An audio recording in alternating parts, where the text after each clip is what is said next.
right, welcome back to our dive stream from Fuente Seamount. You'll notice, though, that the stream title has changed a little bit. It says that this is our World Ocean Day stream. You might say, Alex, World Ocean Day is June 8th. It's not June 8th where I am yet. And it's not June 8th for the ship yet either. It's still the 7th. But parts of the world, it's June 8th already. And that means it's World Ocean Day.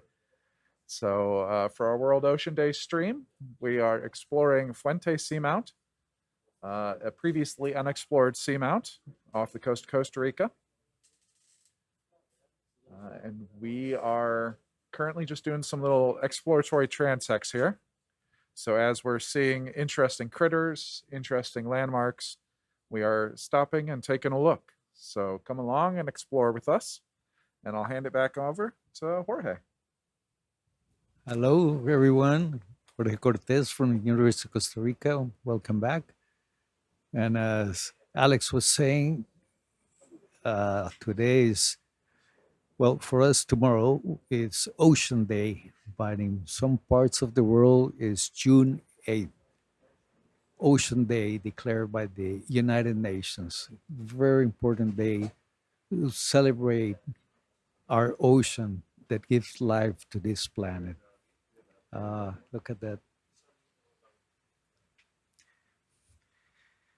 Bienvenidos de vuelta. Aquí Jorge Cortés de la Universidad de Costa Rica. Estamos aquí celebrando el Día del Océano en este monte submarino Fuentes, y algunos dirán, pero el Día del Océano es el 8 y de hecho para nosotros todavía es el 7, pero ya en otras partes del mundo es el 8 de junio. Día del Océano, declarado por Naciones Unidas para resaltar la importancia del océano para la vida en este planeta. No tendríamos vida, no estaríamos nosotros aquí si no es por el océano.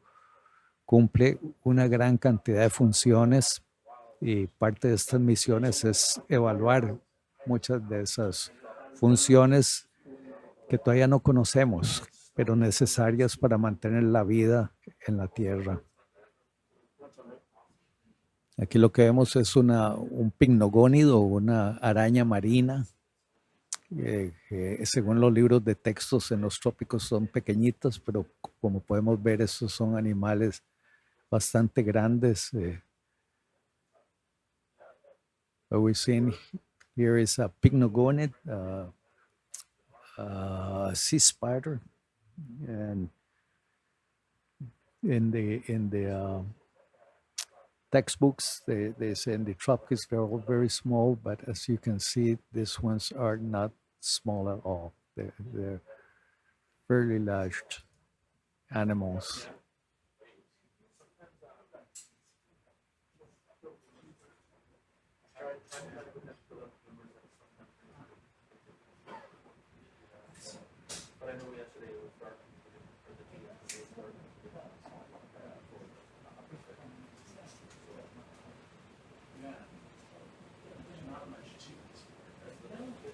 Yeah, these animals they have their own class within the subphyla of the chelicerates. Those are the spiders that we know, which is another class, or the scorpions, which is also another class of that subphylum. And they're all within the arthropods. So they're related to crabs and shrimp, but their closest relatives are the spiders that we know.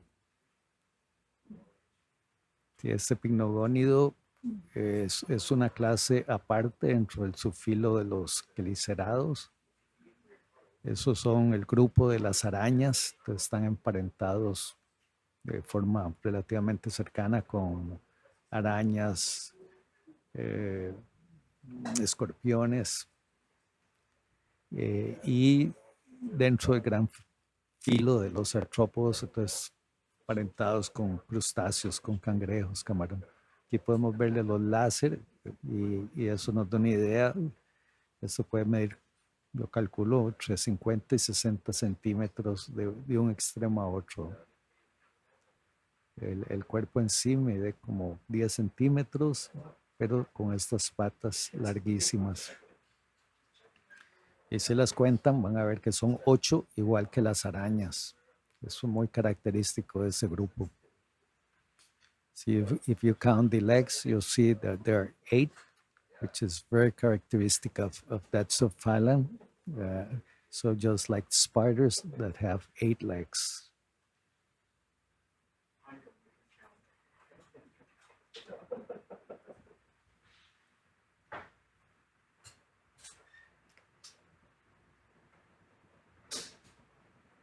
And here where we're seeing is, let's take a closer look. Mm-hmm.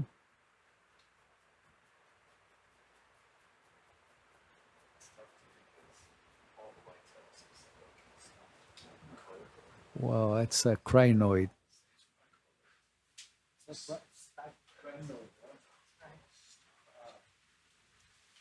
A stacked crinoid. This is a very, very primitive group of echinoderms. They were very abundant millions of years ago, and right now they're not so abundant. We saw, especially these ones that have this stack that holds them in position, and the other ones we saw that are free living. They attached, but they could detach and swim. And that little thing that looks on the right, close to the top, that's a crustacean. A crustacean, and then those look like hairy fins sticking out. Those are hydroids. Those are related to the fire coral, the Portuguese man o' war, and belong in the same large group as the octocorals and corals. So it's interesting here. We're seeing 3 different species from 3 different phyla: the echinoderms, the crinoid, arthropods, the little crustacean there, and the hydroids, the Cnidaria. Esto que estamos viendo es un crinoidio que vive con un pedúnculo. Estos eran muy, muy abundantes hace millones de años, ahora ya no tanto. Y están relacionados directamente con los otros crinoidios que vimos, que pueden soltarse y nadar. Y estos son equinodermos muy antiguos, relacionados con las estrellas de mar, estrellas quebradizas. Y ahí podíamos ver además un crustáceo que estaba ahí agarrado y saliendo, creciendo sobre ese pedúnculo habían hidroides. Entonces mencionaba no sé, 3 especies diferentes perteneciendo a 3 filos diferentes: el crinoide, los equinodermos, el crustáceo ese, los artrópodos, y los hidroides pertenecientes al grupo de los nidarios, igual que los corales o los octocorales. Aquí vamos a hacer una corrección de color que se hace periódicamente para asegurarse que las cámaras estén bien calibradas.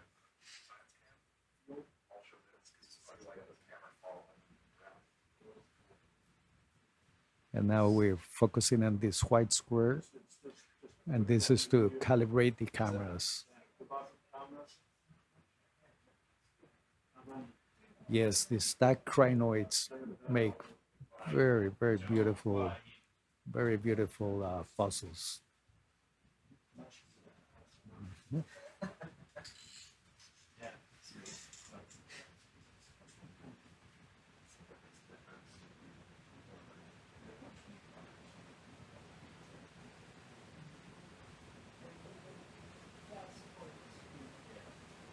Okay.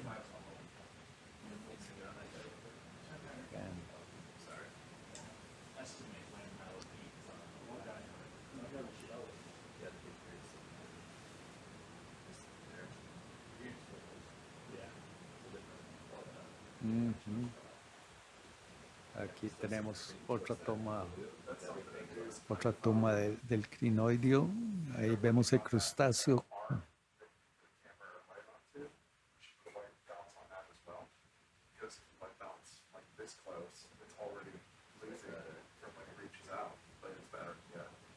So if you had it on an arm out there and white balanced on that, then it'd be still more accurate for things in that range as well. Okay. And cruise a little bit more.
We'll cruise some more and settle down and take a detailed look at some of these organisms here.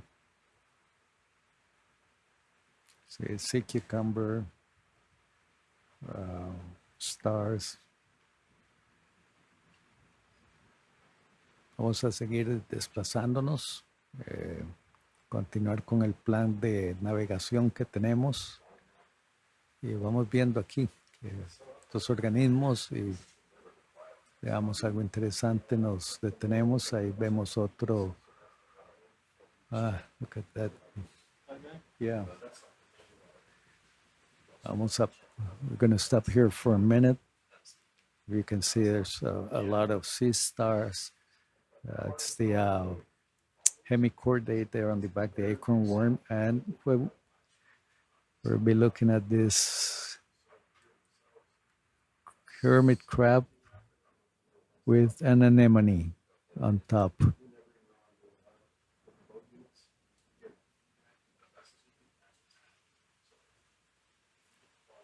Vamos a estacionarnos aquí un momento, vemos muchas estrellas de mar y en el fondo estaba el hemicordado, el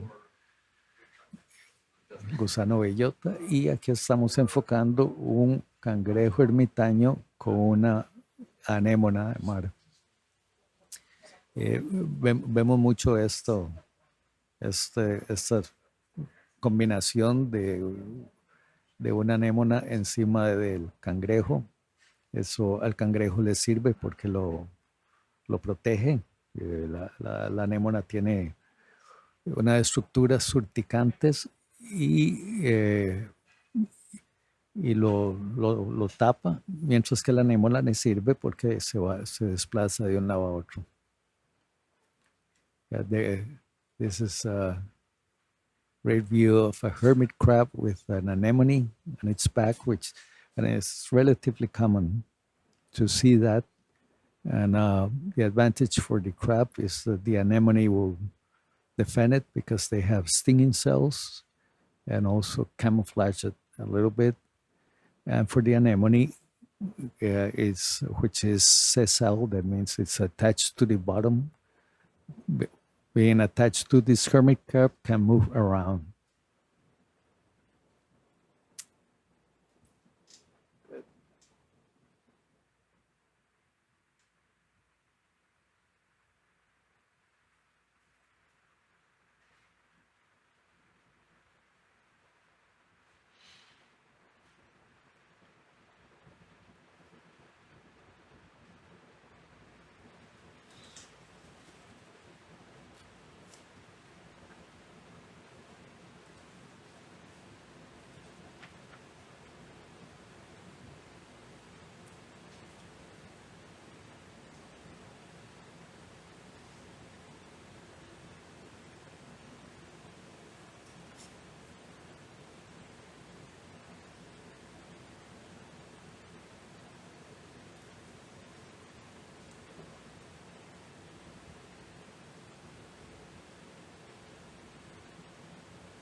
Yeah, for anyone just joining us since we've restarted the stream, we are coming to you live from about 2,600 meters below the surface of the ocean, or at least ROV SuBastian, remotely operated vehicle SuBastian, is coming to you live from that deep at Fuente Seamount. And we're streaming it out to the wide web from research vessel Falcor 2. In the control room right now on the SOI side, we've got Mike on the controls there, and Tyler is currently in co-pilot. Chill's in here as well. And my name is Alex. I'm the multimedia technician on board. And you've been listening to Jorge down on the science seat. Thank you, Alex. Aquí estamos navegando, o por lo menos el vehículo está navegando a 2.638 metros de profundidad. Nosotros seguimos aquí en la cuarto control con Mike, el piloto, Tyler, el copiloto, Chill está aquí y Alex, que es el que encargado de la transmisión y da explicaciones periódicamente. Aquí vemos más de ese octocoral, de candelabro, los llaman, las estrellas de mar. Vamos a ver. Here we see some of those more sea stars, octocorals. Those tubes are probably polychaetes. And as you notice, once we settle and focus carefully, we see there's a lot more. What we see right now is some of the large creatures coming up here on a crab. It's another of those, seems to me, one of those hermit crabs. Yeah, it's got the anemones kind of pulled in, it looks like. Yeah. Huh.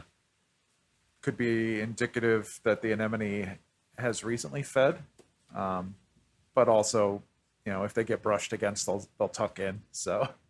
Mm-hmm. See a comment asking about the focus of this dive.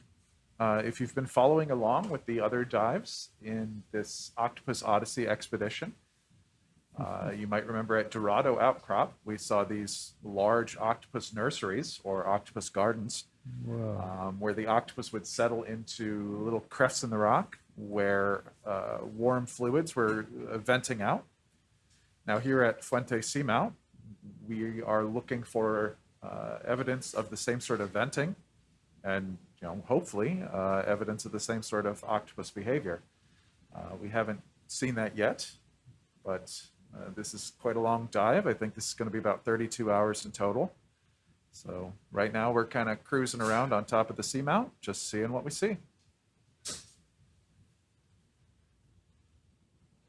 Muchas gracias a todos los saludos y los comentarios. Un saludo a Minor y toda su familia. Thank you very much for your comments and questions. Keep them coming. That's what we're here for.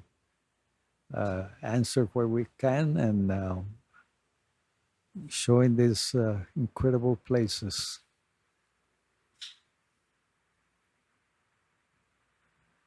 Aquí vemos otro de esos cangrejos en aparentemente la anémona totalmente recogida que le debe facilitar el desplazamiento. Y a la izquierda esos tubos son tubos de poliquetos, gusanos marinos.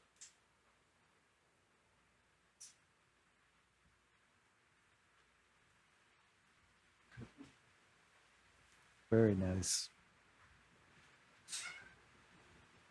Vamos a continuar nuestra travesía.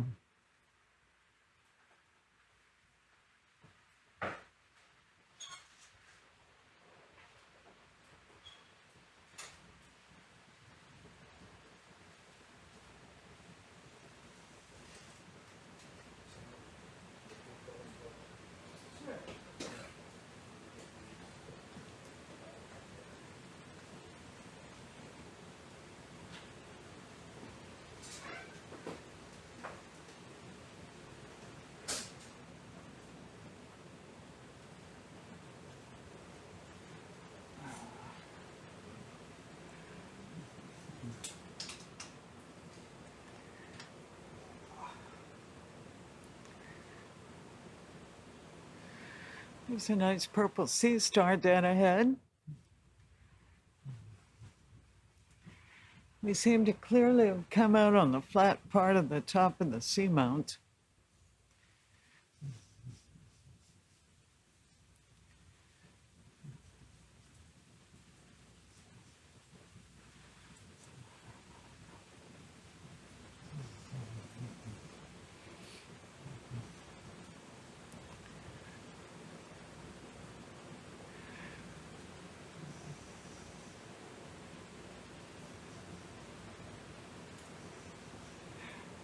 I'm not up on my sea star, so if you want to call that a slime star, I'm into it. Maybe Chris Ma's listening. That looks like a slime star, doesn't it? I was thinking bat star maybe, but not quite.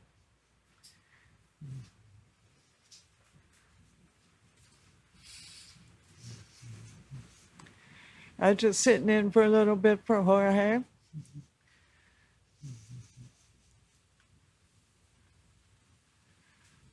It's got to be an upside down anemone, but why it's upside down, I don't know. Oh yeah, we've been seeing these.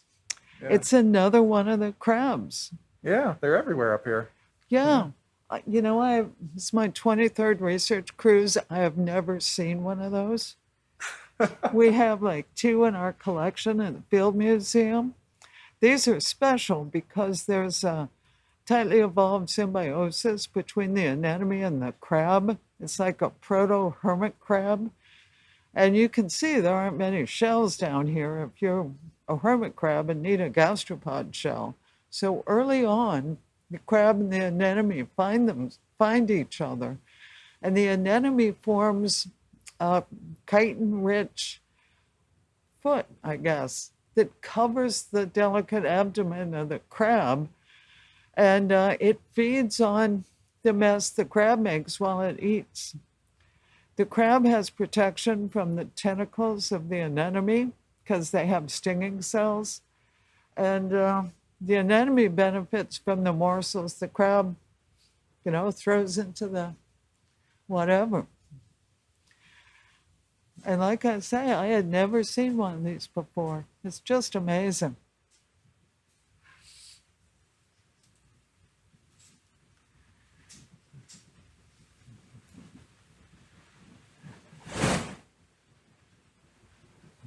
Someone asking how many fathoms we're at. We're at about 2,650 meters deep, which I just, real quick math, about 1,450 fathoms. 1,449 fathoms. Are you trying to do higher math, Alexander? I am. I'm too tired for it. Yeah. Yeah. If anyone else wants to play the game, you got to get meters into feet, and then every 6 feet is a fathom. So there you go. Have fun with that. Every 6 feet, but we're in metric units. Yeah. So the feet are on the bottom of your legs. Yeah. I think a fathom is 1.8 meters. Oh yeah, 1.86. 1.86 meters to a fathom. Oh. But a fathom is more than 6 feet, though. It's an arm span. It's an arm span, technically, yeah. It's been standardized out to 6 feet. Right. But yeah, it was supposed to be as you're pulling the line up, your full arm span would be a fathom. They weren't exactly high-time measurements. No. Yeah. What if it was the short guy that day? Yeah. Short fathoms. Yeah. Yeah, people are talking about fathoms. That's a very old measurement. Yeah, that's what they used to use for depth. And it's a little less than 2 meters. So in fathoms, we're 1,300, around 1,300 fathoms.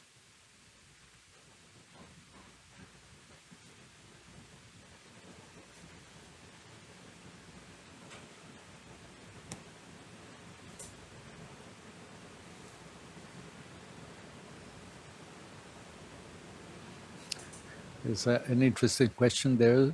Does the crab defecate into the anemone. No, actually, it will be below the anemone. The anemone is more on the top part of the crab. Let's check out that sea cucumber coming up into a interesting sea cucumber. Estamos viendo un pepino de mar. Vamos a estacionarnos, estabilizar el vehículo para verlo bien. Bueno, settle here. Oh boy. Yeah, we saw one similar to this one before. Interesting animal. Yeah, you can see it's transparent. It's transparent, so we can see all the internal organs. Yeah. Yeah, the vehicle is generating a current that is pushing it. Let's see if it's stabilized. Had its feeding tentacles down there at the front. Yes. We probably interrupted a meal. Mm-hmm. Wow, this is impressive. You could see all the internal organs, the intestine with full of sediments, and how it's coming out at the other end.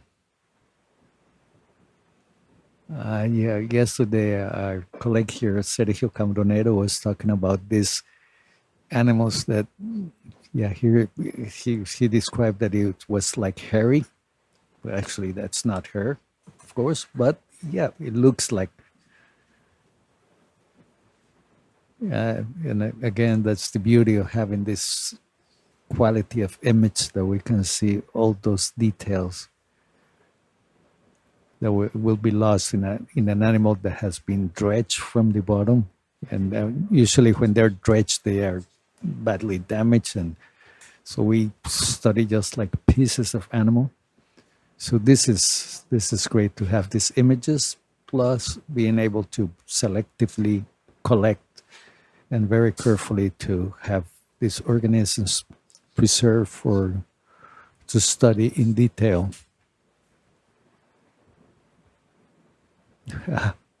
Wow, this is excellent. Yeah, you could see there the poop. O sea, aquí podemos ver el detalle de este pepino de mar, que es transparente, con todas esas estructuras que tiene, que no son patas, son extensiones del cuerpo. Tienen unos piecitos tubulares como todos los equinodermos abajo. Y en otra toma se veía el árbol de brazos que usan para alimentarse. Esos toman los sedimentos del fondo, sacan bacterias de esos sedimentos, y ahí lo vemos en el tracto digestivo, y después defecan el sedimento.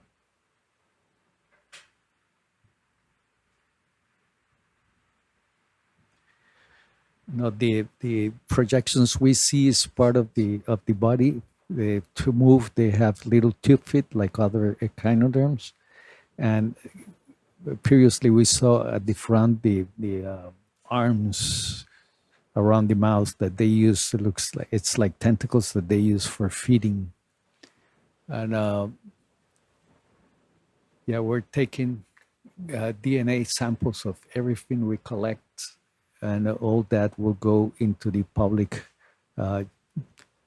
genetic banks of information. And all the organisms we collect will be deposited at the Zoology Museum of University of Costa Rica, and they will be available there for scientific studies by anyone interested. And there's a procedure to get access to these samples, and it's one of the important roles of museums is to preserve the biodiversity, and that would serve as a reference to compare with organisms that are collected at a later time or in another place that could be that could be compared one another and know what species it is. And now we also take the tissue and do genetic analysis.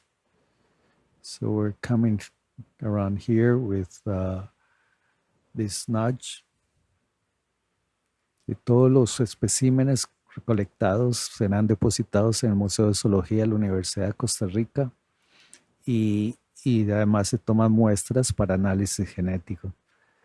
Aquí lo que estamos viendo es una anémona de tubo. What we're seeing here is tube anemone. It's another group of the anemones, different from the common anemones. This one's produce a tube. Wow. And wow, this is great. And a difference with the common anemones is that they have many different series of tentacles. So you can see some small ones and some larger ones. Yeah, it's great.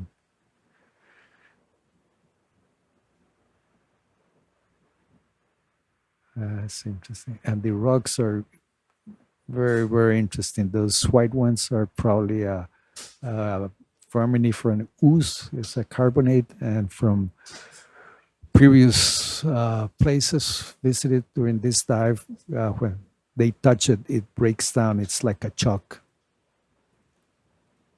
Wow. Could we do one with the lasers too? Okay.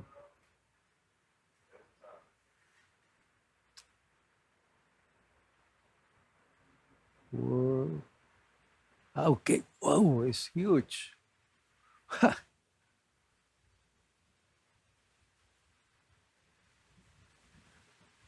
Yeah, a reminder for those watching along at home, those little green laser points there are 10 centimeters apart. Whoa. That is a large anemone. It is huge. That's, yeah, it's more than half a meter long, some of those tentacles. Ah, great. And yeah, there's different types of rocks, and you could see on the top there's like look like nodules or maybe some basaltic conglomerates. Now we need to collect these samples that we come back to these sites to look again in more details at these rocks. Wow.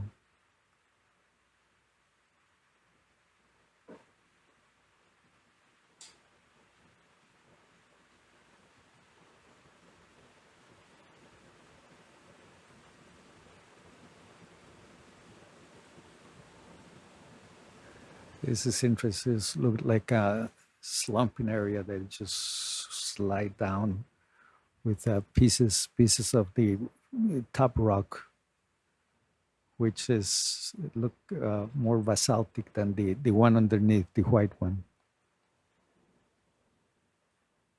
Y acabamos de ver esa anémona de tubo gigantesca, más de medio metro. Y vemos aquí estas rocas, pareciera como que se fragmentó y se desplazaron hacia abajo. La parte superior parecía rocas basálticas y lo de abajo rocas carbonatadas de color blanco.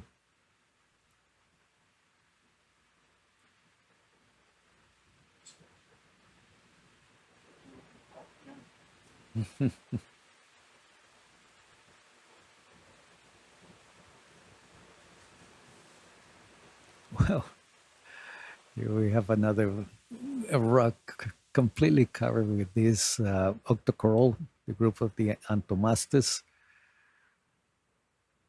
Very impressive. It's so many.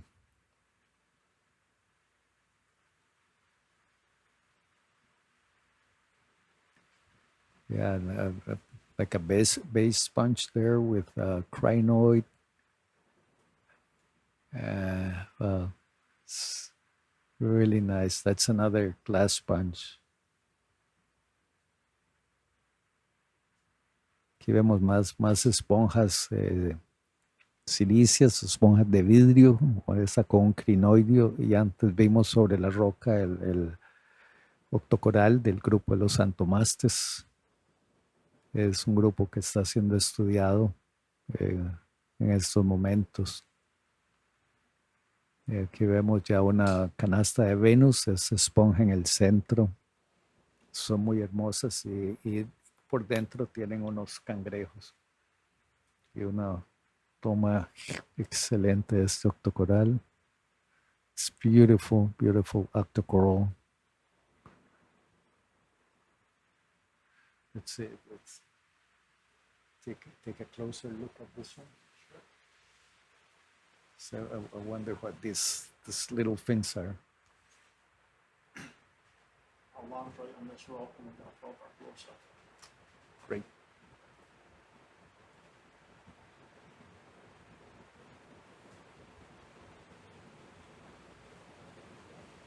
Vamos a acomodarnos para hacer unas mejores tomas.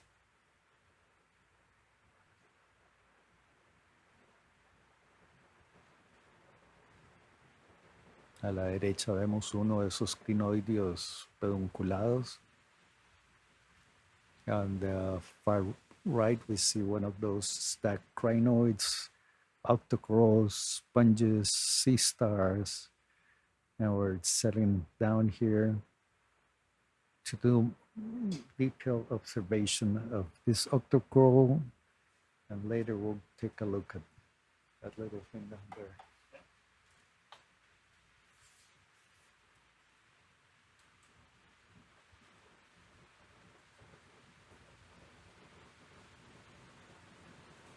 We're zooming into this octocoral. And as I never get tired of mentioning the beauty of having capability of seeing this level of detail. Wonder.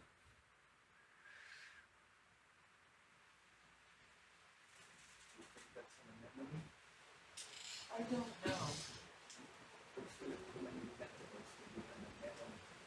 Could be a nudibranch, sea slug. Could be. Ah, that's interesting. Yeah, we're trying to figure out what we're looking at, this white, like sort of hairy thing, and it might be a nudibranch.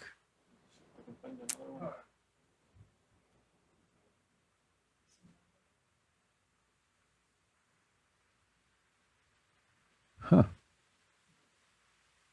That's, yeah, from far they all look the same, but as you get close, it's, yeah, these are aggregates of polyps, which is a bit strange. Yeah, like little nodules of polyps. Yes, yes. Strange. Uh-huh. Oh, yeah, there's another one. Yes. Estamos tratando de ver qué es eso. Podría ser un nudibranquio, un grupo de gastrópodos de entre los moluscos.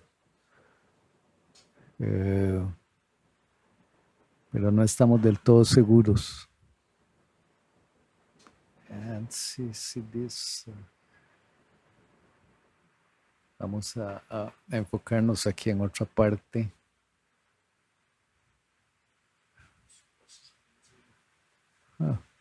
Ok. Sí, ahí vemos otras estructuras que no estamos seguros qué puede ser. Yeah, we see details that we're not sure what they are. Some of this looks like, maybe a coil worm here. Trying to get a little bit closer. Okay. Gonna try to get a little bit closer so we get more magnification. That was a limit of the zoom that we were before. Yeah, we've got Steve up in the chat there. He's been on Nautilus, I think, at least. Uh-huh. He Oh, yeah, posits it's a gull. Yeah, that's his put on that. Okay, thanks, Steve. How did that form? What's the origin of those gulls?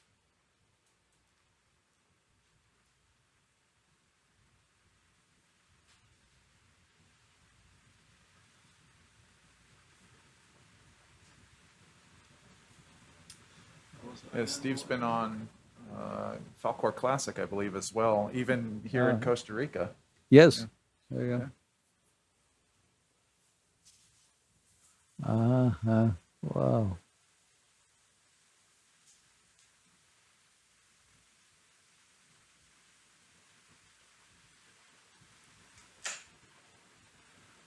Very nice.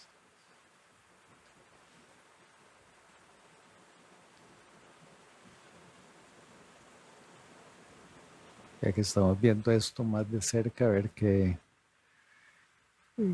viendo que es un colega, Steve Oskavich, él nos dice que estos parecen ser como unas agallas que se forman en estos corales.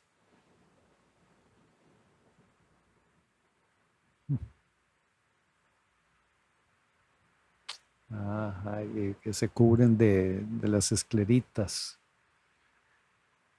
Muy interesante, eso nunca lo había visto.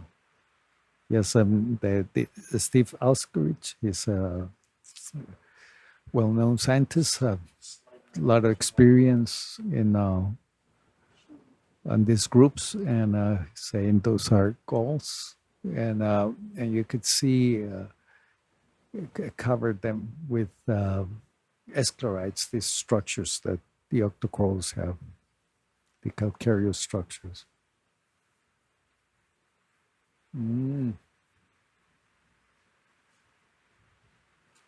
Okay, yeah. Yeah, Steve said those are defensive structures, and he has seen it in different groups. These gorgets in this area, but also in crinoids in the Central Pacific.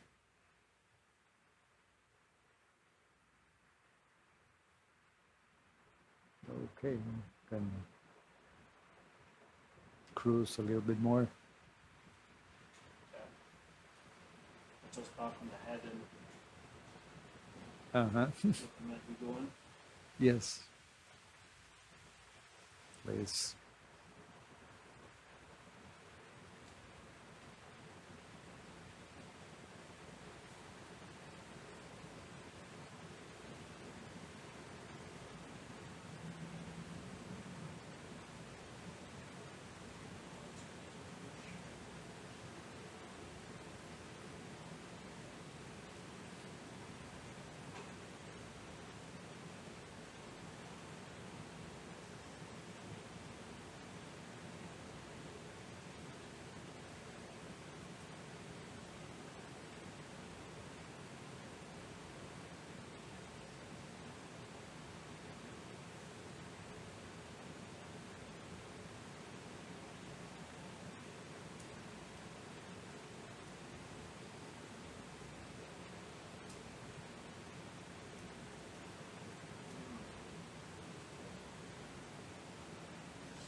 The pilot's calling in a new move. If you haven't heard, every once in a while they call out to the bridge. You hear the bridge call back. As ROV SuBastian moves along the bottom, we kind of need to step the ship, Falcor 2, along behind it. So the pilots are always kind of keeping tabs on where the two vessels are in relation to each other. And They use their little maps here, the map screens, to actually place down waypoints then for Falcor 2 to move to, and that's the call that they make up to the bridge.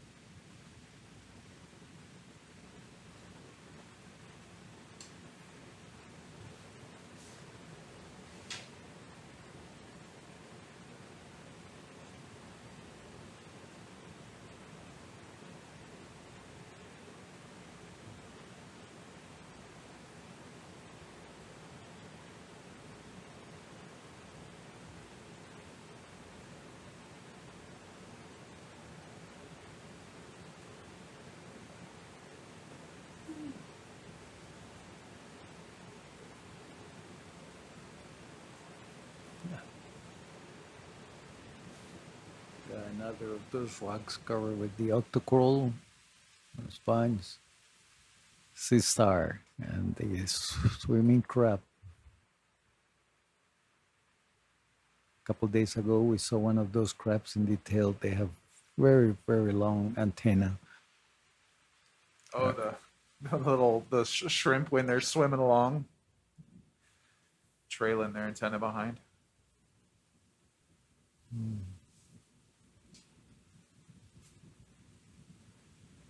And I'll remind our viewers that we are over 2,600 meters depth. That's pitch black.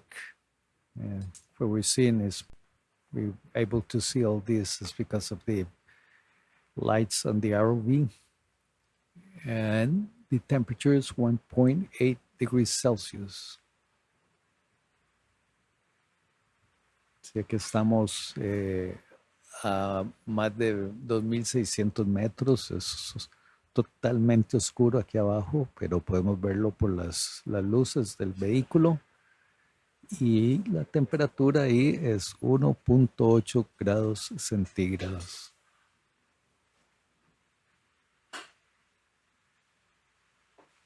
Continuamos nuestra navegación, nuestro desplazamiento hacia otro de los puntos de marca. Se hace una serie de puntos en un mapa para tener una ruta de navegación, y se va tomando datos, haciendo observaciones y colectas a veces. En este caso, lo que queremos es darnos una idea de qué es lo que hay en este lugar. Este es el montículo Fuente. So we're moving into one of our other waypoints. That's a position. We have a series of them to have a track that we follow. And in this case, we cruise from one to the other, making observations, stopping for photographs, collecting images, taking notes, coordinates of sites that we'll be interested in coming back and taking a look at.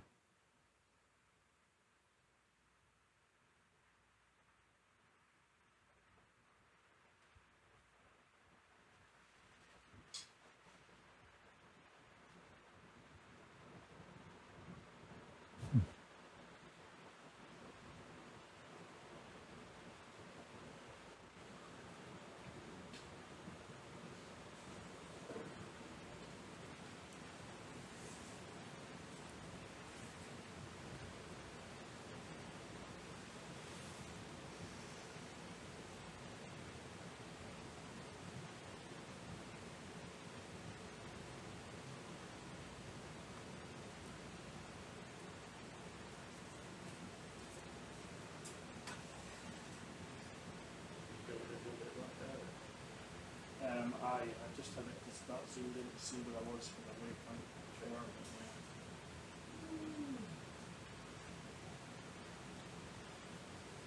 you be okay for 5 minutes? I'll park up here and have a little look at this, because I need to wait for the vessel anyway. I'm like way ahead of the vessel. So. Okay. either have a look at this or have a look at this purple thing. Or...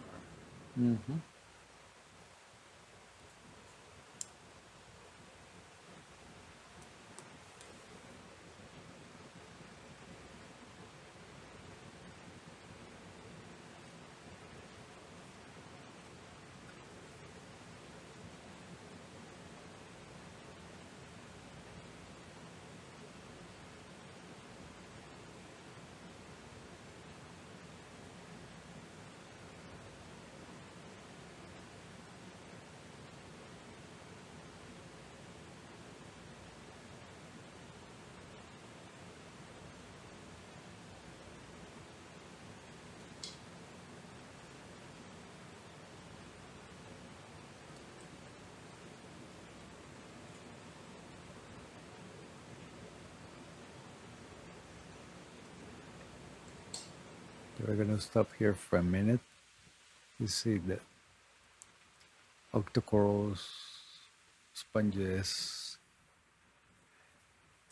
brittle stars,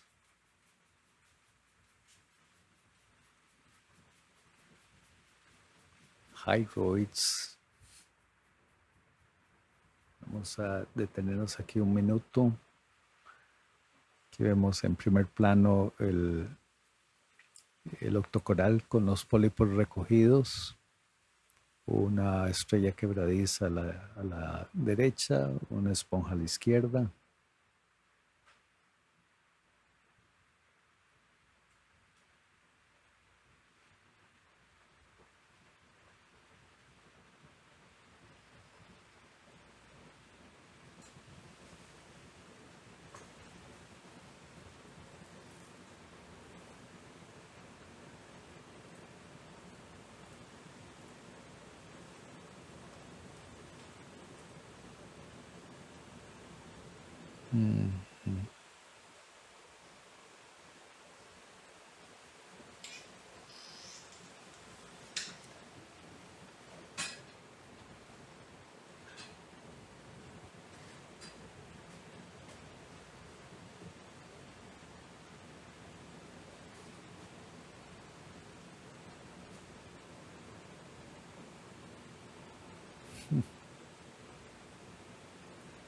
Yeah, lots of sponges.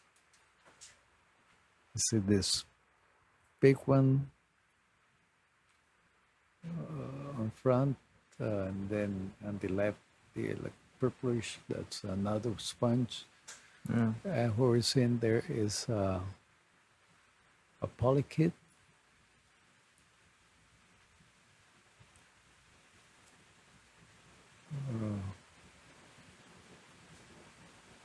Sí, varias especies de esponjas. Oh, this is great.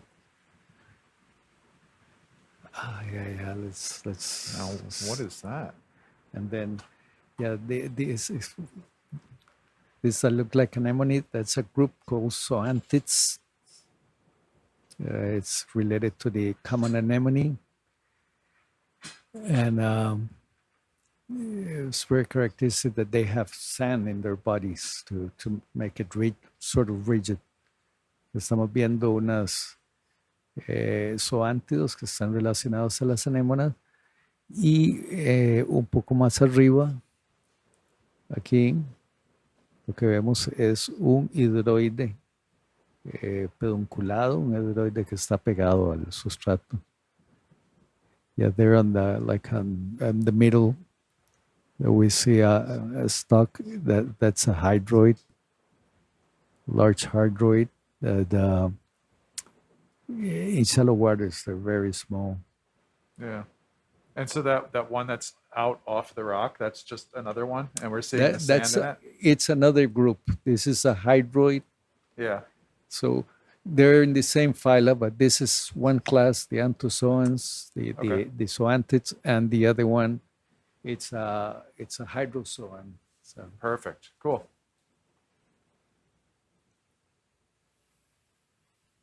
Let me see. Let me see this. Okay, it's more of the zoanthids.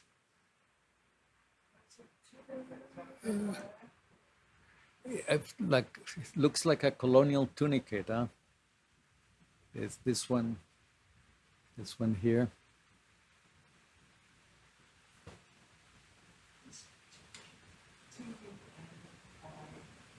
Yeah, what we're looking at here looks like a sponge, but it may be a colonial tunicate. There's a group also close to us in terms biological terms, and they're usually solitary. We've seen several, but this one's form colonies, which they do. It's another within the tunicates we have colonials and isolated tunicates.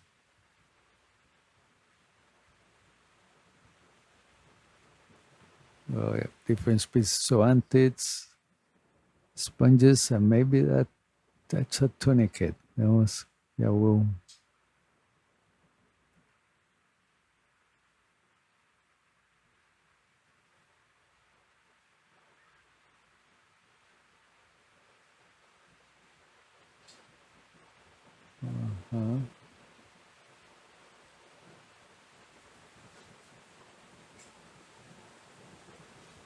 It's a very nice sponge.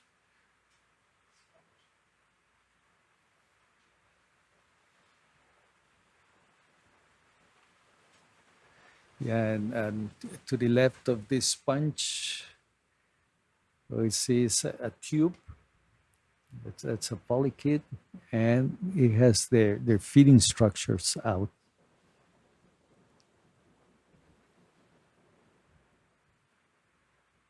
If we move up here, up from there, now coming into focus, that's also another of those polychaetes, and those are the feeding structures. It's like tentacles with pinnacles, and they're filtering the water and getting their food from there.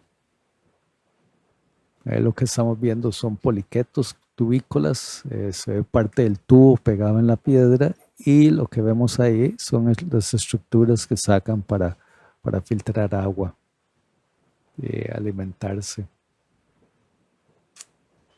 Good. Lots of things in one rock.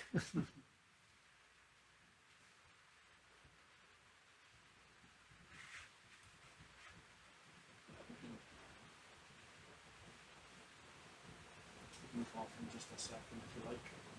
Sorry? We can move off just in 1 second. Uh-huh. Distance from the person now. Okay.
Uh-huh.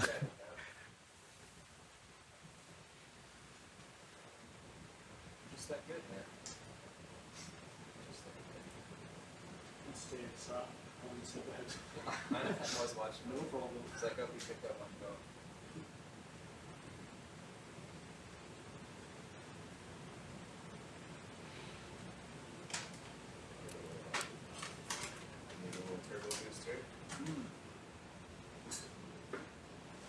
Yeah, we keep cruising. We're cruising now at 0.3, 0.5 meters per second. Aquí seguimos desplazándonos, moviendo de un lado a otro y a una velocidad que va entre 0.4 y 0.5 metros por segundo.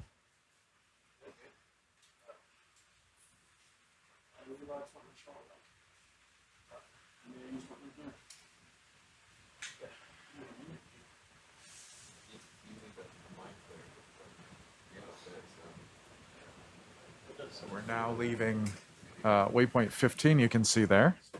And we are headed over to waypoint 16.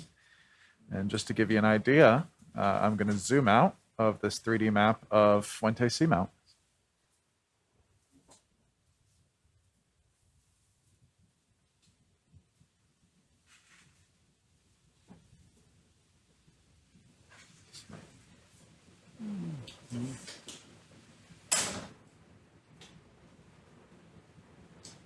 And it should be noted that I do not believe the ROV is to scale on that in any way, shape, or form. But,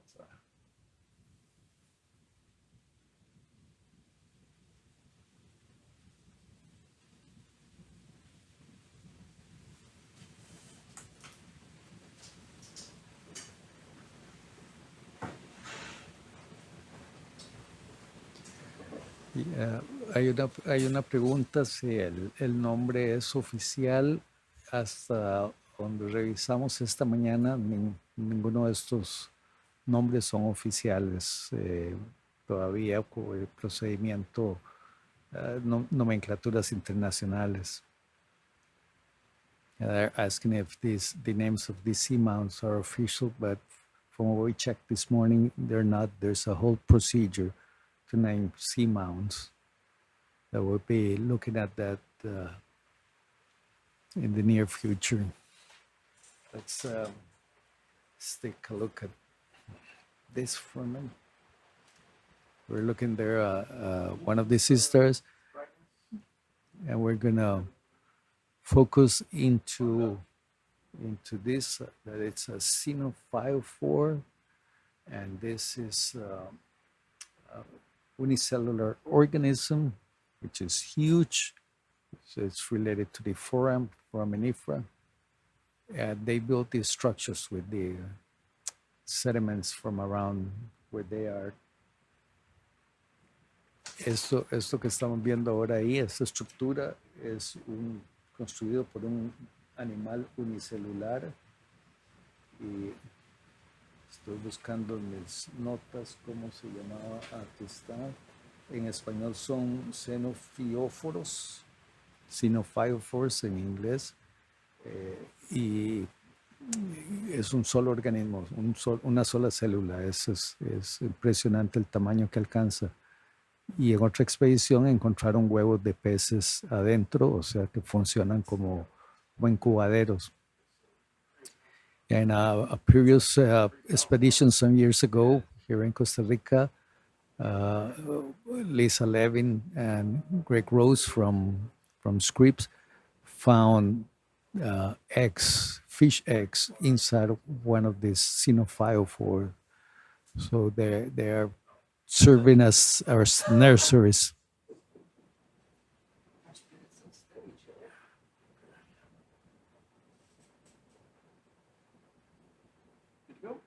Yeah.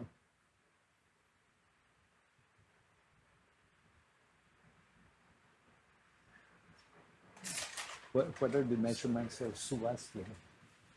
It's like relax.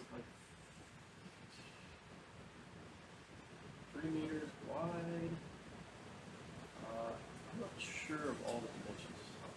Maybe like, He's got it. He's going to pull that. okay.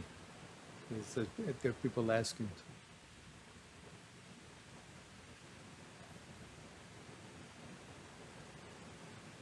You were checking on the dimensions of SuBastian, give you an idea of the size of the vehicle.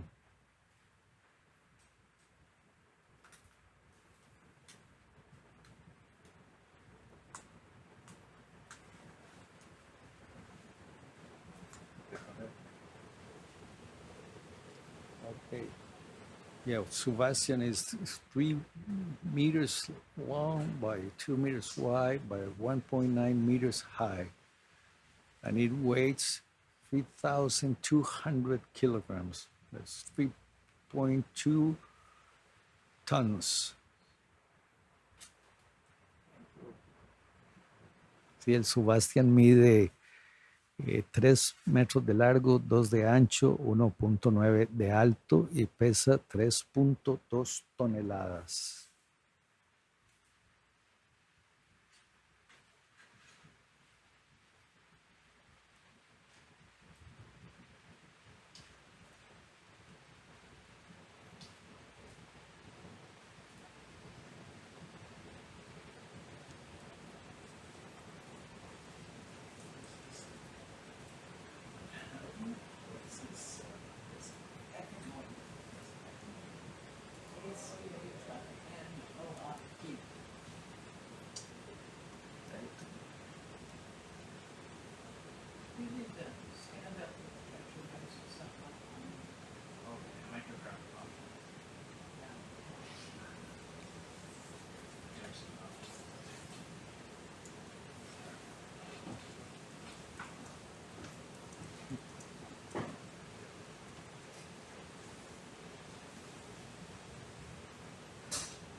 For anyone just tuning in, you're watching live footage from the remotely operated vehicle SuBastian, being streamed from onboard research vessel Falcor 2.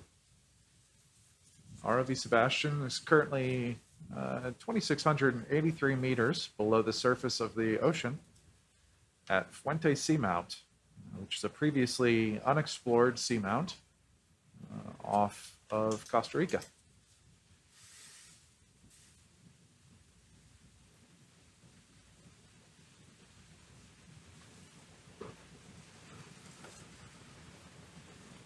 It's currently 2 p.m. here, local time on the ship, on the 7th, but it is the 8th in an ever-growing portion of the world, which means that we can wish you all a happy World Ocean Day.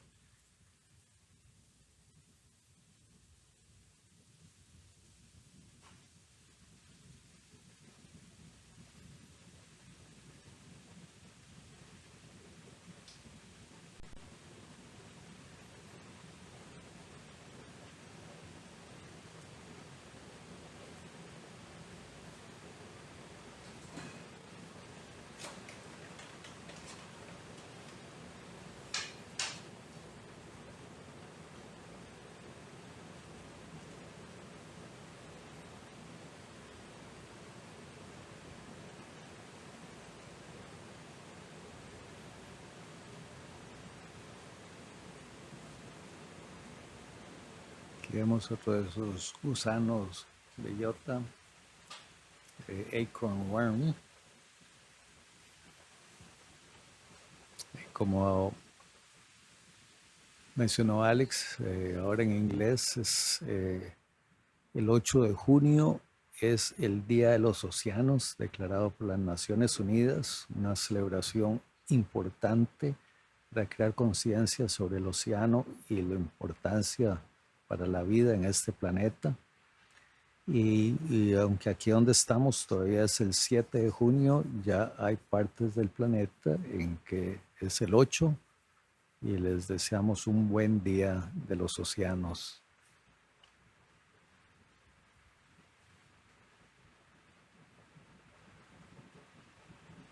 Here we see a lot of those Xenophyophores, the little structures made by this unicellular organism.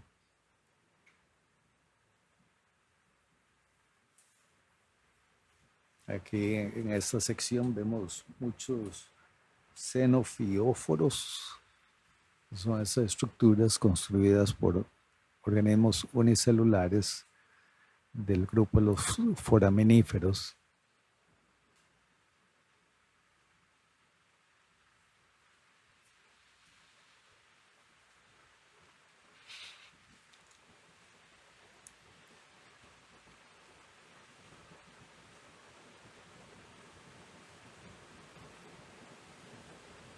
Aquí encontramos un campo de lavas. Vemos sobre las rocas esponjas, anémonas, octocorales. Sí, this one. Aquí vemos un par de esponjas espectaculares. Vamos a empezar con esta que parece un hongo. Y ahí se ven las fibras silíceas que las sostienen.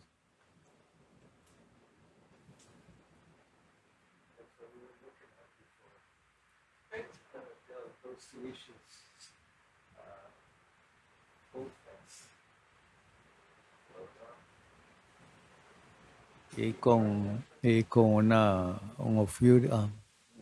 estrella quebradiza encima. See this beautiful sponge is like a mushroom, looks like a mushroom, and you can see what's trailing off those are these siliceous fibers that they grow to keep them attached to the bottom. And these fibers can be very long. From samples on another expedition, some of them were about 1 meter long. And as I mentioned before, they're like exactly like fiber optics.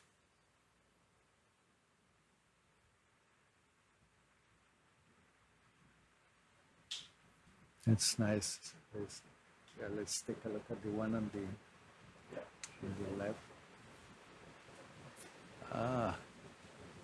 More sponges. See cucumber hiding there.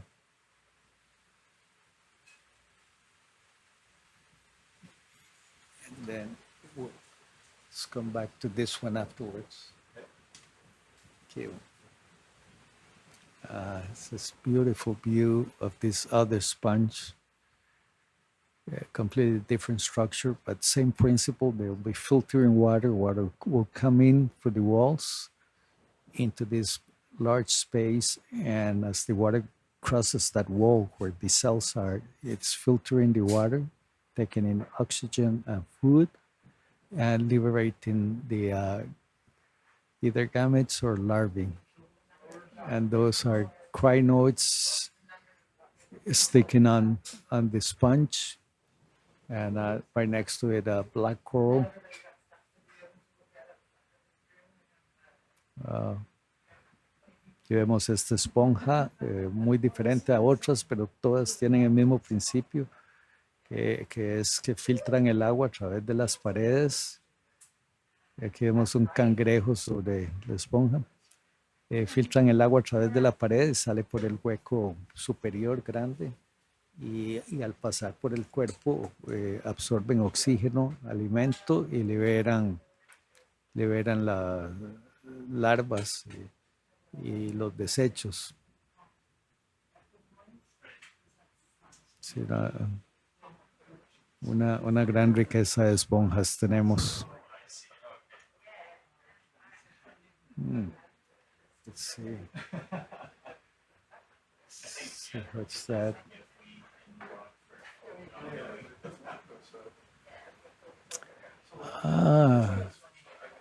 Que estamos viendo, sí, el grupo de los nudibranquios es un grupo de gastrópodos y debajo yes, the nudibranch and the snail underneath. Es una belleza. Estos son gastrópodos. Vemos uno abajo con concha y este otro sin concha. So here we're seeing what we call nudibranchs, normally popularly called nudibranchs. These are snails without a shell, And then below that one, there's a snail with shell. Yeah. Ah, great. Wow. Una belleza.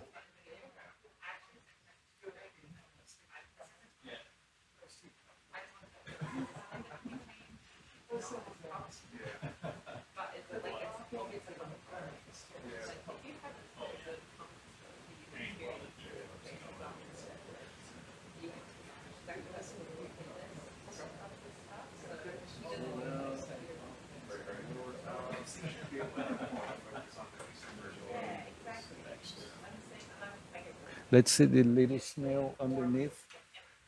That one.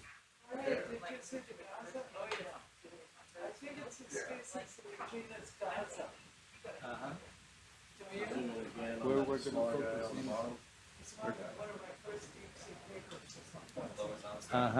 This one. There's a lot of sediment. Want to say something about it? I don't know any more than that. Aquí vemos un gastrópodo. Este sí tiene la concha, a diferencia del otro que era sin concha. Here we see another species of snail. This one has the shell, supposed to be nudibranch, which doesn't have a shell. You can see the spiral of the shell very well. Whoa.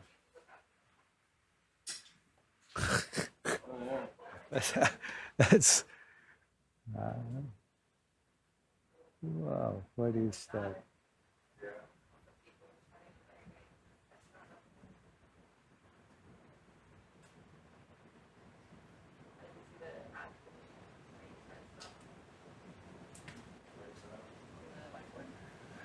Great.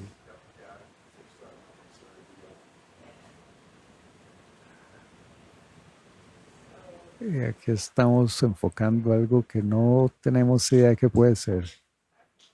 We don't know what this can be.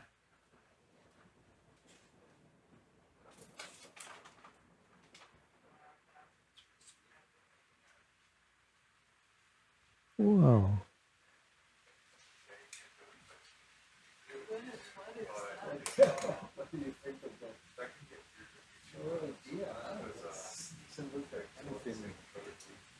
We've seen before.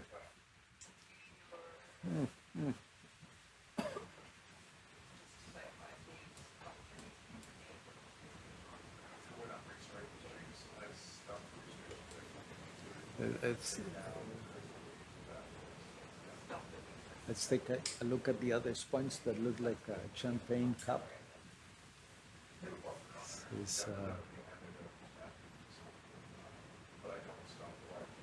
Oh, I don't see it now. I'll come up and see what we find.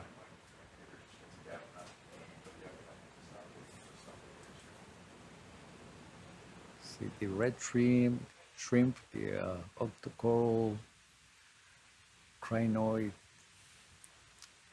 sponges, black corals.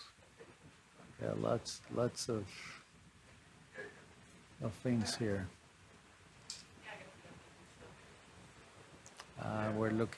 We want to take a look at this other sponge, stack sponge. That look like a champagne glass.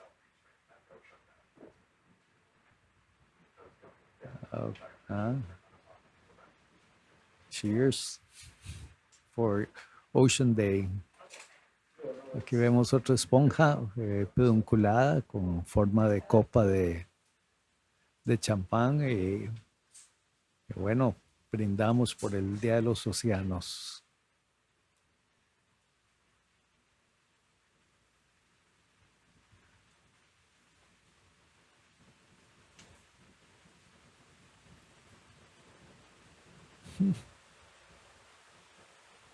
Esta también es hecha de vidrio,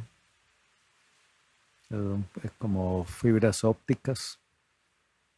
Es another glass sponge.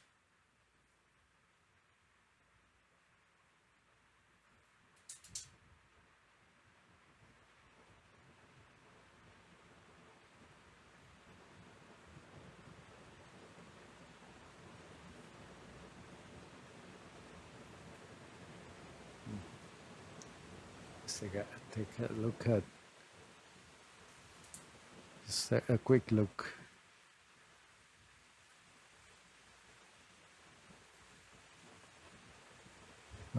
Yep, another species of sponge. We can and the lavas look like pillow lavas.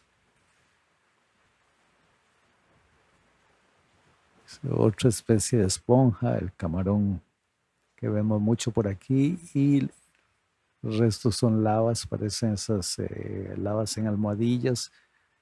Eso es la forma que toma la lava cuando sale en las dorsales, donde se están separando las placas.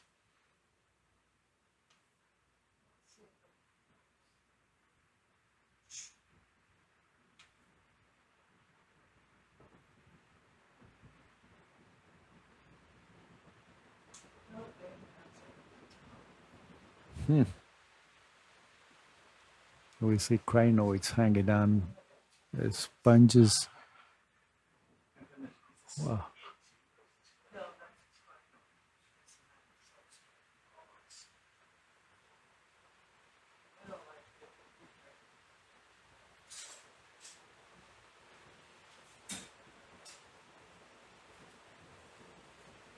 You think that's a sponge moorhead? I think so. It's what else do you think could be? I kind of pretend there's an ostrich here. Uh-huh. On the others, I can't see it.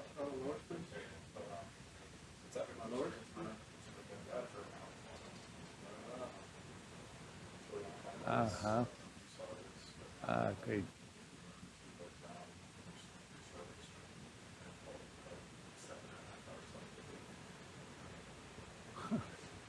You see there are hydroids and a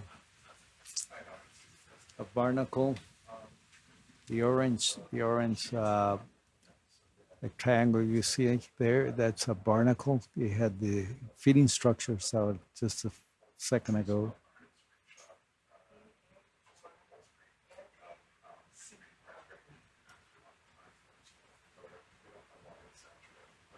Very good, thank you.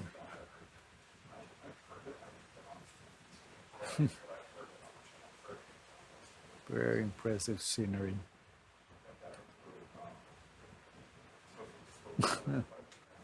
Wow, it's another of those hermit crabs.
So we continue cruising at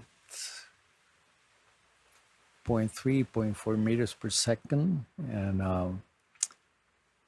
this vehicle is connected to the vessel by a big cable.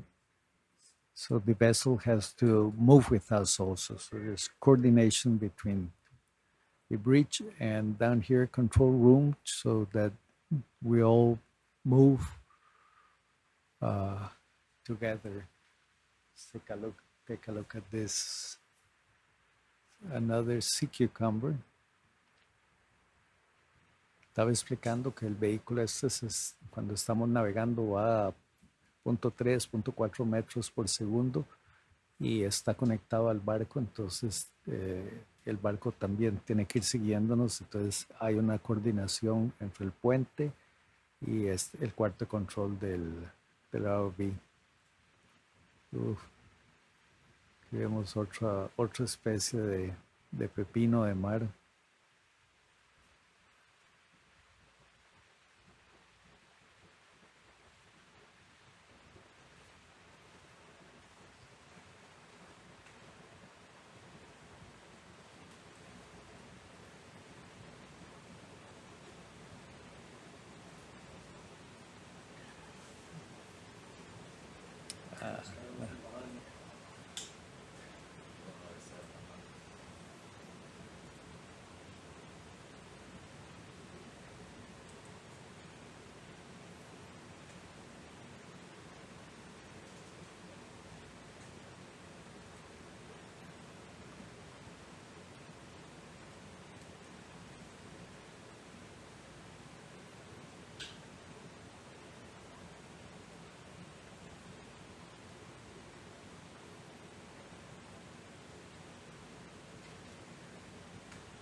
It's a nice view of the crab from the front.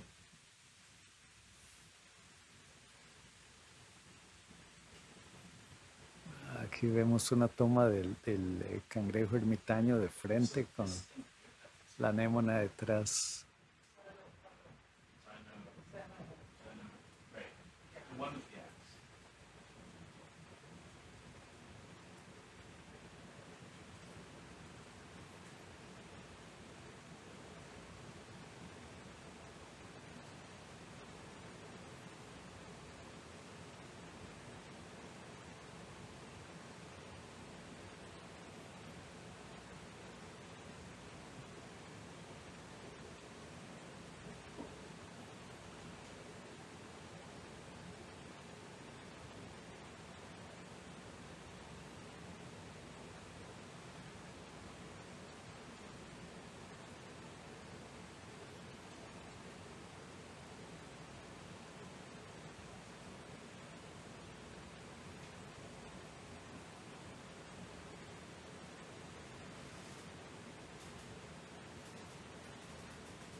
Those spots look like eyes.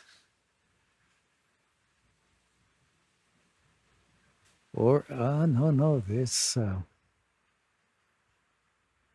white, looks like a parasite or something. Whoa. Then you have a little crab hitchhiking. Well, every one of those structures has a... Yeah, I think so. They're all in the same position.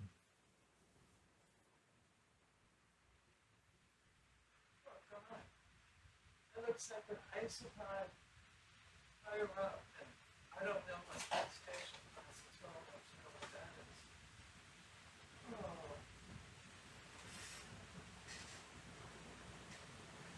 There seems to be one on each of those little Yeah. Yeah, bits that come out. In these promontories that they have. they're probably sucking his juices.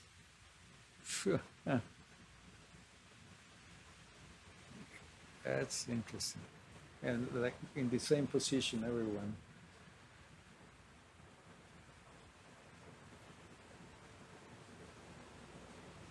How frustrating not to have arms.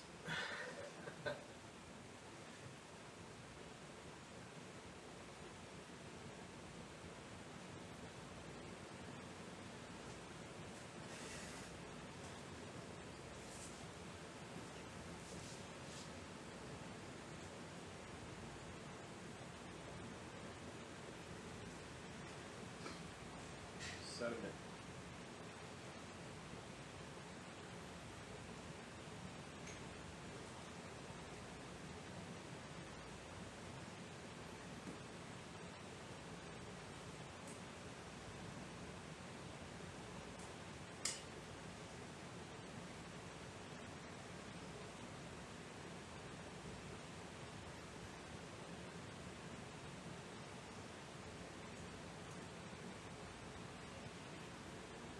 Continuamos después de ver este impresionante pepino de mar con lo que parecían unos parásitos.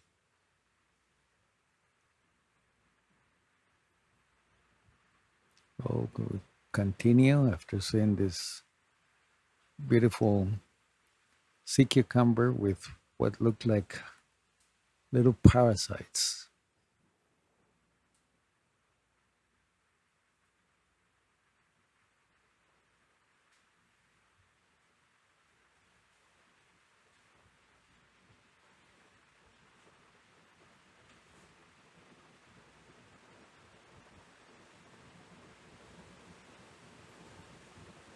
There's a question about what language was used this morning.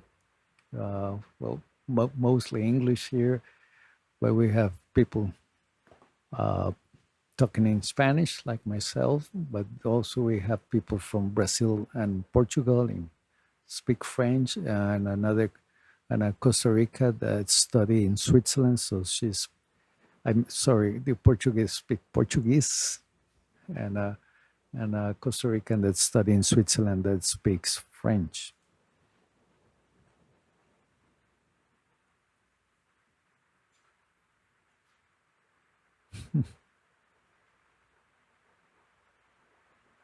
Aquí vemos una toma de el ermitaño con su anémona.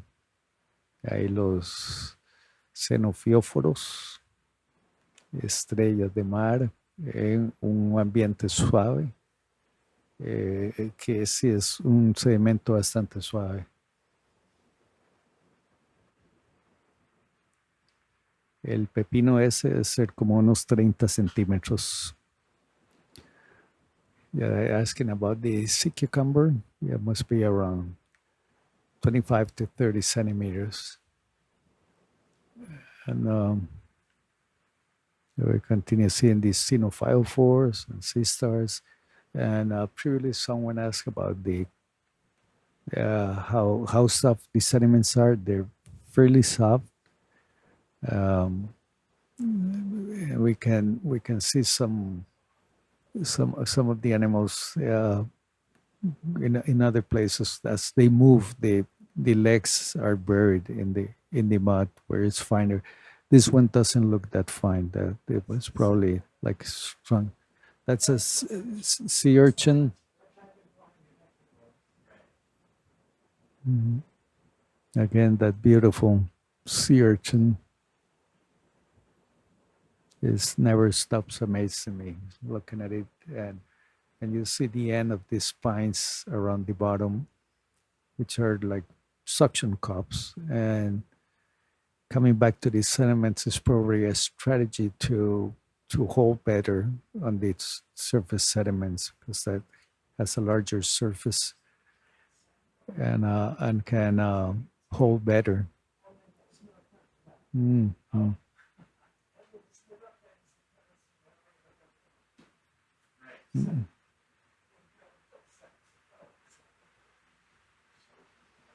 We're coming up on this here. Aquí vemos este hermoso erizo de mar con esas modificaciones en las espinas ventrales que probablemente le ayudan a sostenerse mejor en el fondo.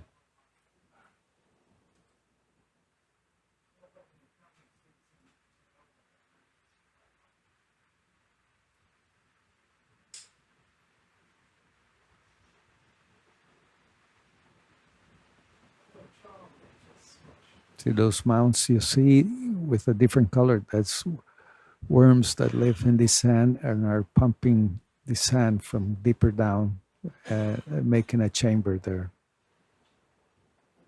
Many times it's a U-tube. So water will come in one direction, goes out in the other, and pushes those sediments into those mounds.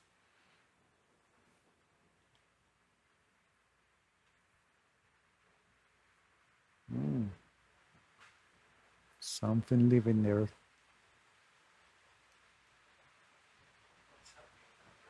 Ah.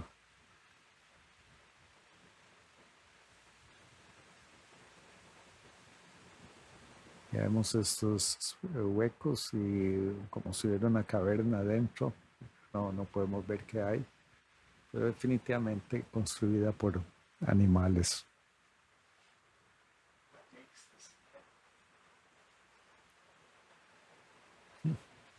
There used to be in the field of paleontology, this thing called fossils.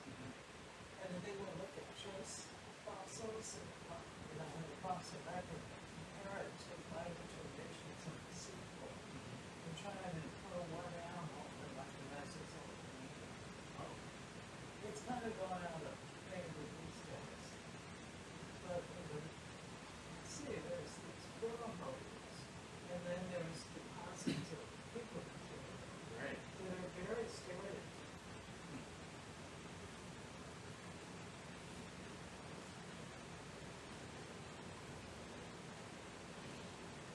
The ones that we don't know. I guess you would have to come with like a square meter sediment sample. Yeah. Chop it off the ship, hope it picks it up, and catch it on the window. Right.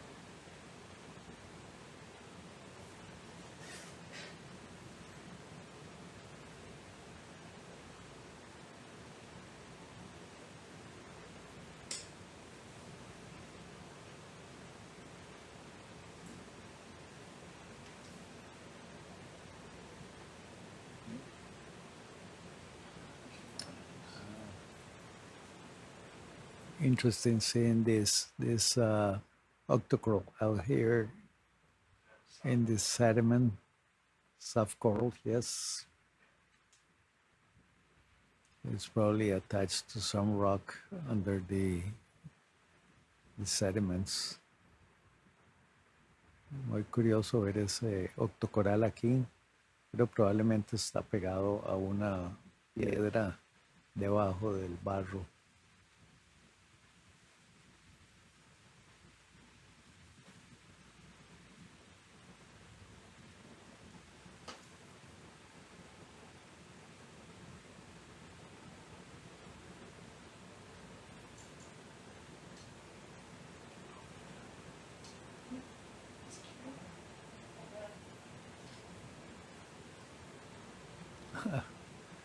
We come across another species of sea cucumber.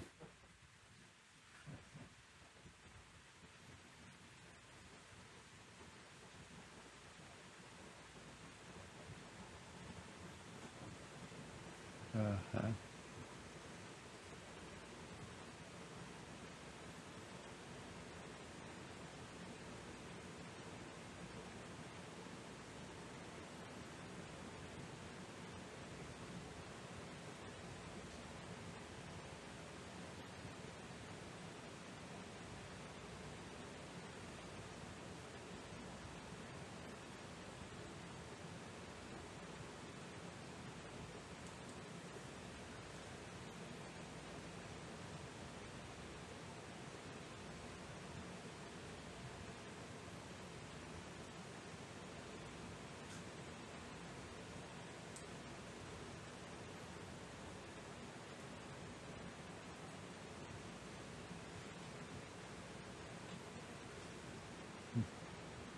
Look at that one tentacle that goes all the way back. I've never seen Ah, one of those. I don't know if it's damaged or. no, something else. Curious. You see that, Danny? No. This. Huh. I don't know. You think that's A what? a I don't know. We're trying to figure out what this extension There's is. sand, right? They eat sediment, yeah. Yeah. Maybe it's just a damaged piece from something else. Could be.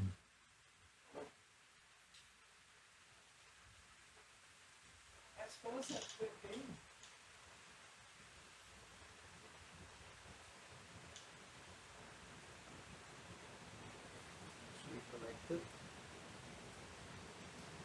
It's a target taxon. It would probably go in a quiver. Let me measure it real quick.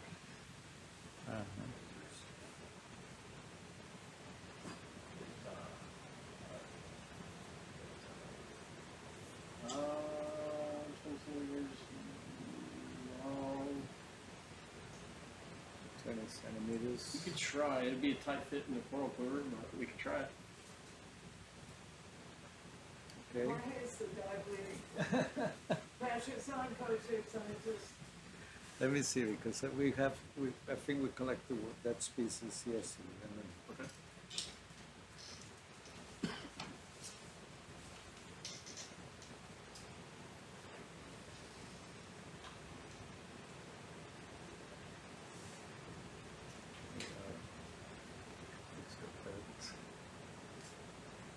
Well, we're on survey and three of the instructions say we can collect target species with coral quivers and suction sample as needed. Sure. So, but we have one of this species already, I think. Mhm. Yeah, maybe. Okay. Move on to. You wanna go? There was a comment, maybe a good idea. It's up to you guys though, to see if there's another one on the other side like that. Mm, It's up to you guys if you want to take the time to do that. let's see. Okay.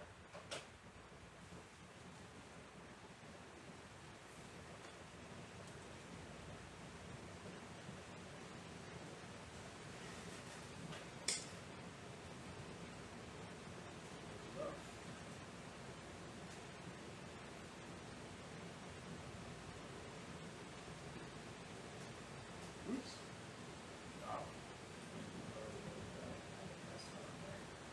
So I just rolled him over.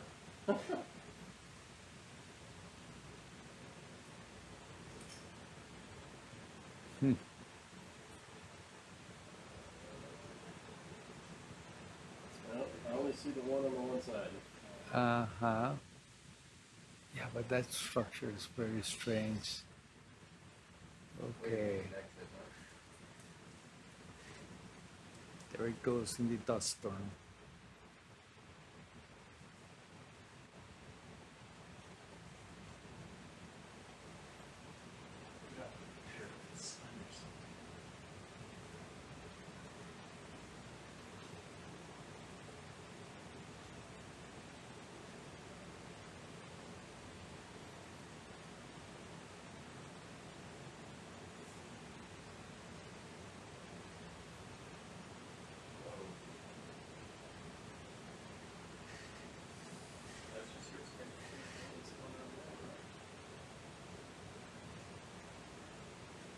Let's reboot that monitor if we can. Yeah. It should be your remote somewhere.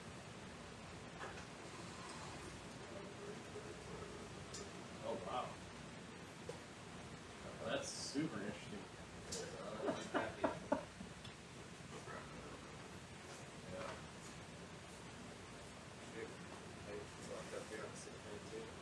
Oh no.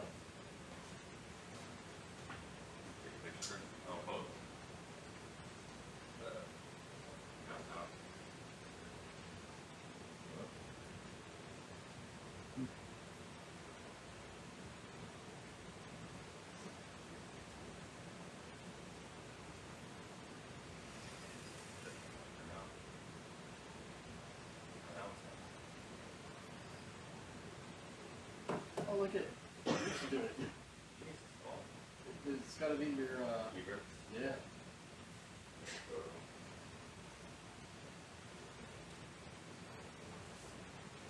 Oh,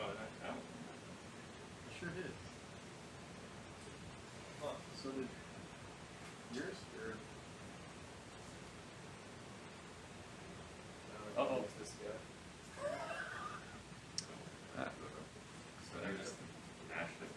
It's getting nervous.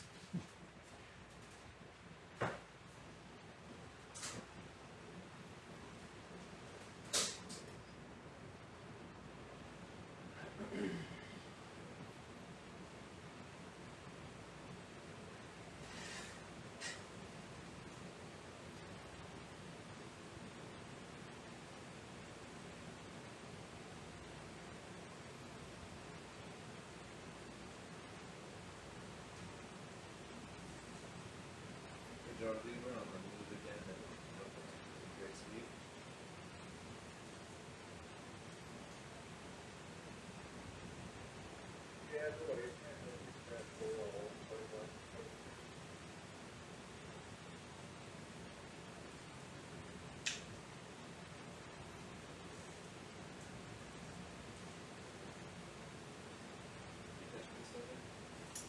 This is screwed along with point two. Point two, okay. That's like way more.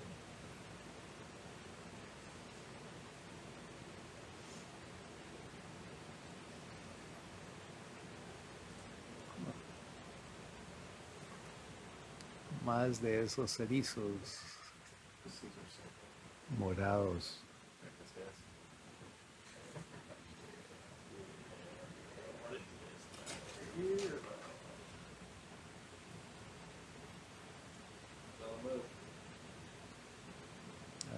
Let's see. Yeah,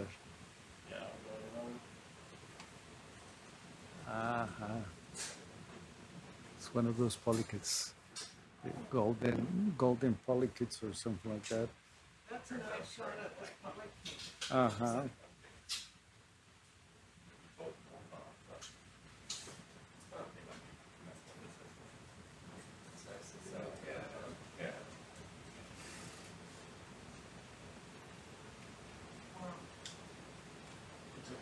It's a worm. Oh. Mm-hmm. It's a segmented worm. It's like a earthworm, only it has longer things that stick out.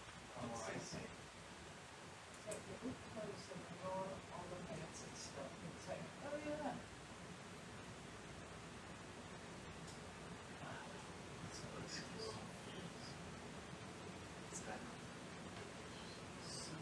Nice.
Oh, that one has a whole collection of anemones.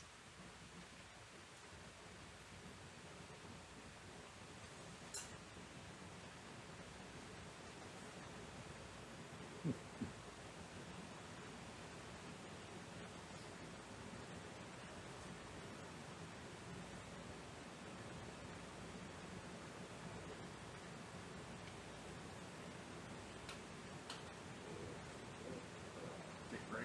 Yeah. It's next time.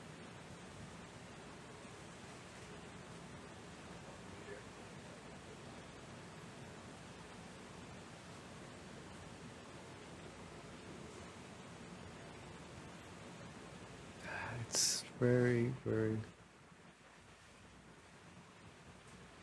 It's very strange because usually they're single, and this one seems to be like just one with With three shoots. three. Yeah.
Seems like another species of sea urchin.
it's pitch black, why all those colors? Pardon me? They're asking if it's pitch black down there, why all those colors? Oh, why not? There's no selection against it. Red looks black on 10 feet away. You color it with what you eat and a lot of times in animals.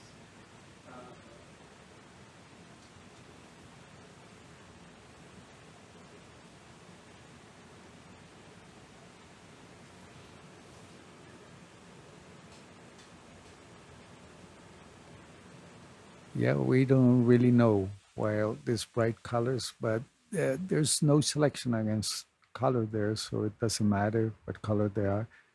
Red seems to be relatively common because it's much harder to see in deep waters from bioluminescent animals that will use light for hunting. If you're red, it's much harder to be seen.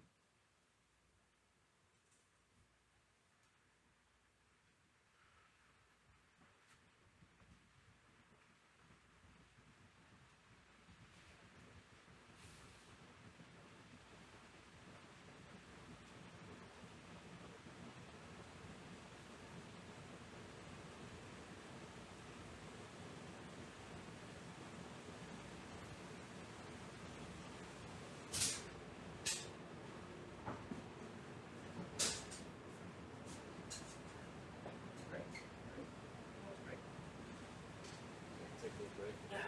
It's cool up in the world.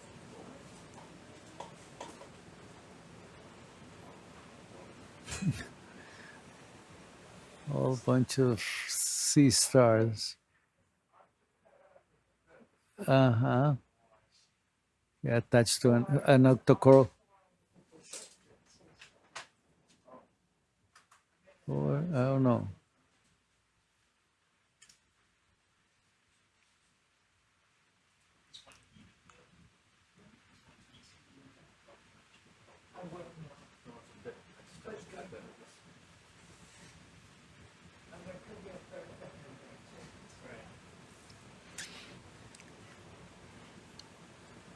I'm a simple food German person.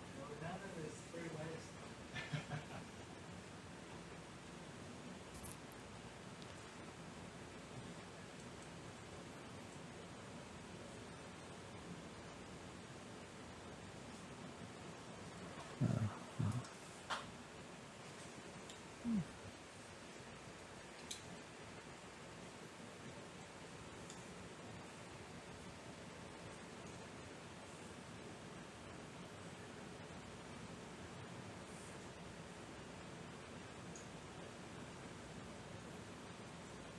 Yes, this is an octocoral with that sea star hanging on.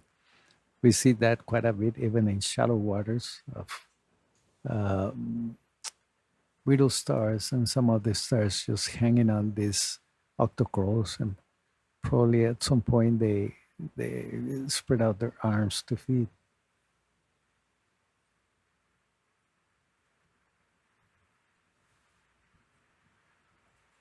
Aquí vemos este octocoral, que es el palo que vemos ahí, y enrollado vemos esta estrella de mar, y eso lo vemos en muchas profundidades, en aguas poco profundas. Vemos estos ofiuras o estrellas enrolladas en octocorales, probablemente aprovechan estando ahí más arriba las corrientes para alimentarse.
Yeah, it's another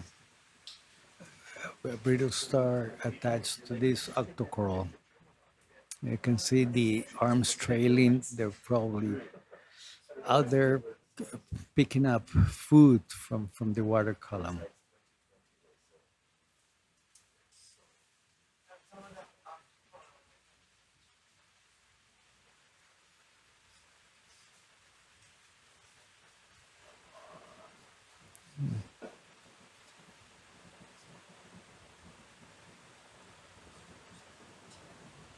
Ajá.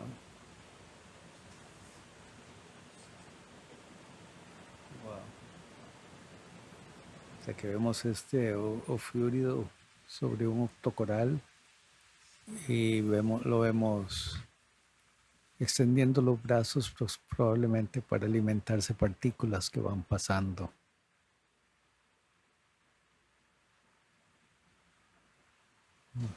We have the laser to get an idea how long.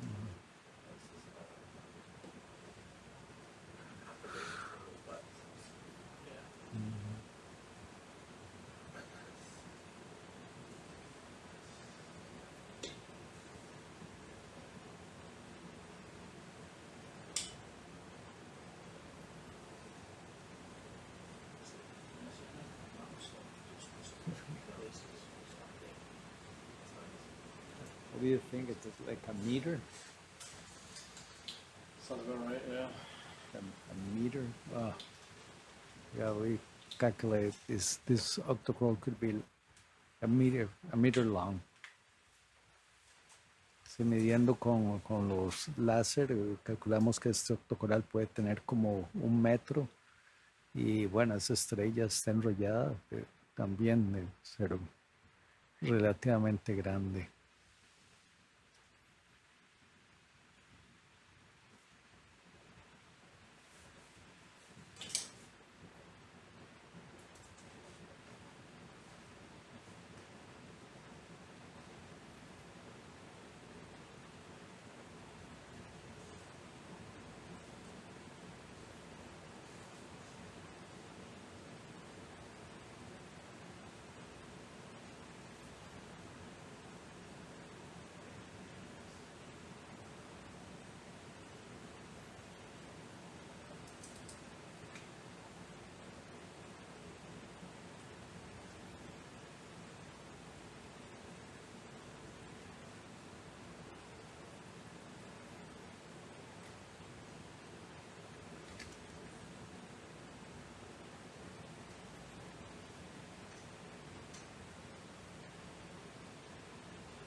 Yes, this is indicating that's a sea pen. This.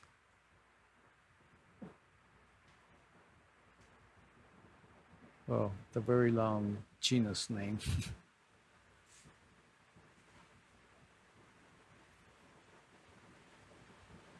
Disticoptilum gracile.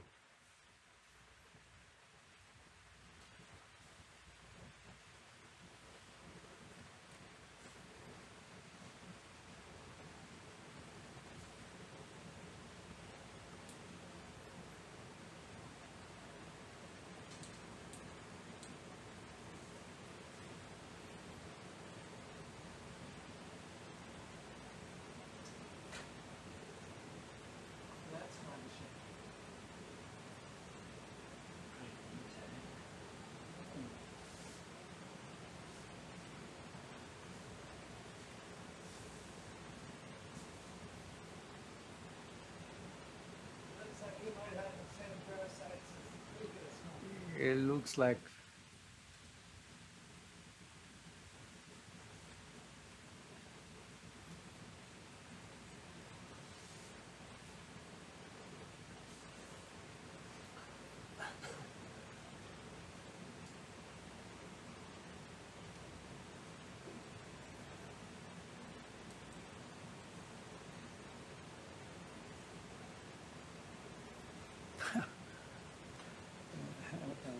other crustacean also.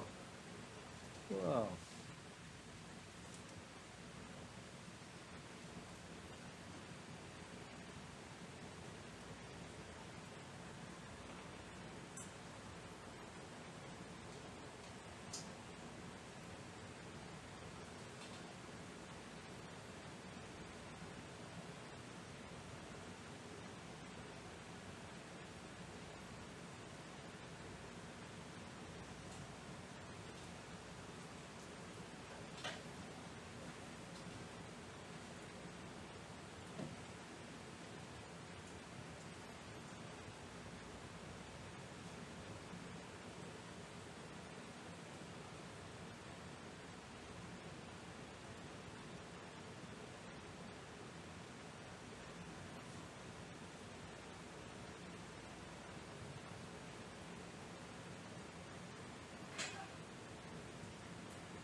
Rubbing his back. Yes, yes.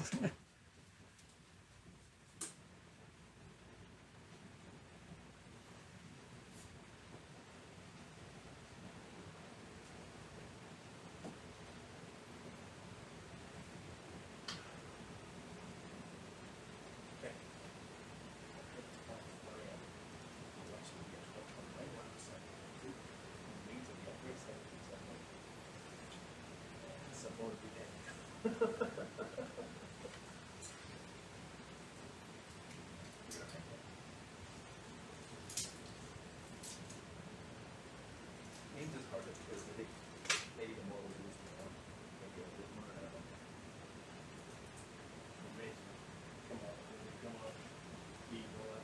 Yeah, but what I'm saying, this is at 4 a.m. before we come up. Yeah. These are my predictions. I'm gonna write it down. But the best part is, if I'm off a little bit, I'm just gonna like push the ram down on the side to like hit just right. Lex, I don't know how to keep that one. Yeah, it's not the stuff, it's not.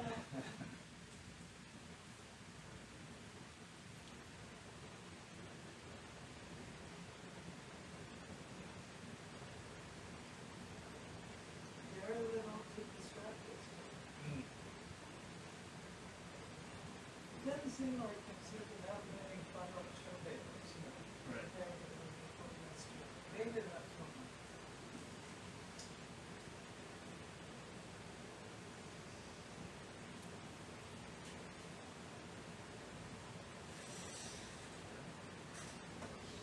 Are you just dying to get it off over now? That'd be neat to see. I'm curious about what Could be only 6 inches. it could be. Really? I don't have the RV allowed to. It's not on the. Yeah, that's On the it's survey. the one that's Oh, red. Yeah, red. it's at the base only. Yeah, I knew Yeah, so we're not on like that not one. on the We list talked of about this. survey four. So, When do you have to make the sound? 25 is like storage here. yeah. There's another one. What the hell Make we sure think you all are for going around for in the circles. some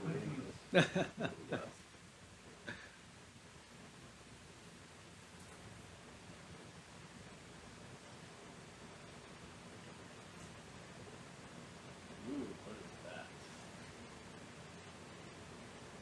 What is that?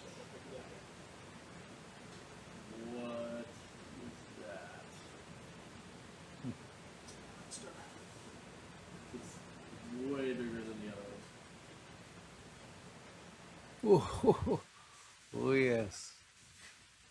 Oh, that's huge. That brittle star is jacked. We're coming up to this huge. Whoa. 1, 2, 3.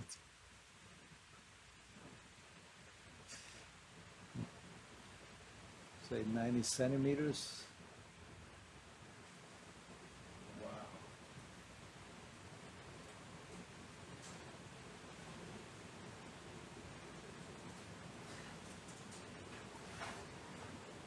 We're watching at this huge sea star with 90 centimeters to a meter across. Wow.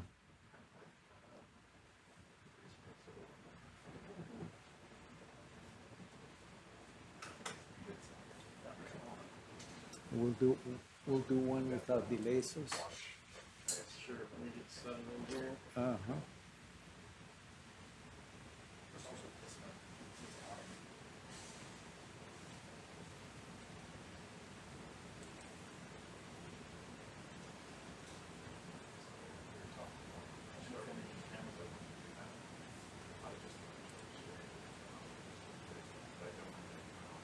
Can you turn off the lights?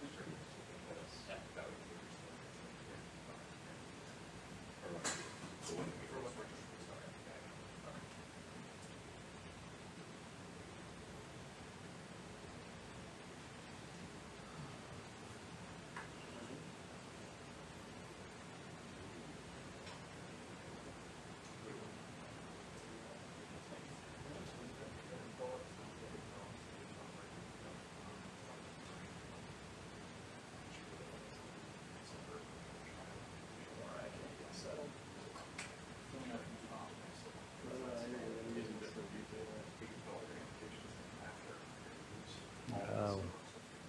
Look at the details of this sea star. It's very similar to one we saw before, but this one is much larger.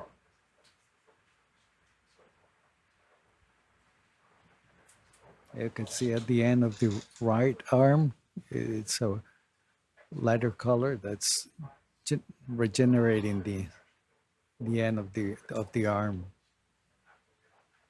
Yeah, these animals have a very high capacity for regeneration. You can see the cube worms underneath, which is what they use for moving. Esta estrella es muy parecida a una que vimos antes, pero mucho más grande, que mide casi entre 90 centímetros y 1 metro, y ahí podíamos ver a donde está regenerando el final del brazo, y también podemos ver los pies tubulares que usa para desplazarse. Y todas esas espinas les sirve para defenderse. Wow.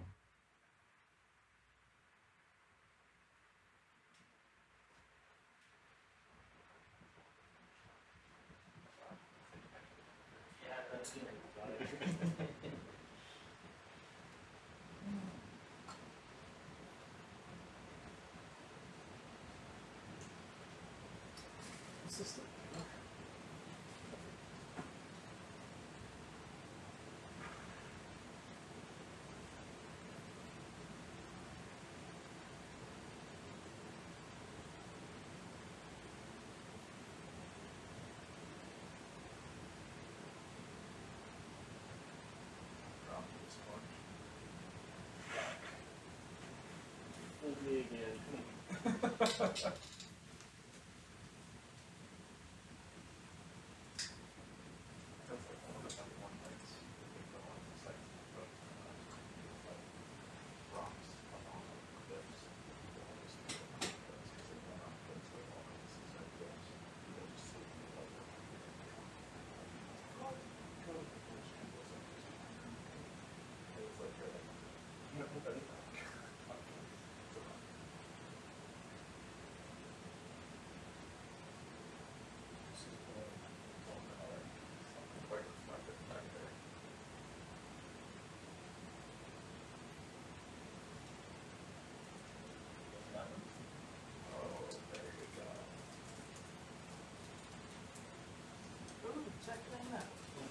That's a nice urchin. Whoa, look at that. It's a sea urchin. Whoa.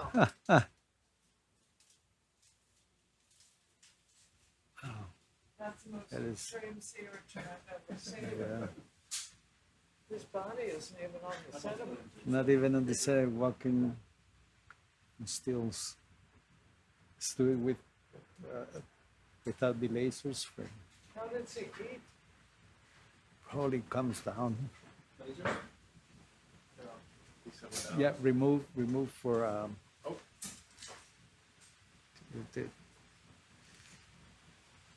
get a good image without the laser. Probably not. Oh, no problem.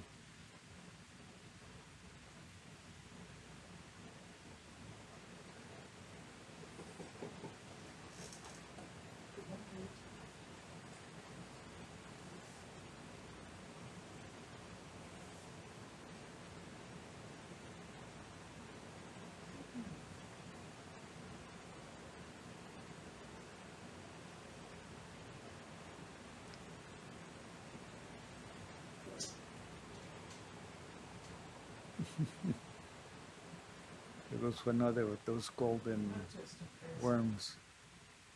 Yeah. Looks like a Christmas tree ornament. Yeah.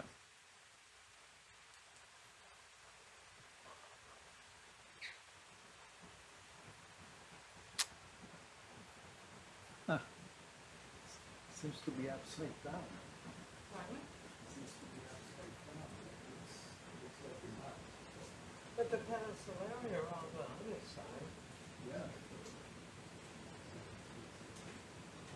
Normally, looks like I was studying that. See the vegetation of the spines. Like the other one who work on the subsettings.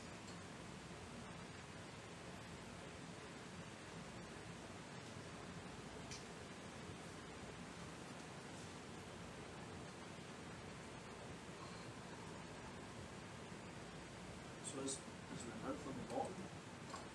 Pardon? Is the note from the bottom? Yeah. I mean, they wander Yeah, around. this is a very strange sea urchin. All the spikes. Say, We're wondering how it would eat. Pero acabamos de ver ahí un erizo de mar bastante extraño caminando sobre las espinas y con finales de las espinas modificados, probablemente para moverse sobre estos sedimentos suaves.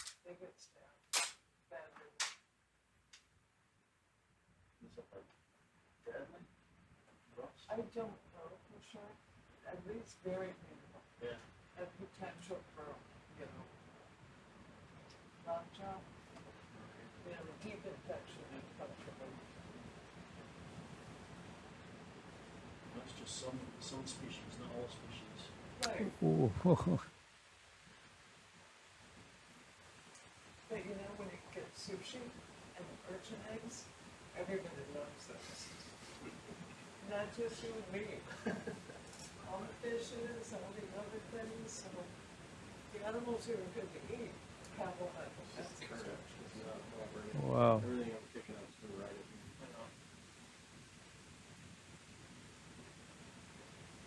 Yeah, that's right. Should have been on it.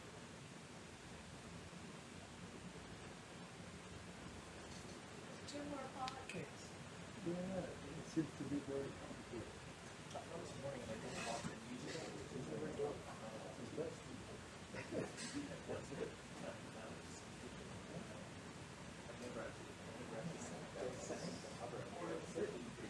Okay. It's good to stand.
you turn on the laser lights, please? Yep.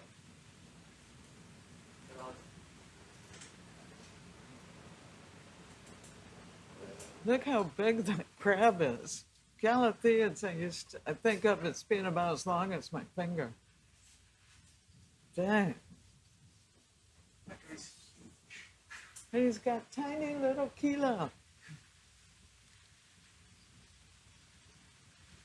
It's a type of squat lobster, and I always think of them as, you know, delicate on top, big pinchers, and out to get you. And they imitate jetting octopus really good. I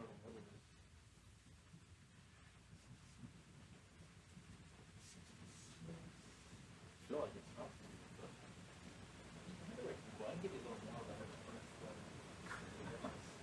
It seems to have like extra long antenna. Yeah, In the darkness. look at how tiny his pili are. Yeah. Because they're reading these little pieces of organic matter from the bottom. Oh, so he's eating dirt too, or he's I would think very so. selectively?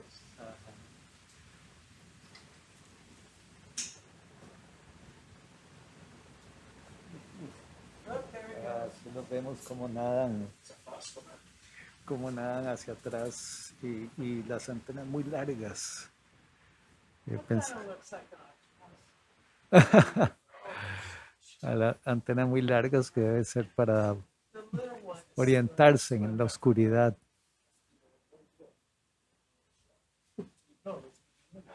There it goes, landing.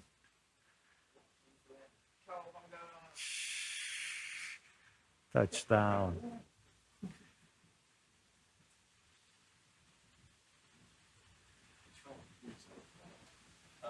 Esas tienen unas antenas muy largas que pensamos que debe ser para poder detectar el ambiente en la oscuridad que viven.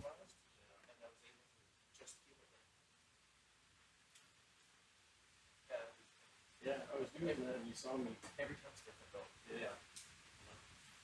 I don't do that. It's one thing I was trying to get one of the ship on the side of us, so. Yeah, thank you everyone for your comments and questions.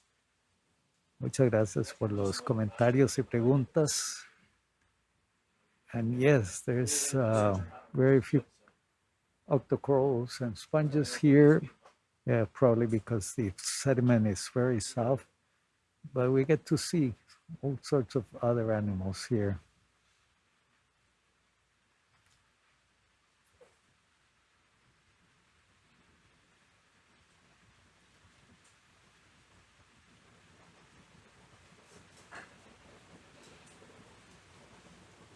Yeah, keep advancing on top of the seamount called Fuentes off the Pacific coast of northern part of Costa Rica. And we've been for several days exploring this area, and we'll be here for more days. Let's zoom in on that. It looks like a piece of wood. Let's take it. Those are good to collect. They bring all sorts of things, of organisms. You're talking about the, which one? Pardon me? Which one do you want to zoom on like that? This one? It's, Which like, Yeah. the thing that might be wood. okay.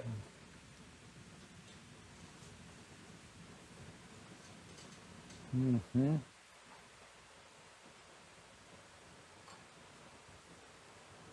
Yeah, It looks vegetative. like a piece of wood that's been there for a long time. I don't see much on it. No, this one doesn't. In other expeditions, we collected pieces of wood, and there were all sorts of polychaetes and crustaceans in it. But this one looks very plain. Maybe a Where polychaete. Diva had identified that as something she wanted. As what? Diva had identified fallen wood as something she was Yeah. interested in. Do you want to collect it? Well, let's take it. Yeah. Yeah, let's do that. We have one rock on the vehicle, so don't put it in with the rock. Okay, so just Wait. in the bow box or quiver or something? Or could go in a quiver. We have All in purpose. quivers are free.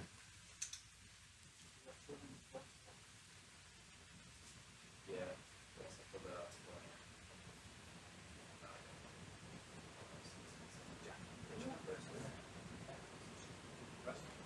I assume so. It's just kind of a computer with a clean up. yeah.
Mhm.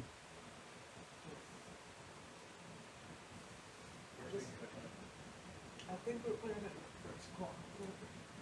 Yeah. Looks good. Uh-huh.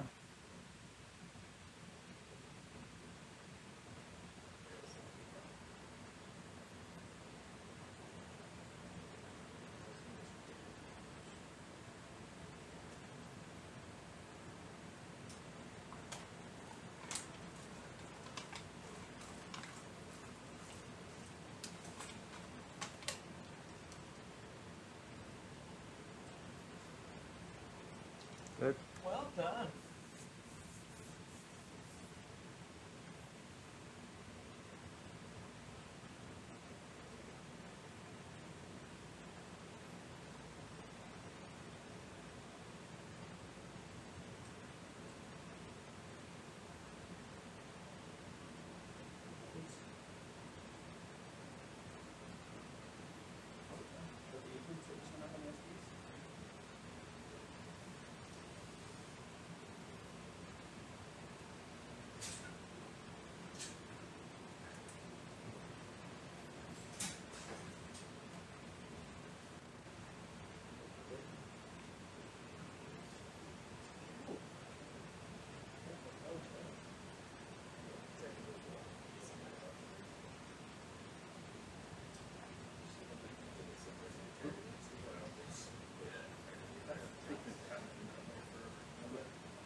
Great.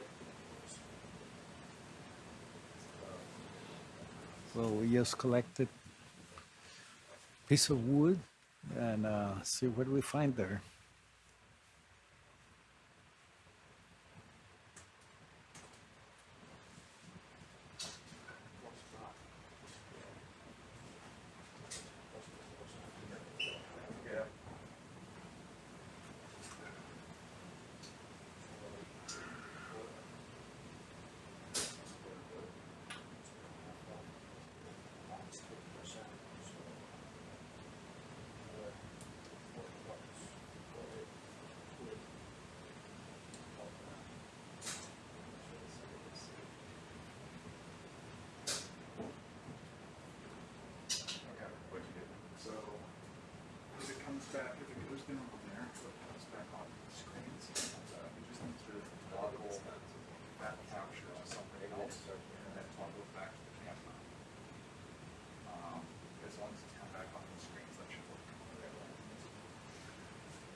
heaters was feeling some of the streams were going down and coming back up. And it was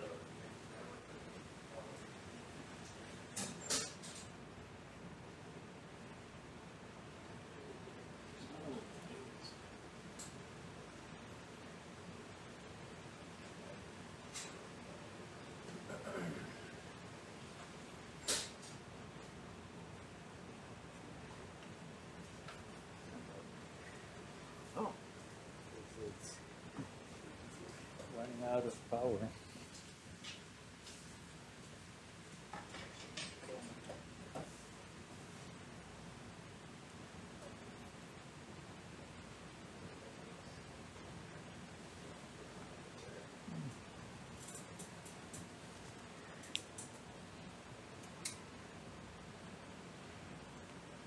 It seems like this sister missing part of an arm, probably from some predator, and but they'll regenerate that back.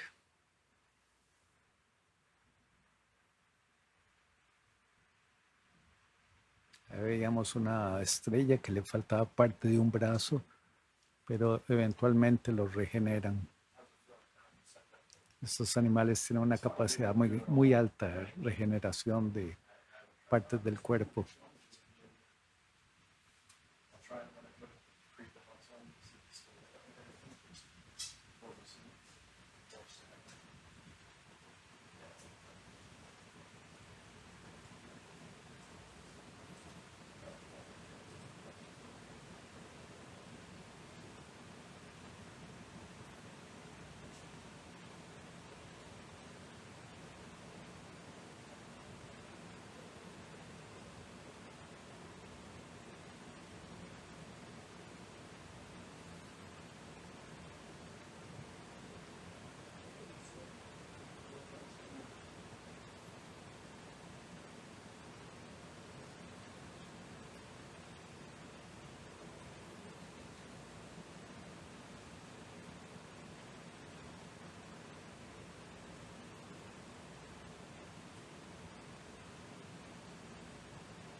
Yeah.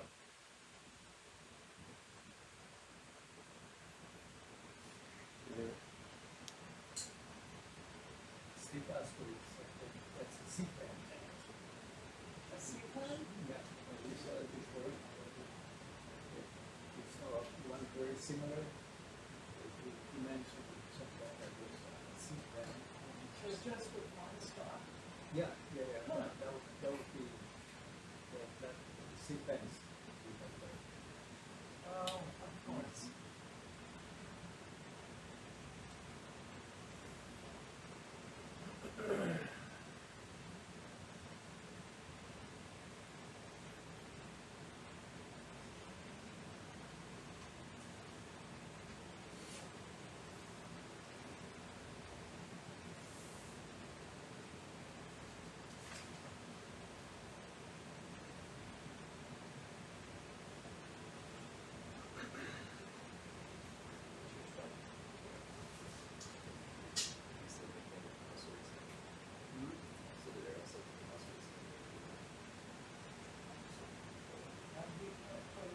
And we continue cruising on top of this seamount Fuente off the Pacific coast of Costa Rica.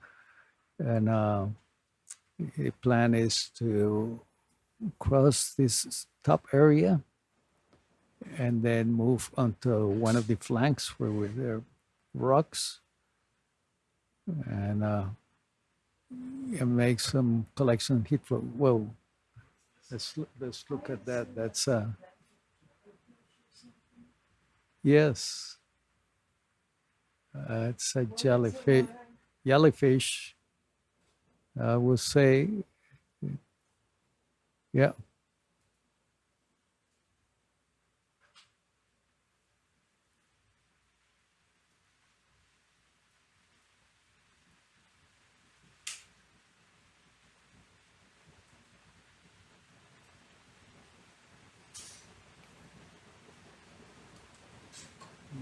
Mhm.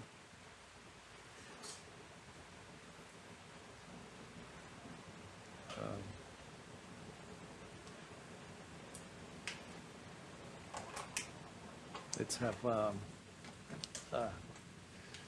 those clouds.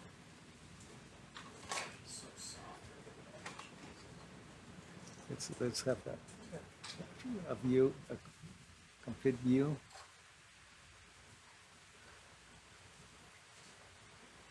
It's like 20, 30 centimeters across. It seems like a jellyfish, medusae, but as opposed to the ones that live in the water columns, these are attached. These ones are on the bottom and feeding on the organic matter at the bottom.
Seguimos navegando aquí sobre el monte Fuente.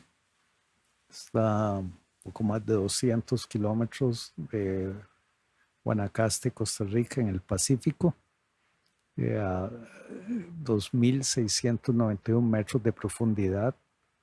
Y la idea es atravesar esta sección y bajar del otro lado del monte, a donde las imágenes de la batimetría se ve que es bastante vertical, debe ser rocoso, como vimos al inicio de nuestra sesión hace unas horas.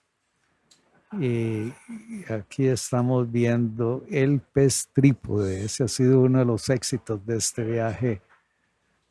Here it comes, the tripod fish.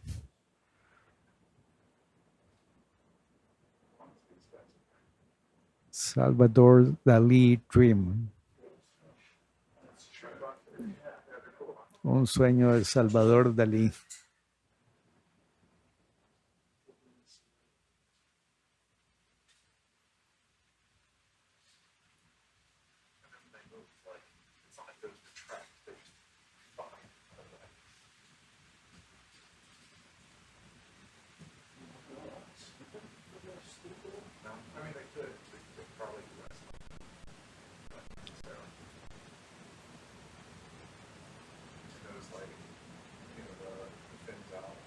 Sensory, so if they feel something kind of coming across, we can go ahead and actually.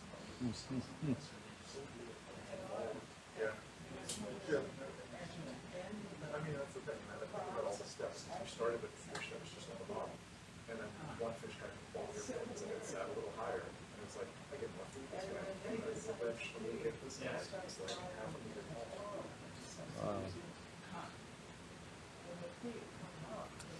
The lasers up, please. Lasers off? Yeah. There's some good video. Great.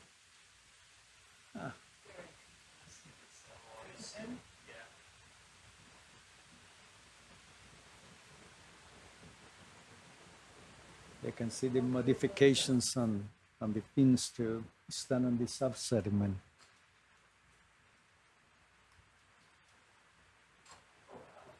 Wow. What a beauty. Aquí estamos viendo otra vez el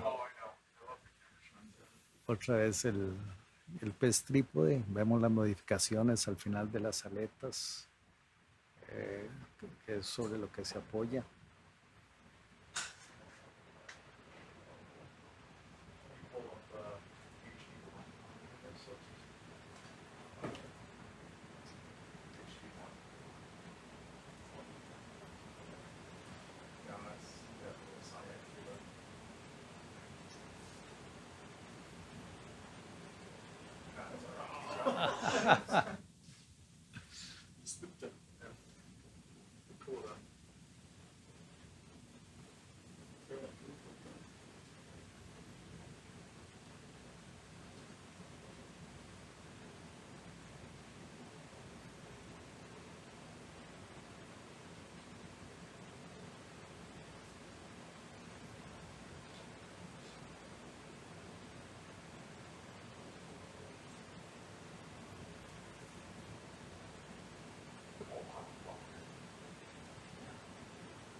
There's some that just try to manage basically, so you work with the traffic down there. Or there's some that will really put like big things on the side and feel different spaces. What's going on? How are you? Doing well, you?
Yeah, people are asking about the tripod fish.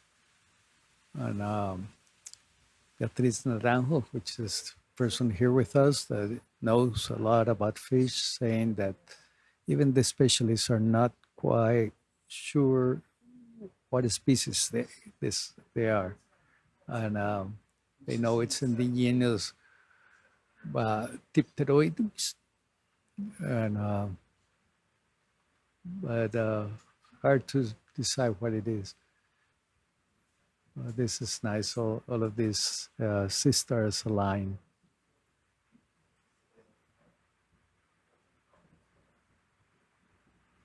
And those rectangular purple sea urchins.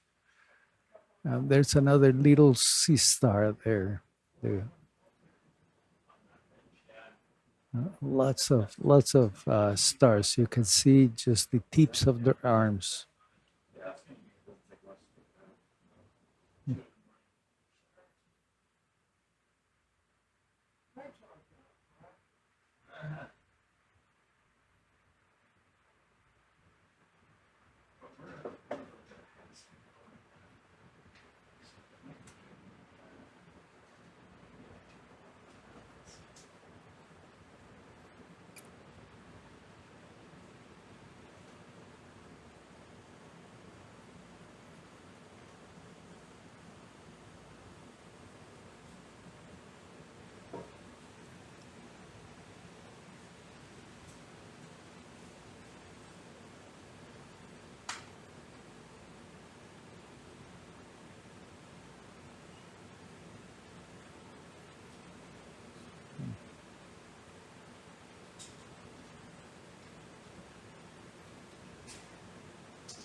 It's only two of us right now. Could go full. How are we doing? We're almost at 17. Okay. So we advance about 3.5. So Okay. that's good. Huh? Yep. Some very, very interesting organisms on the way. Well, my shift is over. Thank you very much for being with us. And I now give the science seat to Dr. Beth Orcutt, the co-leader of this expedition. And I'll see you in another opportunity from 12 to 4. Bueno, despide Jorge Cortés. Ya terminó mi sesión de 12 a 4 de la tarde y los dejo ahora con la otra, la co-jefe científica de la expedición, la doctora Beth Orcutt. Muy buenas tardes, buenas noches o buenos días.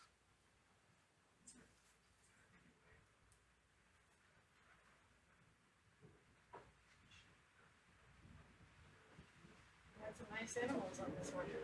Yeah.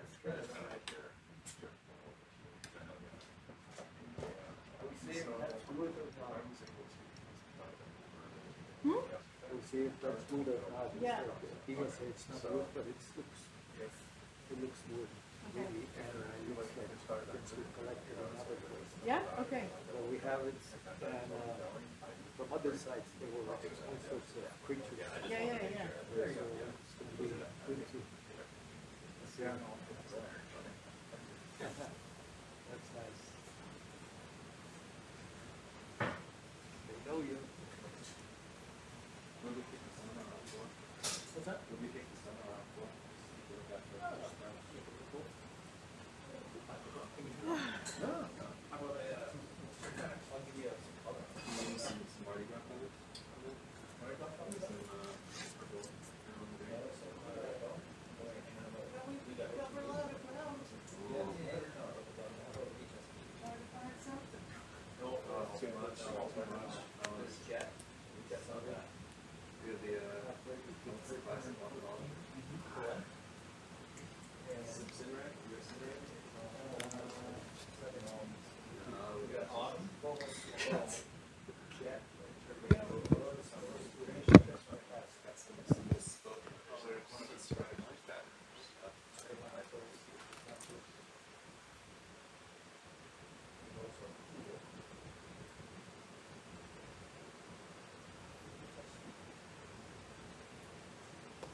Yeah, it's like hot spot over here. Yeah. It's dramatic.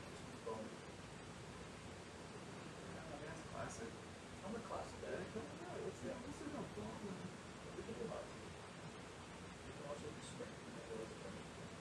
I saw your note about fishes wanting more or less.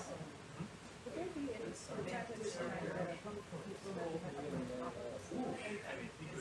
It looks sediment. Yeah. Temperature. Yeah, I want to try that. I'll go to the computer. Okay. Hi.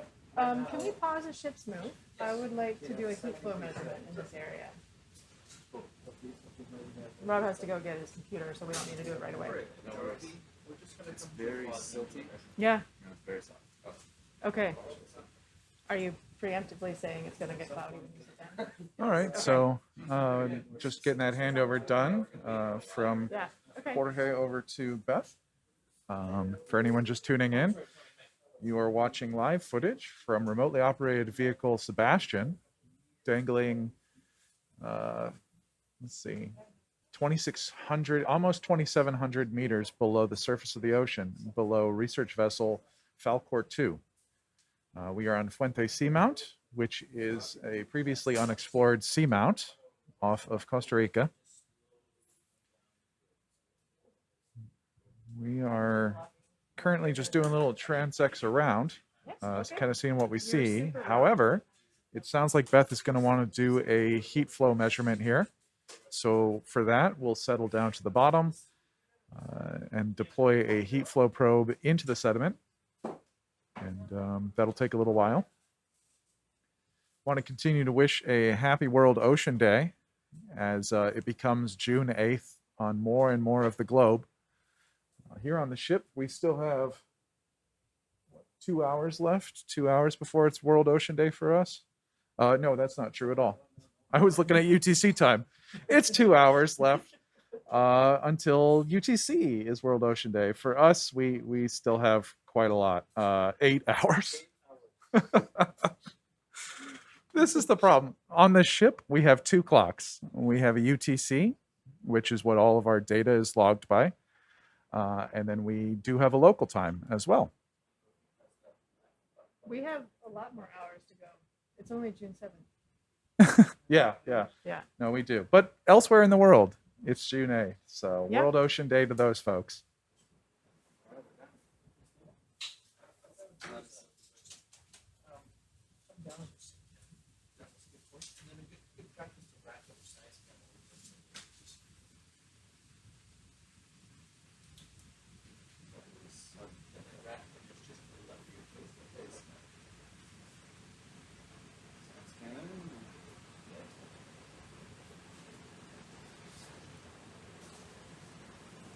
I'll wait till you finish doing that and then I'll change. Since we were talking about it being World Ocean Day for some people, let's see where our viewers are from.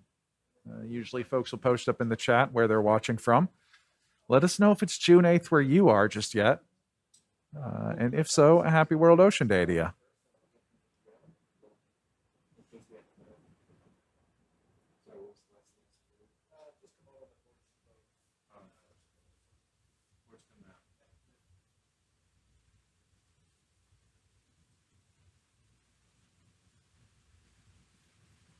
Comfortable?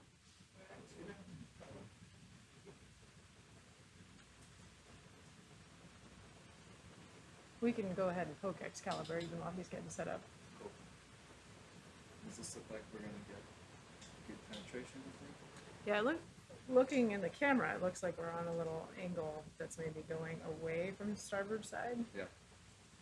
So yeah, we see a little, like, I don't see the shadow of this probe, so that means we're probably pretty far off. Okay. Just, Yeah, if you want to maybe swing around, pivot to the starboard. yeah.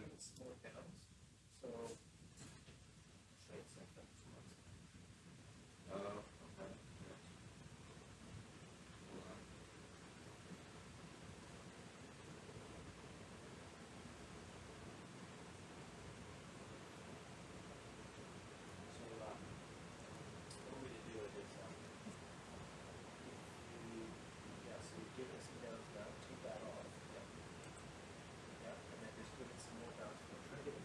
Thanks, folks, for tuning in, telling us where you're tuning in from.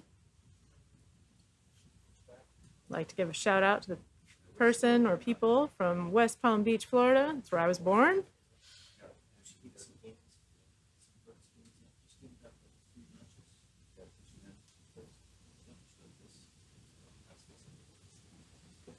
Yeah, you know, it's a couple of turns per light.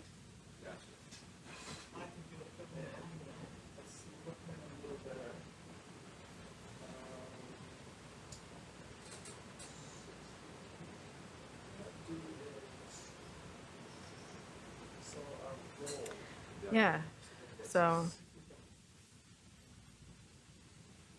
we'll wait.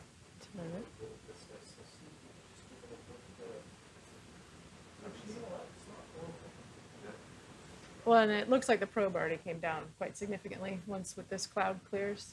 It came down.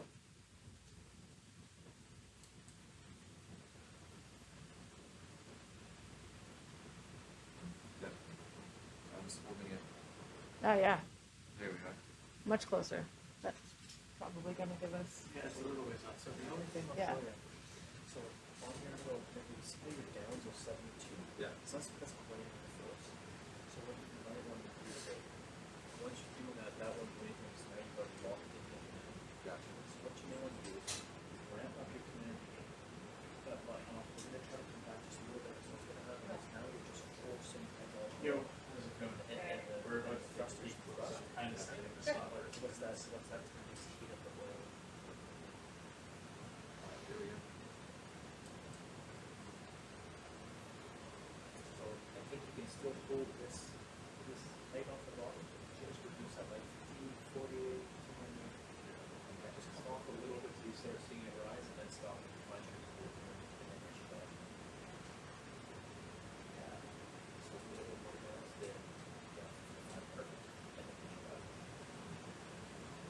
So it looks like we have some viewers from Sweden and the Netherlands who should be celebrating World Ocean Day like right now. It's kicking over. It's, normally I can't see the screen from where I'm sitting. Yeah, this is about what I would see. Okay. Yeah, it's just like a little bit off bottom where you can see the shadow of the probe like it very seems close. Yeah. So by the time we shut it down, we'll see that. This is a better spot to set actually for. Yeah. I think it's because normally I can't see that. Yeah. So for our viewers at home, what you're seeing is we are testing the softness of the sediment with a probe.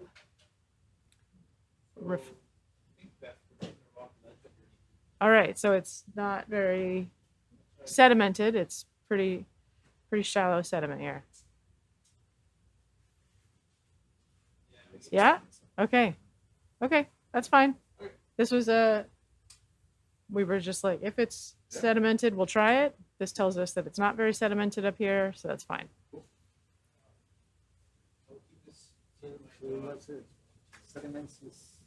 Yeah, they're not very thick. Which, if you were to zoom out on this, you'd see that we're, on that top part. So yeah, but yeah, it's probably rocky underneath here. All right. Yeah, we can go ahead and put that ship's move back in. Did you want me to just hold it in case we find another spot like this? No, this tells me that it's not really sedimented up here, so, which is what you would expect on the top of a seamount. All right. Thanks for a great work, guys. Lifting up.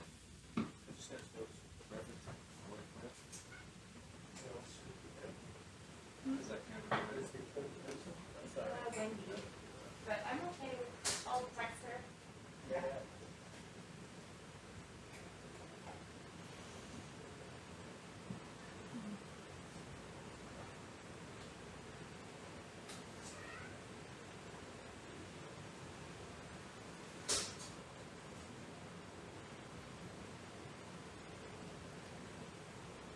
So now that we're getting settled in on our shift, I'm going to do some introductions. I'm Dr. Beth Orcutt from the Bigelow Laboratory for Ocean Sciences. I think you might be catching the loop there.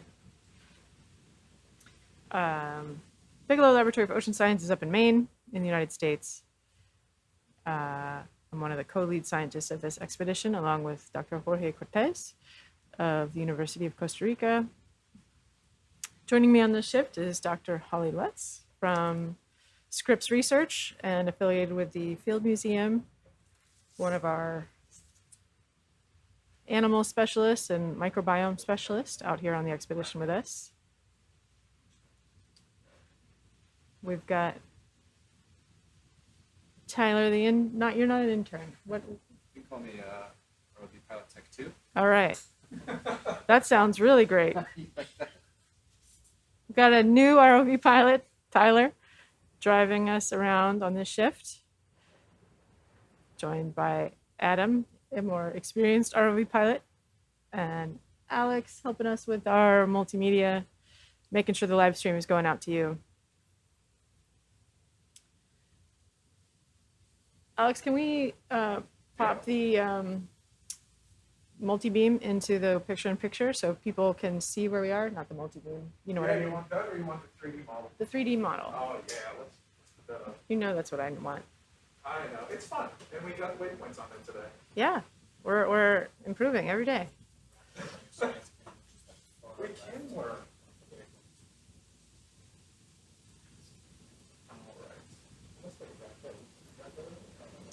There we go. So this gives you a little bit of a zoomed in view of where we are exploring on Fuente Seamount. You can see the position of SuBastian there along our waypoints. We're exploring kind of a ledge feature up here on the summit.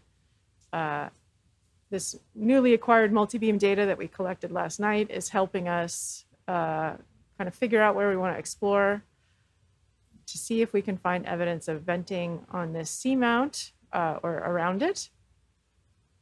So you can see there on that plan that we're going to follow this ledge for a little bit more over to the southeast side.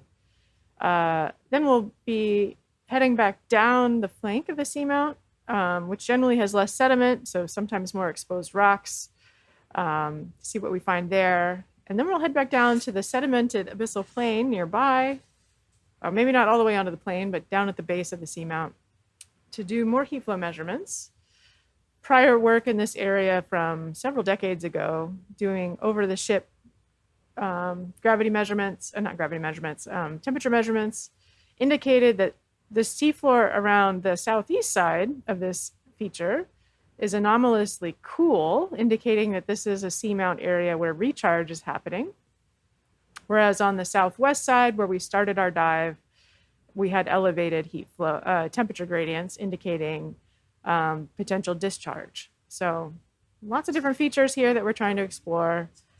This is a seamount we've never been to before, to my knowledge. Actually doesn't have an official name, so that's something we'll be working on this expedition. It just has a kind of accepted name in the scientific literature, but we'll want to work on getting that in the Gebco Gazetteer.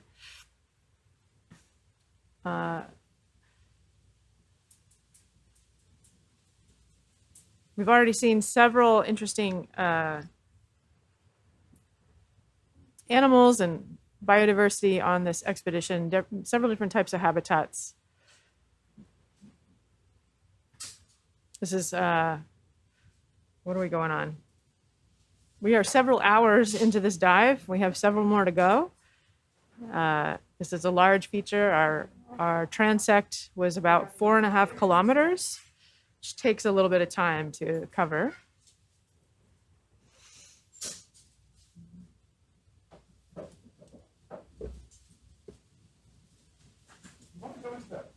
And all that of you said not officially named, but it has an accepted name. What does it take to name a seamount?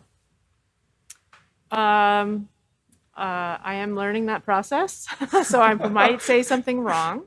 Okay, sorry. But there's a kind of an international group referred to as Gebco, Gebco, that has the authority to accept official names. So individuals can petition for a proposed name for a undersea feature. There are some kind of standard definitions that one might consider, and then that's reviewed by a panel of experts. who then would push that information out to the gazetteer. That's about as much as I know. I'm a microbiologist. I don't normally name seawater undersea features. But this is something that we'll be doing as part of this expedition in collaboration with our Costa Rican scientists in putting forward some names for the undersea features. But it's not uncommon in scientific papers to propose a name, an unofficial name for something to help with kind of defining something in a paper so that you're not just talking about unnamed seamount or unnamed something or other. But those scientists may not go through the full process of submitting a name officially.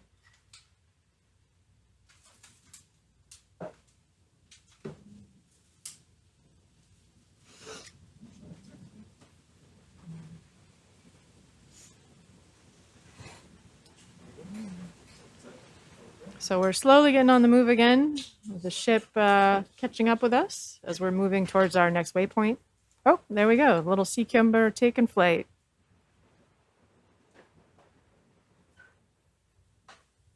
It just seems like an inefficient way to move, but it clearly works so well for them.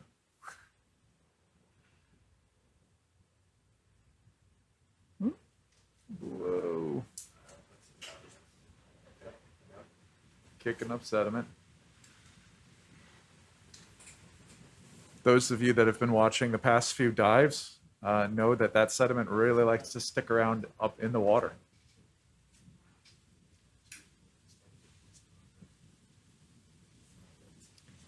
So off to the starboard side of the vehicle, you see a green colored sea cucumber, as well as a sea star, as well as a brittle star on the left-hand side.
I don't know. I'm sorry. I was looking at something else.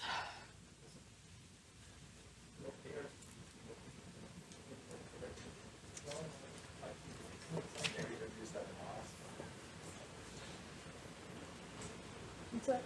Oh, it's not in here. Yeah. No, I was looking if that was the one for over there or if it was a separate one. Okay, was that a question? I'm not sure. Okay. I didn't see another guide over there, so I guess that's the one that's there's, in here. there's this. Yeah, that's just for the sediment. Yeah, okay. I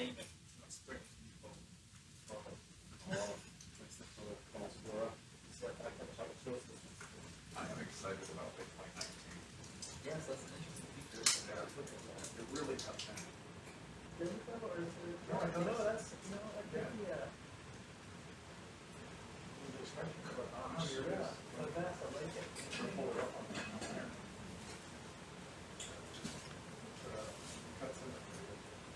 Yeah, so as we're coming up on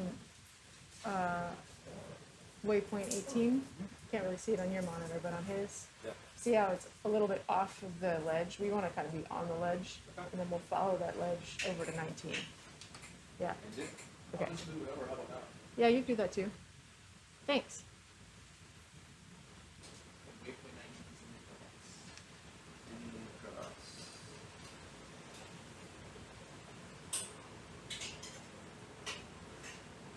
So another type of sea urchin coming up ahead, along with a cutthroat eel, cusk eel, sorry. Several different Xenophyophores on the seafloor here, those little brown splotches. You can also see the arms of what looks like a brittle star under the seafloor, just poking its arms out. So even though it might look like there's not much going on in the sediment, there's actually many animals in here. There you see a brittle star out of the seafloor, as well as an acorn worm off to the right. What did you see on the left? Sea spider over on the left side there, far left. Ooh, Probably don't pass this now. there he is. Yeah. We've seen quite a few of those. Nothing like the worms though. We keep running into those constantly. Yeah, this last night's dive seemed to be dominated by sea cucumbers. Today, our interesting, abundant animal is an acorn worm. The acorn worm and the anemone crabs. Lots of those too. I think most of them are crabs actually that have zoanthids on them, not necessarily anemones. Oh, okay. So when you see one, if it's just carrying one, it Yeah. might be an anemone. If there's multiples, Yeah. there's. We saw the one that had like 3. Okay. Yeah.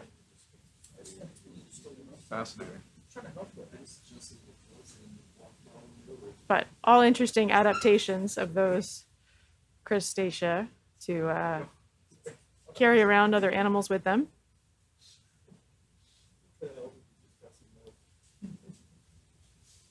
Several of these guys too.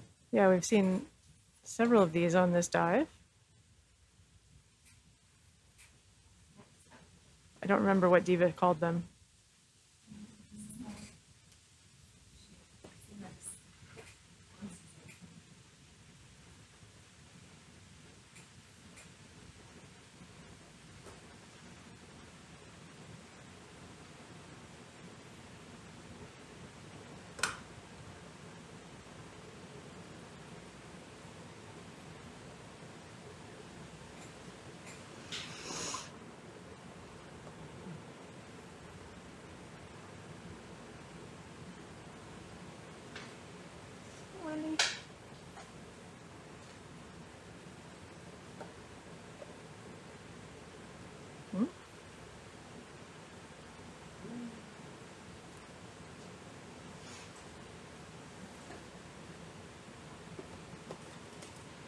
Another pycnogonid here on the right.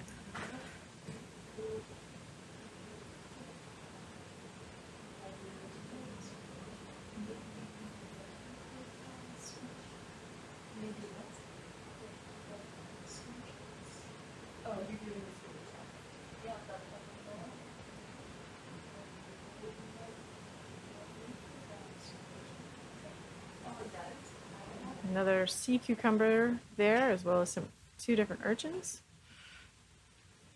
Hey. Do you know if when we do a biology observation, it once it takes a screenshot? Mhm. Oh, it does. Every time you enter something, it takes the images from that Oh, moment. that's awesome. I didn't know that. Yeah. I didn't jump around.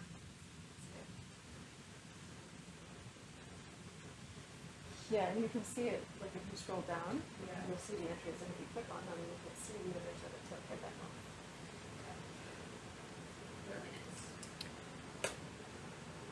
For those of you listening and wondering what we're talking about, the Falcor 2 and the ROV SuBastian are using a program to log information that the scientists are using in the control room to record observations and when we collect samples. And it's a really powerful program that captures all kinds of metadata from the vehicles and the ship, our position, the water temperature, different data coming from the sensors, as well as images of what cameras are seeing. It really saves the scientists a lot of time from having to take handwritten notes that would be terrible.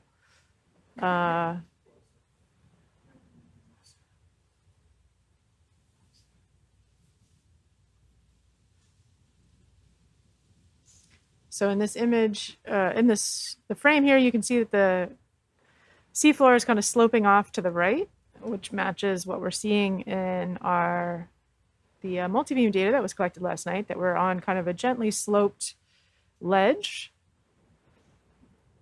in the multiview data, it looks like it'll get a little bit steeper as we move along.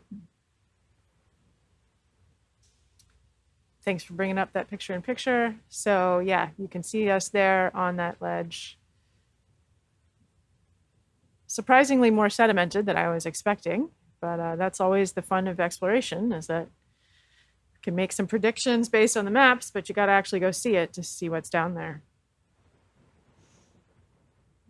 When we started this shift about 20 minutes ago, one of the first things we did was poked a stick into the seafloor to see how thick this sediment was, and it's actually a relatively thin drape of sediment on top of harder substrate, which is probably the rockier part of the seamount.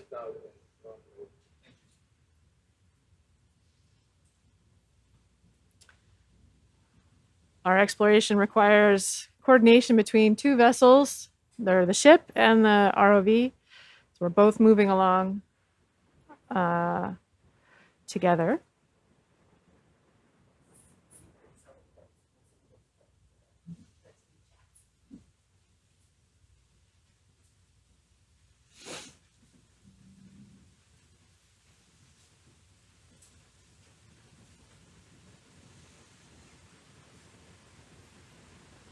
Is this a good speed and altitude for you, buddy? Yeah, this is fine. Thank you. So we're at about 2,697 meters. This is our shallowest dive so far on this expedition, at the top of Fuente Seamount. So most of our dives have been more around 3,000, 3,100 meters water depth where the seafloor is. But this seamount is quite a bit larger, so it comes up shallower into the water column. Oh, yeah.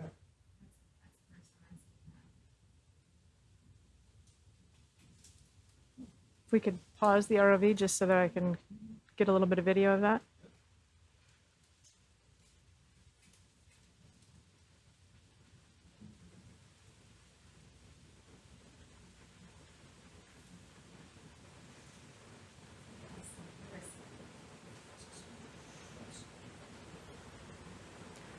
This jelly looks like it has some associated,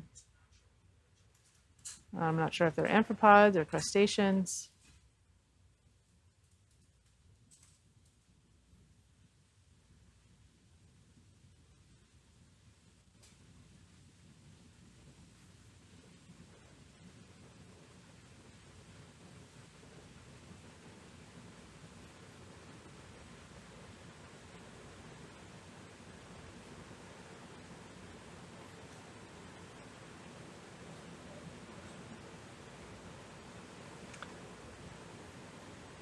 Thanks, Tyler.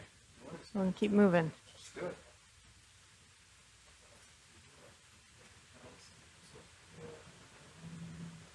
You can see that though, if you were watching the dive earlier, the water was a bit clearer at some of our other seamounts. Seems much more turbid here. That might be a reflection of how the water picks up sediment around the seamount.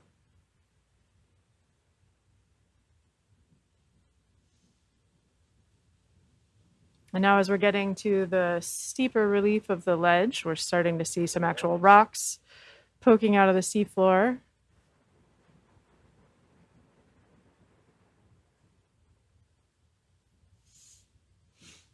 And where we see solid surfaces, we often see a higher abundance of life.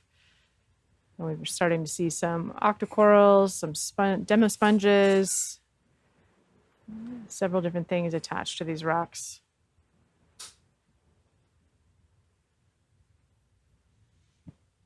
And again, our primary mission on today's dive is to find out if there's any evidence of low temperature venting at this outcrop, the seamount, since some of the heat flow measurements that have been done in this area indicated that there might be discharge of water. Coming up in the center of the screen here, you see we're just passing over a very lightly colored sea cucumber, an acorn worm in purple there, right in the center of the frame.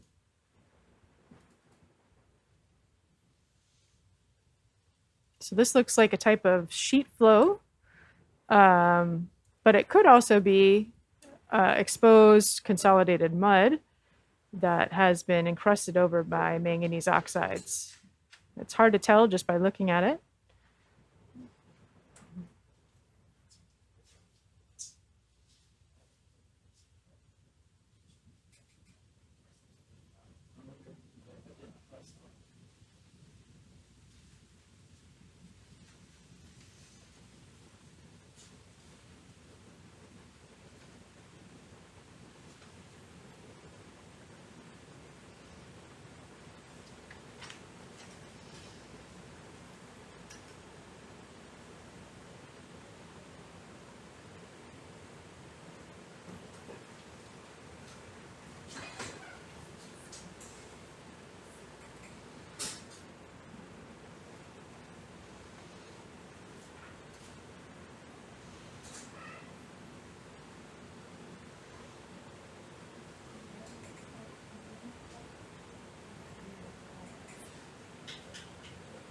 Hey, Jason, is that waypoint okay for you? Yeah, sorry, I've been distracted with it. There's your alarms up there. I'm also getting some strange feedback. Yeah, roger that. Do you want us to slow down or wait for the move? Yeah, I dialed it in now. We're on with move at 0.4, so it should catch up pretty quick. Okay, copy that, thanks. We could take advantage of waiting for the ship to move and catch up with us to do a little bit of exploring around this area as far as our tether will allow us.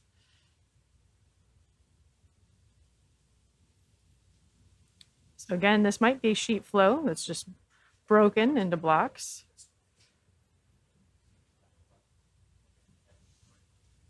Indication of the type of eruption that happened to form the seamount. Oh, wait. Down here. I want to go look at that, please.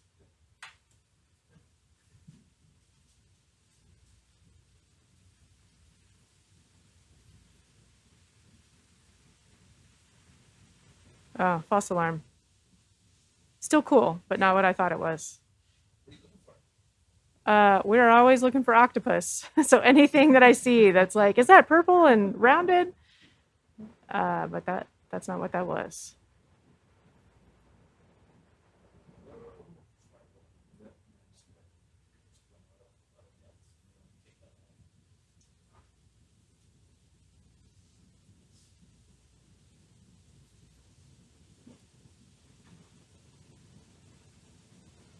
Can we bring up the gain on the camera just a touch?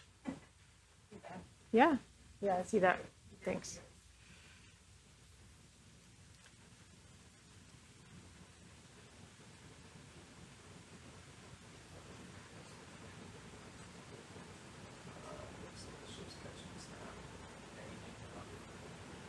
So another type of eelfish in the frame, several brittle stars, an acorn worm, many different sponges attached to these rocks. I believe off to our right, there was a stocked crinoid.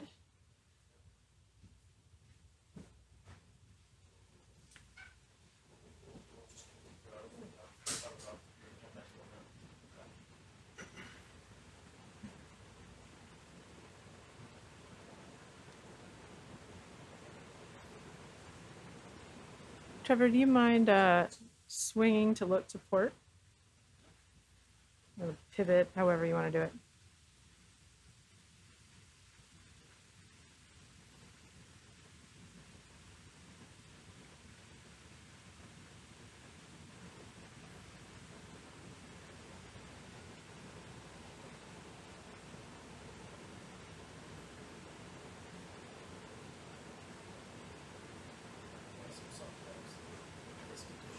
Interesting ledge up ahead of us, looks like. There's quite a bit of relief coming up ahead. Holy cow. We can get a little closer to that and have a look. Is that all that white that you scraped earlier too?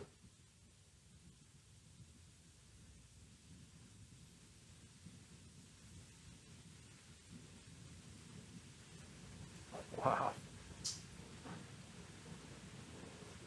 So this is something that I don't think we've seen yet on this expedition. very interesting feature here. Also, I'm just gonna do a quick light bounce here in a sec. Okay, yeah.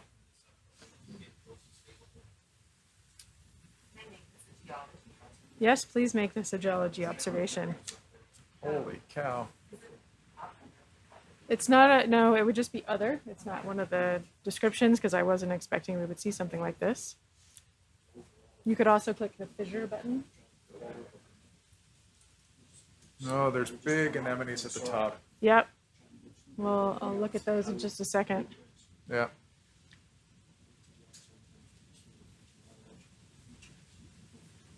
I'm just going to do a quick white balance camera real quick.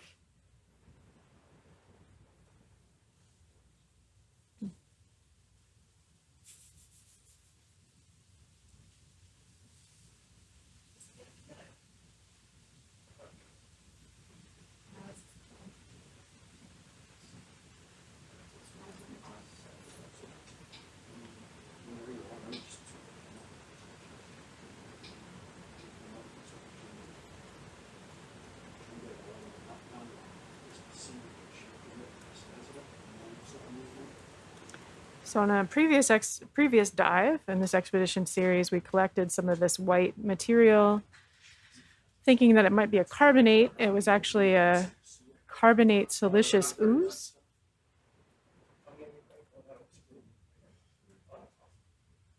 You guys all set? You guys all set to keep moving? Or are you still doing stuff? Okay. Yeah, can we come up to the top of this? There's a ray coming into view. Would that be lava on top? Yep.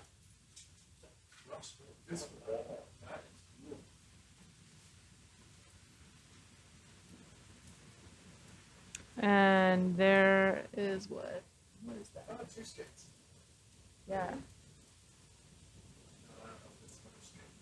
Oh, that's a different sponge.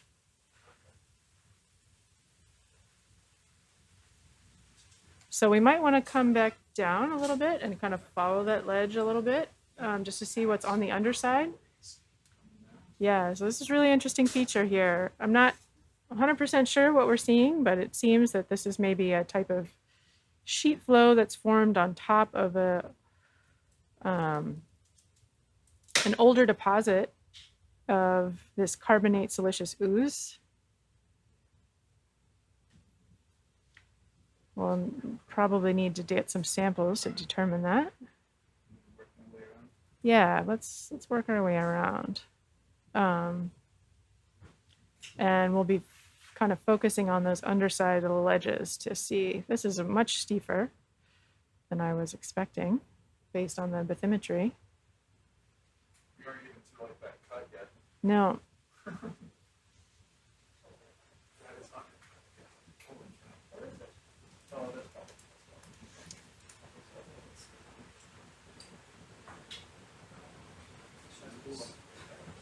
You never know what you're going to find down here. If we can, Trevor, if we can come closer to the edge so that I can try to get some zooms of the rock itself. How tall is this? This is amazing. It's actually not super, it's the dark you see below is the seafloor. Okay. So, But yeah, something like that. okay.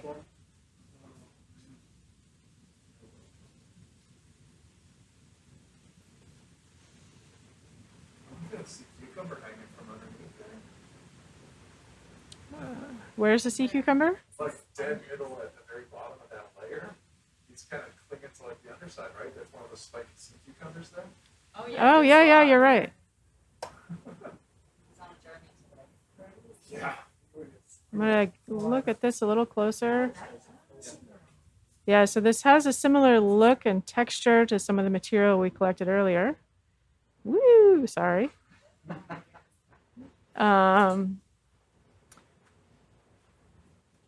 Do we think that we can bring out Excalibur to poke this material? Yeah, like free fly. Yeah. No, no risk, no risk.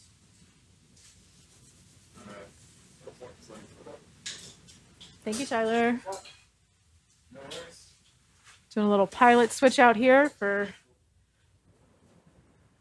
jousting.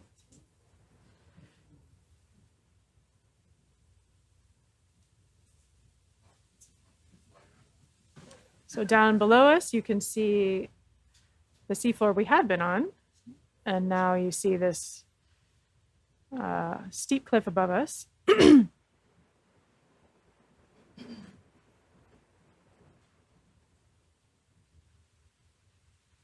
interested in poking at The white upper stuff. darks? Okay, the lower stuff. Yep. Okay. I think it's a softer consolidated mud, not a carbonate.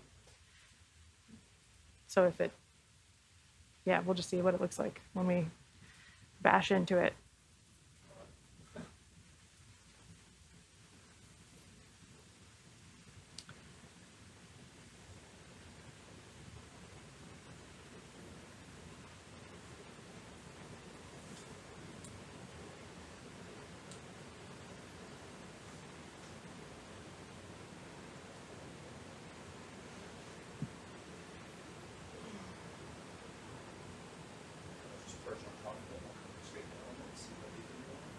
Do you think it's that soft? He wants to do the lower section.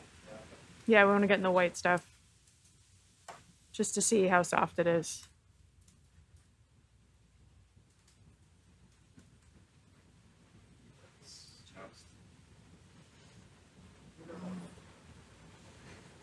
Yeah, that's are we pushing back or? It's definitely not solid rock. Yeah, yeah.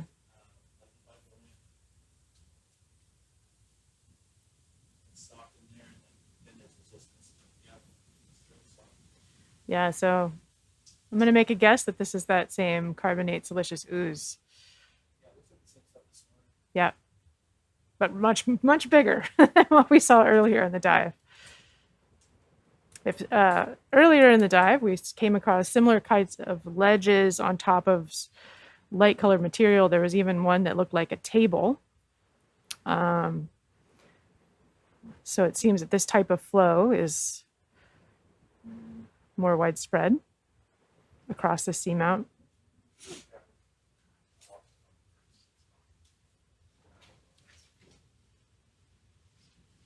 Thanks for the jousting. Oh, lost the live stream. Okay.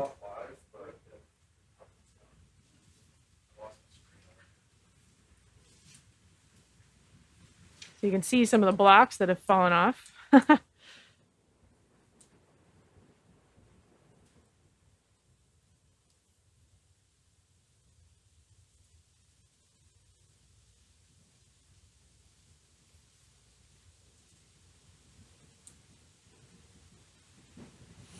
Another indication that this is not as solid is that you see fewer organisms attached to this material than you do to the blacker crust above. Many organisms in these environments prefer to anchor themselves on more solid substrates than on muds.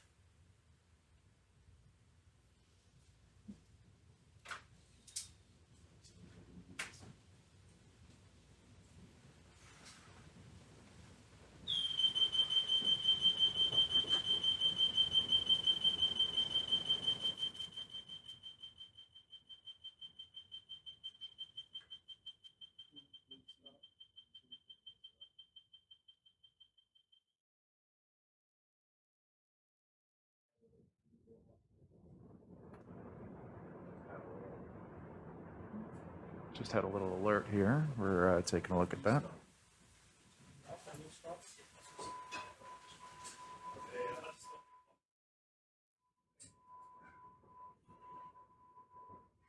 So we're continuing to rise up the face of this cliff. We're at about 6 meters off bottom below us.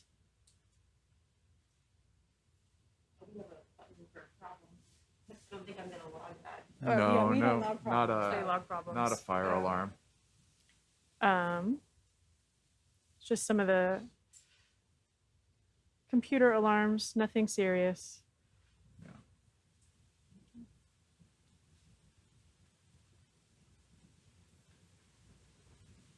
See a nice crack feature here on the right-hand side as we come up. We're now at roughly 7.8 meters off bottom. As we rise, continue to rise, now we're coming up to that cliff edge.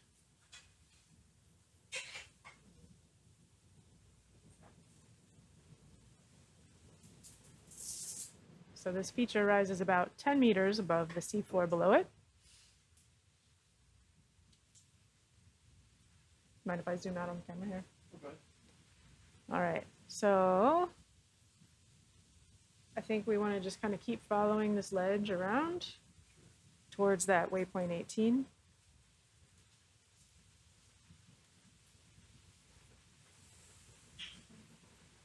Something quite long sticking out of the face, about mid-screen, Yeah, a so third the way that's a down. type of coral Okay. at the bottom of the screen. Up above is a sponge. Reaching out.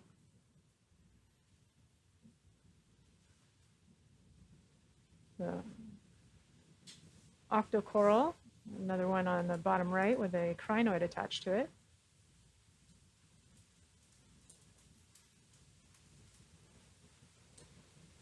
So that does have a slight undercut to it. A nice tube anemone coming into the top of the frame here. Also see some stoloniferan attached to the bottom of the blacker material.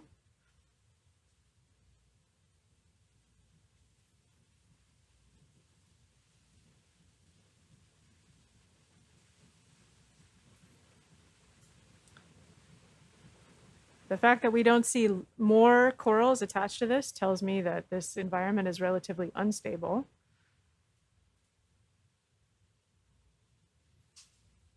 More tube anemones here. And then it just peters out. Interesting. Several long tube anemones here.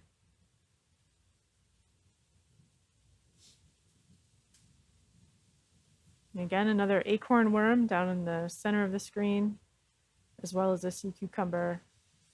A black coral up on the top.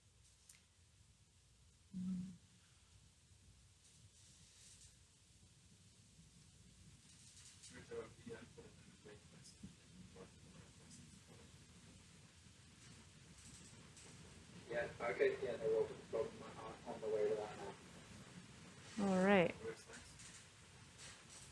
Another the sea cucumber here. A nice not camouflage, but coloring.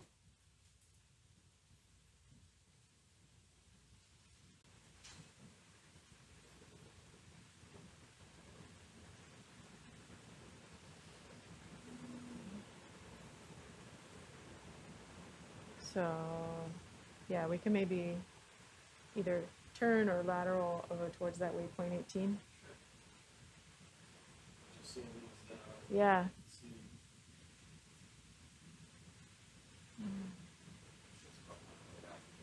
This looks like that's about to go to and create another Yeah. crevice that we just found.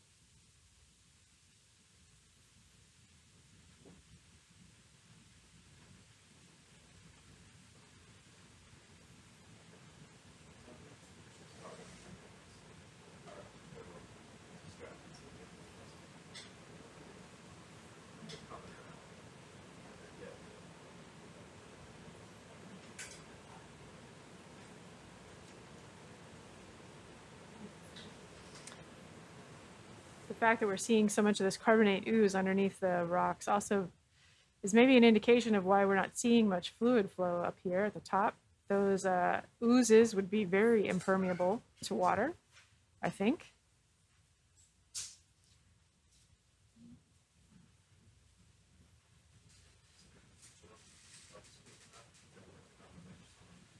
There's nothing we can do right now.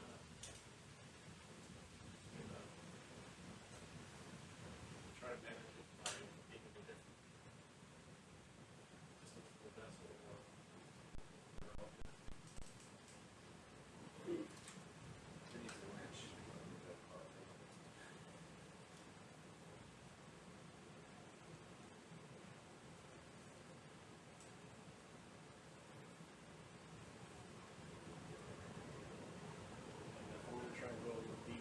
Yeah, okay. south to manage, since we can't manage. That's fine. Whatever you need to do. That is possibly. More interesting. Yeah, we're starting to get on where the map actually shows it.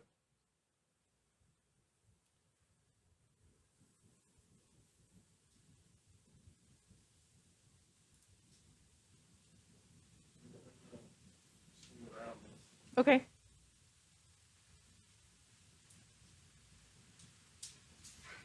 Yeah, thanks for showing that picture in picture so folks at home can see kind of this sharpness of this relief.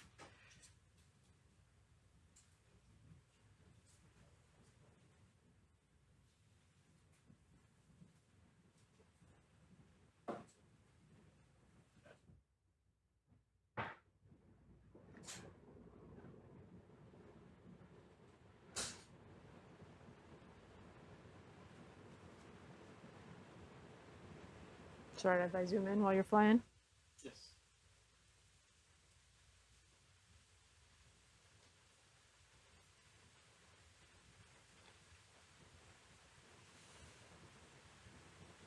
So in the frame here, we're seeing some crinoids, kind of look like sea stars with lots of arms down in the bottom.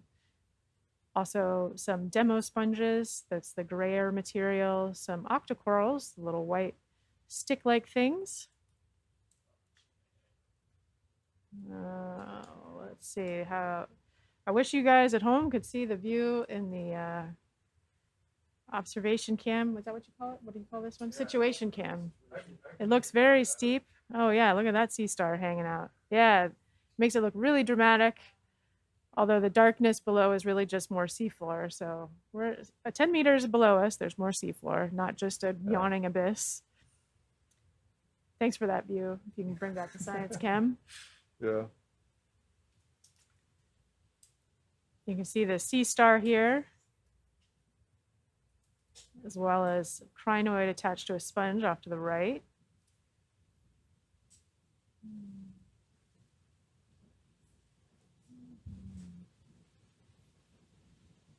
I believe the pink organisms we're seeing are a type of zoanthid. This might be a nice view of the underside.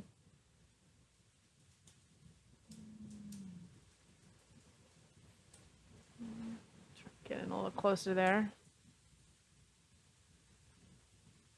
So I believe the yellow material might be stoloniferan, zoanthids, brittle stars,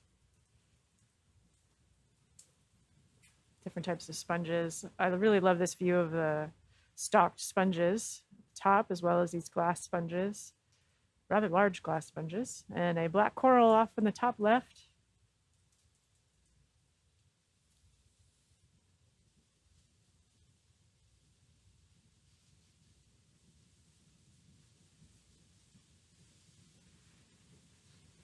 For those watching earlier, while we were covering sediment over the sedimented areas, probably noticed that there's much higher density of life here on this rocky outcrop overhang than on the sediment.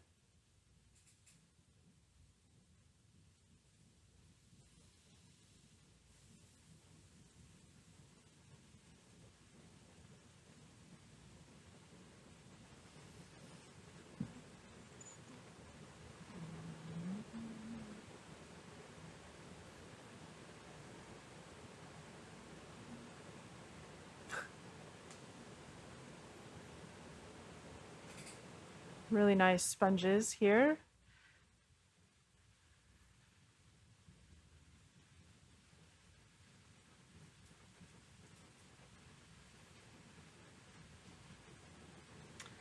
The sponge that looks a little more brown, probably not as viable, but you see that it's still providing habitat for other organisms to attach to.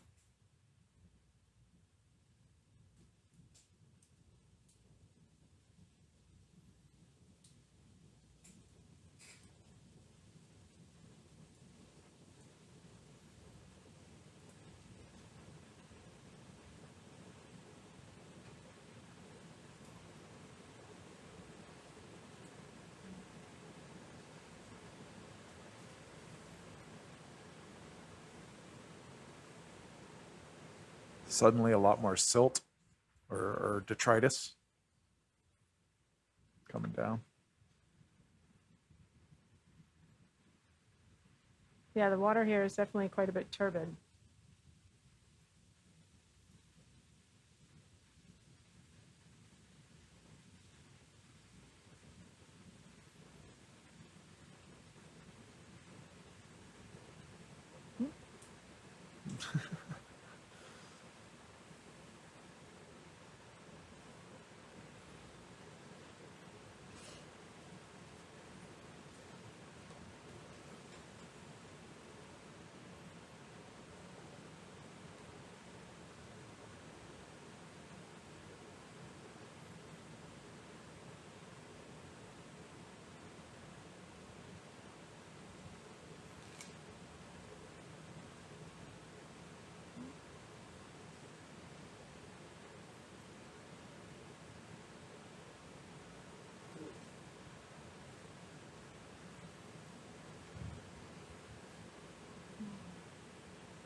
So if we're correct that that white material that we've been seeing is indeed a carbonate siliceous ooze, and that's what we're kicking up here, that means we're flying through a cloud of old forams and diatoms.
That's basically it.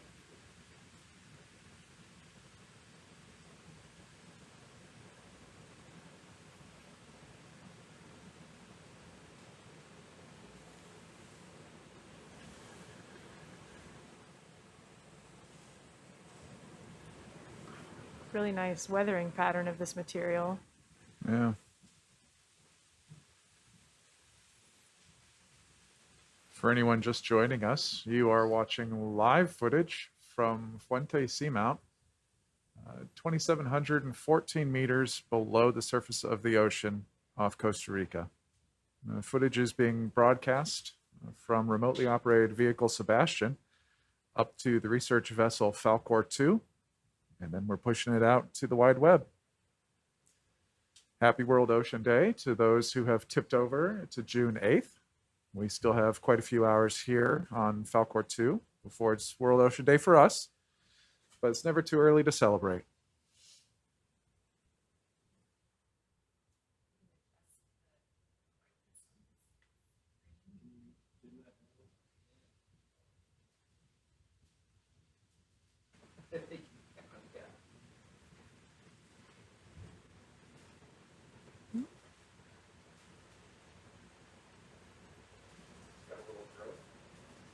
Or he's just sitting down where there was something. We may zoom in on him and see, but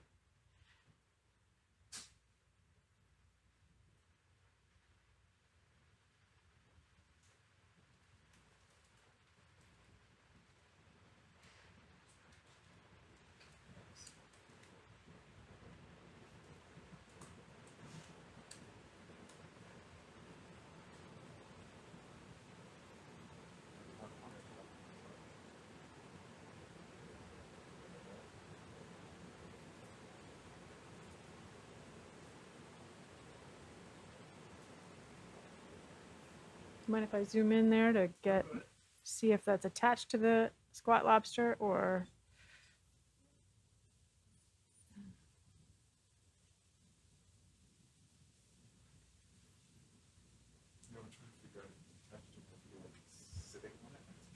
Get around to the right here, maybe you can see it better. Little tile over there. Yeah. Sorry, It's okay. it's just a tight spot. Yeah. And we're super zoomed in on this tiny little animal.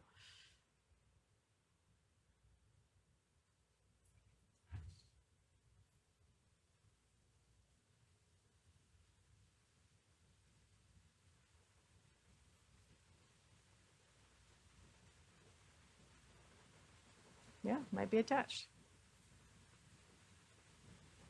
Okay. All right, we can keep moving.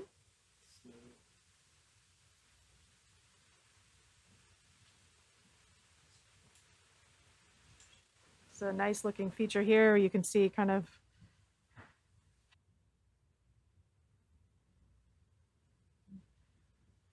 some glass, some sponges here, two different kinds of sponges, at least, or three actually, and a black coral along with this fish.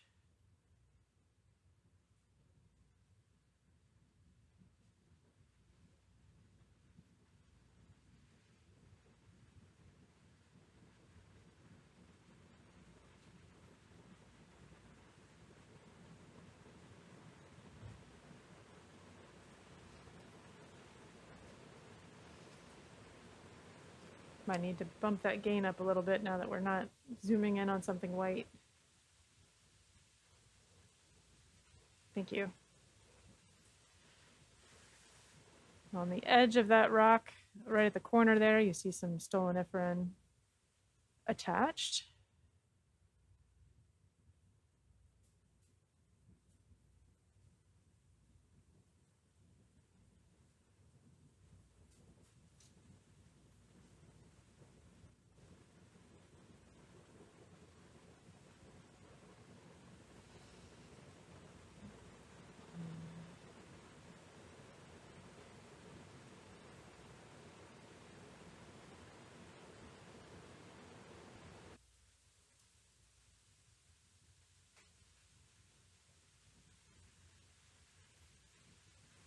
Another of the relicanthus. Really trying to hold on to the edge there before it falls.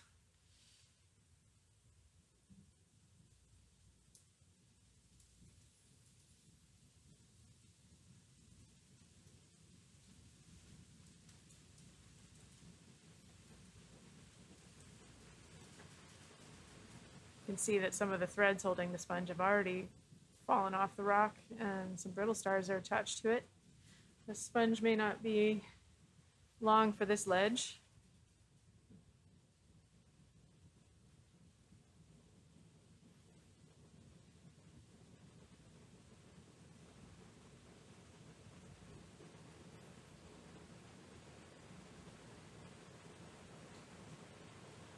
Another stunning relief, how steep it is.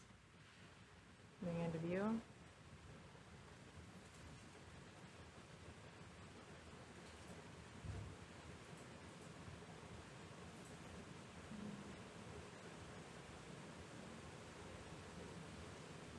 We're at about a little deeper than 2,700 meters here.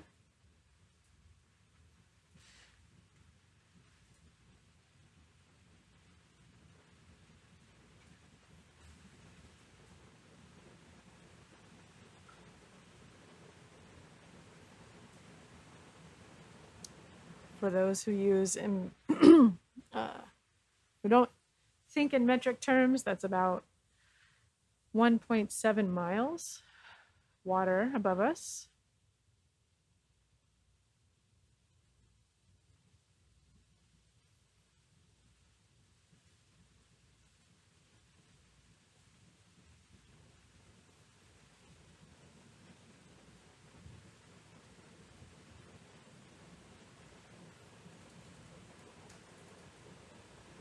Wow.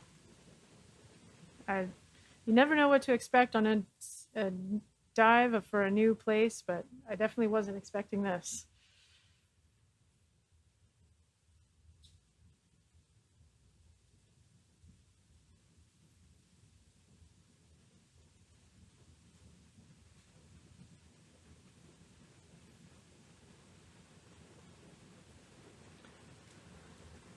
Jill, can we come down again to the base and then do another fly up to the top?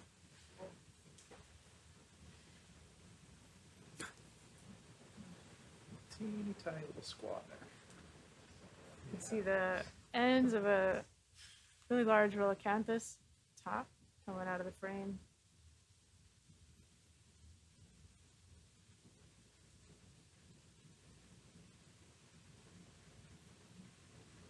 Gosh.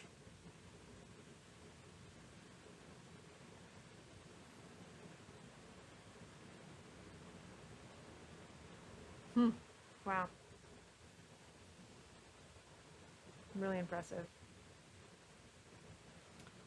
And do you mind pivoting to the right so we can see if there's a bunch of blocks down there? I guess they've all rolled down the hill. Still sort of steep. Yeah, it's pretty steep. So right to the left of the screen is a little bit, it's not so steep, and you can see they are. Yeah. Exactly. I'm sure that's happening. So earlier in the dive, when we were down on the flanks of the seamount, there were a bunch of debris flows and piles of rock. So now we can kind of see where their potential origin might have been. Actually, how difficult would it be to stop and take a sample? I want to, some of these rocks on the seafloor, if they're appropriately sized, I'd like to pick them up and put them in the rock box.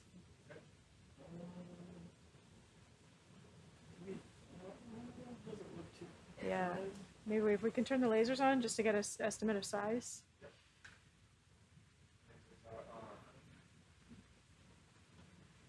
No, it's so bright, I can barely see them.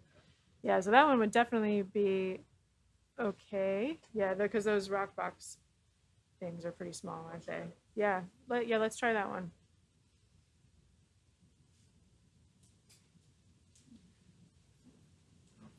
Here comes our wake. Very silly.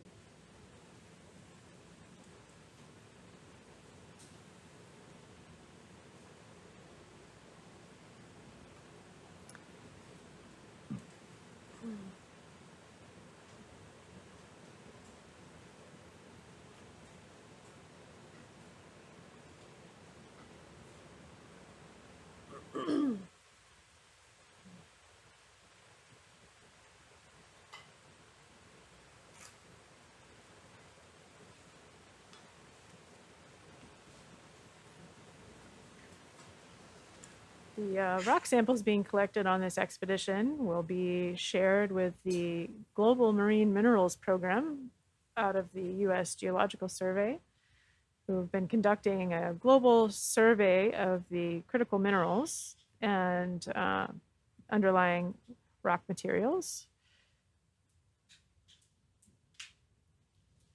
Subsamples will also be shared with the Geology Department at the University of Costa Rica.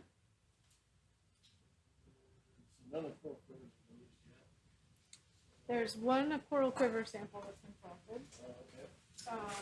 But we, That was in number one, wasn't it? yeah. Okay. But this is not something that needs to go to coral quiver. It can just go in this rock box. Okay. There's something in A, so we'll want to put it in B. Okay. I'm sorry, is that right? I have it marked backwards. Yeah, Sorry. Yeah. On here it's A, B. Oh, I have it backwards. It's fine. Okay. So I need to, I think it's fine that way.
We're just waiting for the sediment to clear a little bit here.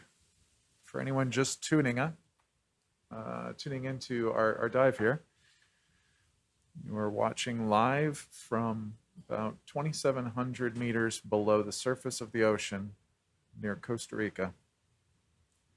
We are at Fuente Seamount. Whoa. That is very crumbly. Yeah. Well, that means you could break a bigger chunk. Maybe. On the ones that are too big, maybe you could knock a bit off. I'm surprised at how crumbly that is. Yeah. Must be just manganese oxide. One of these pieces. Maybe just go through the crate. Yeah. It's not as solid as I thought.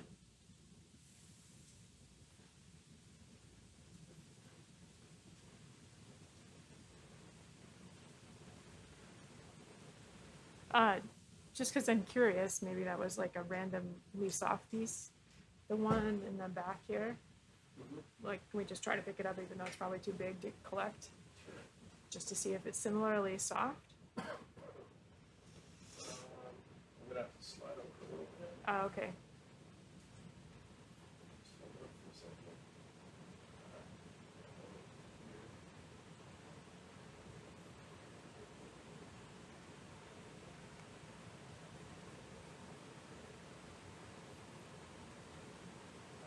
Actually, you see that piece right in the center of the camera? Yep, that would also be fine. Try that.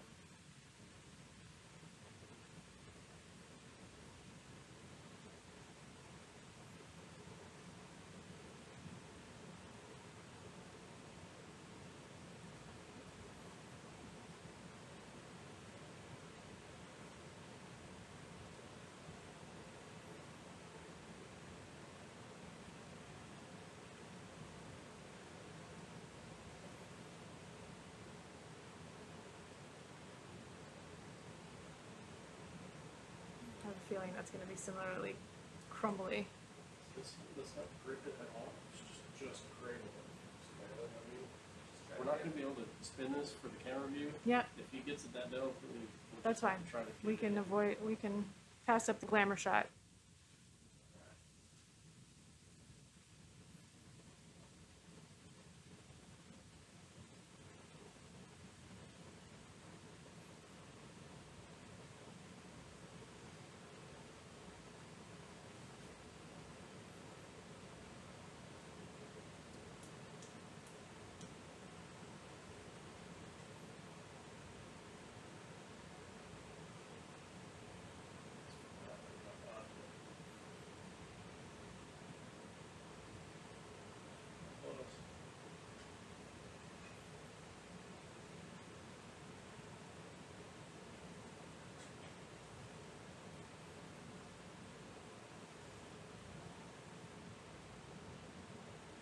Stop. All right. I gotta get you closer.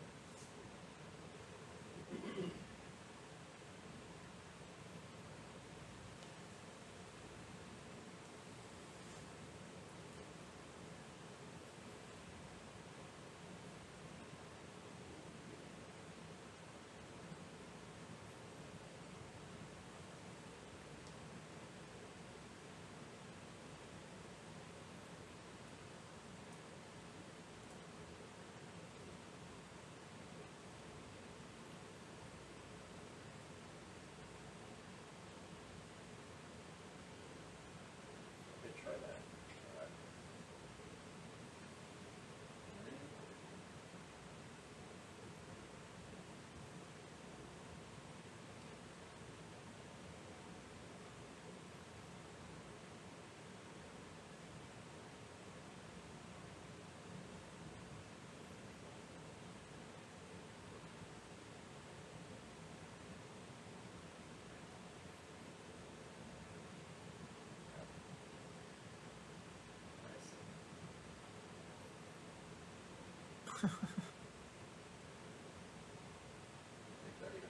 Yeah, I think it broke, yeah. It's so delicate. There you go.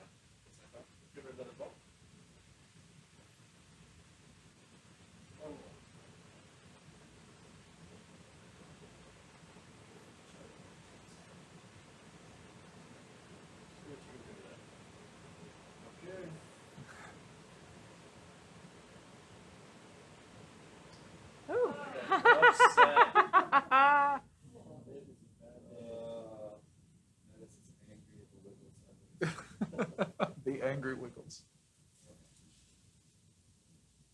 Okay, just start bringing it over the start box. So, see what happens. We have it.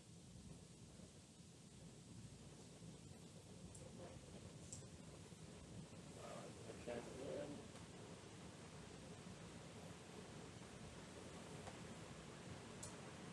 Alright, where do you want this, Beth? And then A is open. Is that easy? Yeah, there's something in B. This looks like our markings are backwards. Yeah, I see that. My map is off of So yours. B on the sheet, right? Yeah. But A in physically. Exactly. So the Exactly. right side. Looks like it might be a little sizable from this. It might be, but I'm gonna right there. You're gonna have to tip it.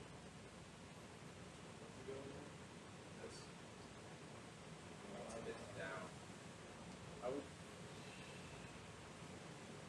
just rotate your jaws 90 degrees to the clockwise. Oh, I see what you're saying. And try to Pitch up. pitch exactly. I'm not gonna have the camera out. No, you're good on that. It is a little big, but easily broke. I think Just don't drop it from there. a decent chunk in there anyway. Yeah.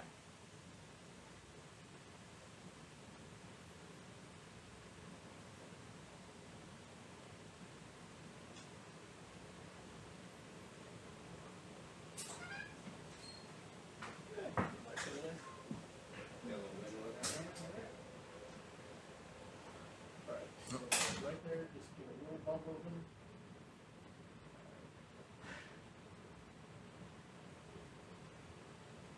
There we go. Don't go out anymore. Alright, very good. Here we go. Nudge it from the far. Yep, I agree. Huh.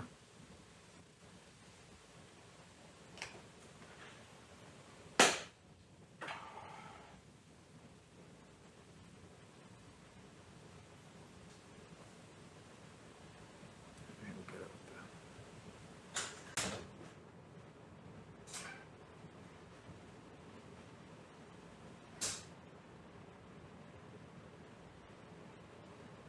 Oh, I didn't know that. Discover that. Dang. Can you just like push down? Yeah, never mind.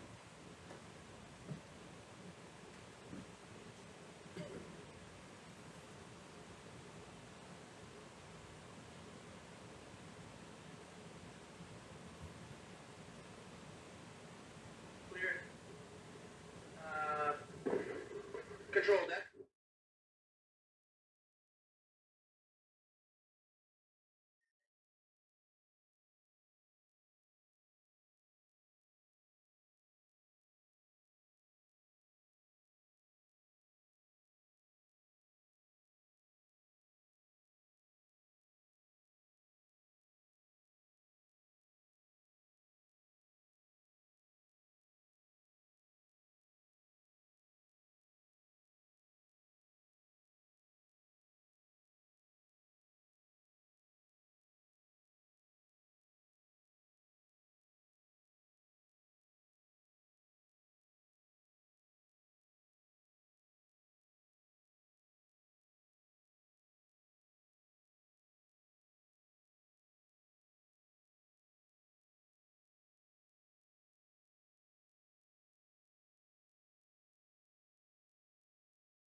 All right, welcome back, everybody. Or maybe you've been there the whole time. You were wondering where we went. We're having some communication with the deck team, so we turned the mics down just to not confuse everybody. We're still continuing to explore the side of this cliff. Okay, we can come wide. Thanks.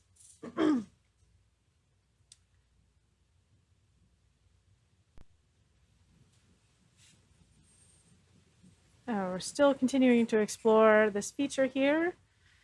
Still not exactly sure what we're seeing. I think the white material below is a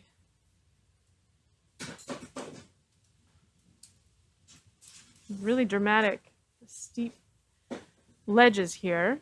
We can see that material has broken off, fallen down below.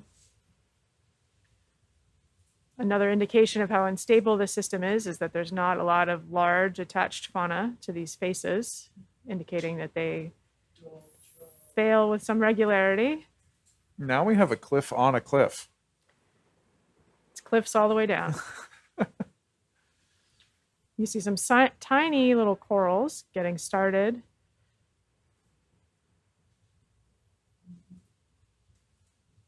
You also see a debris little flow of a cloud of sediment coming down the side on the left there, about to engulf that sponge.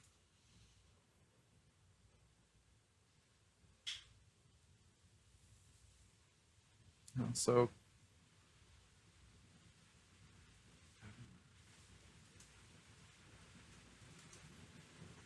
looks like getting Australia starting to tune in. So good morning, Australia. And happy World Oceans Day. Happy World Ocean Day. We've got a sponge with a brittle star attached on the white there at the bottom of the screen. Other sponges, corals, sea cucumber.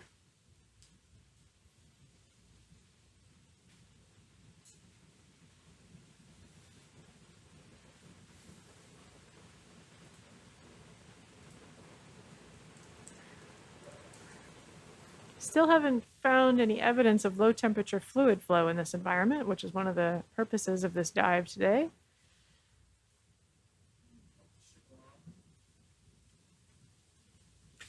Now, you had posited earlier that perhaps the amount of ooze that we're seeing would prevent that. Is it kind of, it just is a sludge that the venting can't come through? Yeah, generally sediments like an ooze are relatively impermeable to sediments compared to rocks that are fractured. And so this may be preventing for some fluid flow.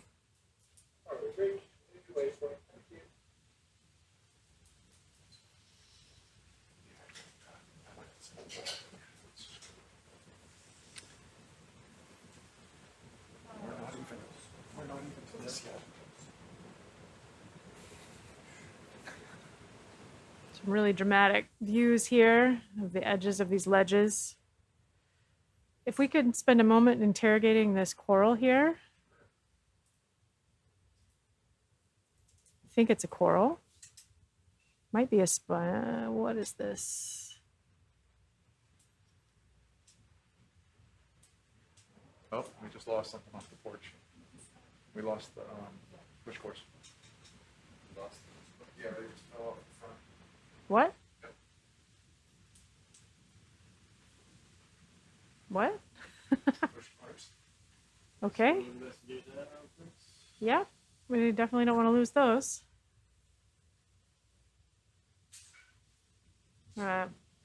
Peel away from the spot for a moment to interrogate if we might have dropped some of our equipment on the seafloor. Indeed, we did.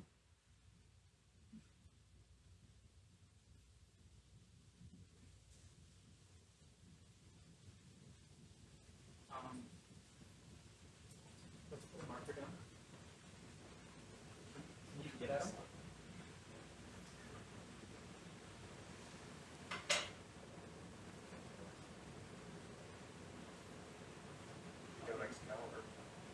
Yeah.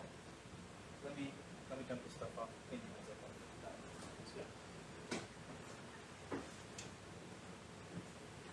This is a nice view for our audience at home of what our push core rack looks like. It's typically mounted on our port side. And it's designed to come off relatively easy so that the scientists can get those cores out.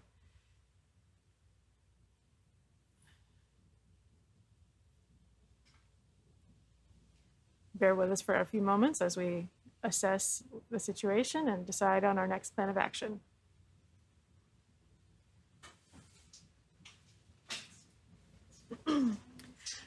For anybody watching from home, we welcome your questions about our expedition, about exploration.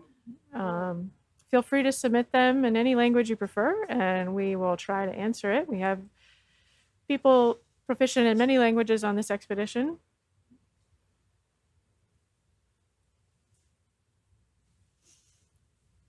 For folks just tuning in, or for folks in some of the earlier time zones around the world, happy World Oceans Day. It's not quite World Oceans Day yet here in Costa Rica, but we're celebrating with our colleagues around the world. For some of us, World Oceans Day is every day, but today is extra special. It's also my parents' 60th anniversary, so happy anniversary, Mom and Dad. If you were celebrating your anniversary over in Europe, it's not quite your anniversary yet here.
So as you can see, we've recovered some equipment. We're going to reposition that equipment so that we have a firm grip on it, and then we'll continue our dive. We have some very dramatic scenery as we're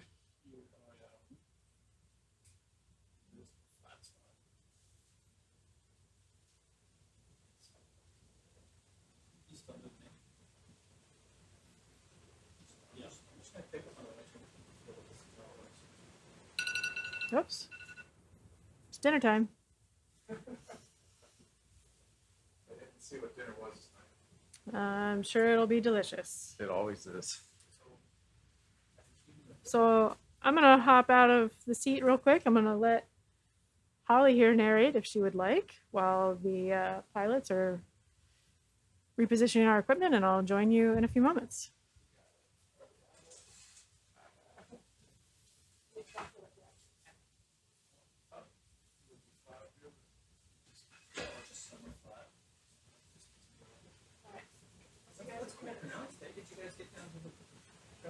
No, we haven't even gotten to that yet. Yeah, I'm gonna, while we're repositioning for this, I'm gonna put up the map so folks can see where we are.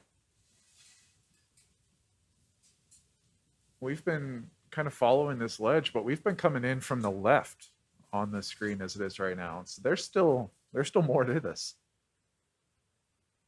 And I mean, I know I've really been impressed with the cliff vistas that we've been having here.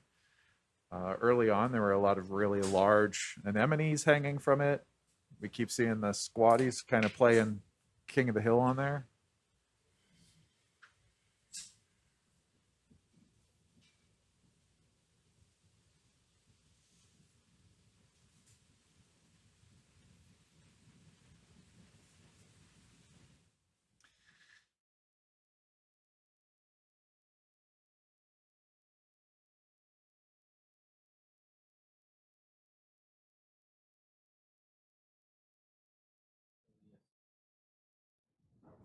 All right. Yeah. So I see someone in chat kind of saying, I wonder how they're going to reattach it. So the pilots had a discussion here, and we're really not going to be using the left manip. We don't think too much past this point. Obviously, we just used it to get that rock sample. So they're going to kind of juggle back and forth between the manipulators here and get a better grip on it with the left manip and just carry it. Tuck it under our arm. If we need to use it later, we can still do that using the right manip. And so that's the plan.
I've tried them. Oh, there we go. So when did stop transmitting? Yep. Okay. Bueno, aquí seguimos, no sabemos, parece un problema con el micrófono.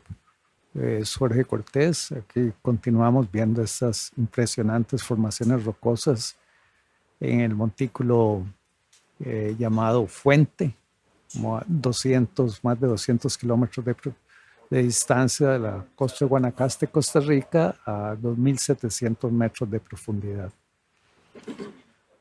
Hello, this is Jorge Cortés from the University of Costa Rica again,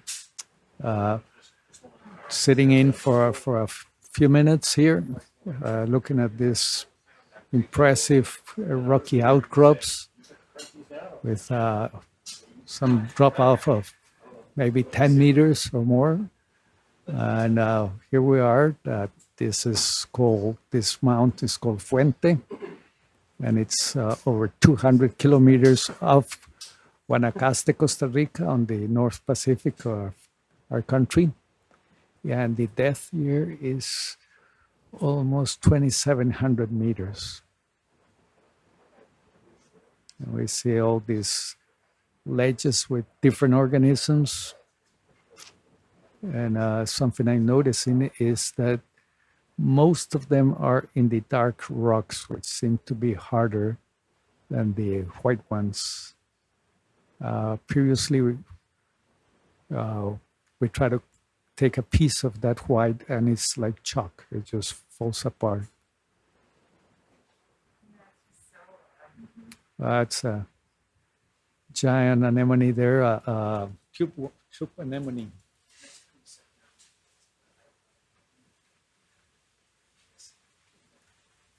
Ahí noto como que hay más organismos en las rocas oscuras que parecieran ser rocas más duras que las blancas.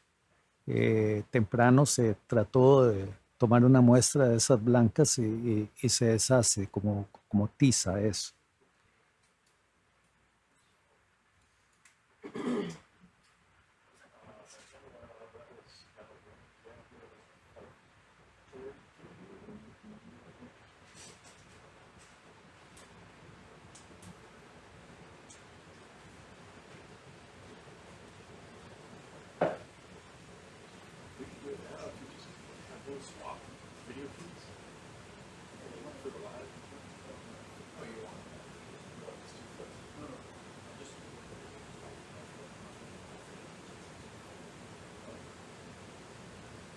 We're going to ask geologists to review these videos, and hopefully we'll collect some samples of all these rocks and see what's the story with this. It's definitely very different from what we have been seeing.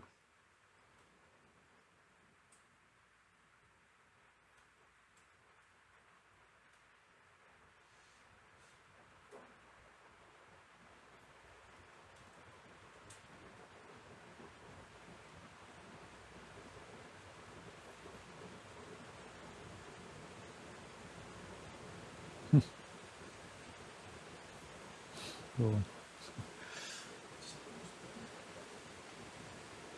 Check out the instruments there.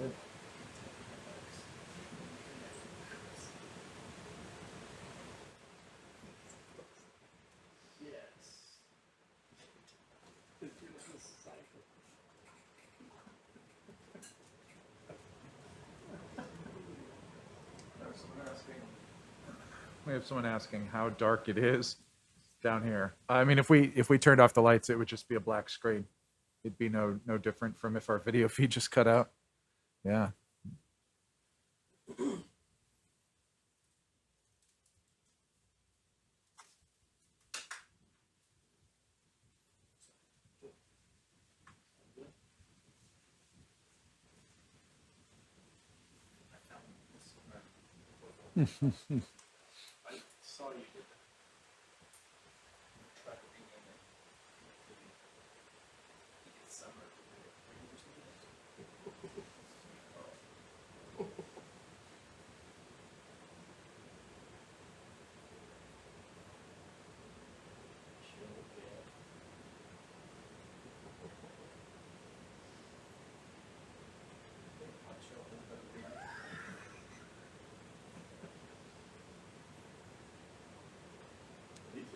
And now we're coming down on the other side of Fuente Mount.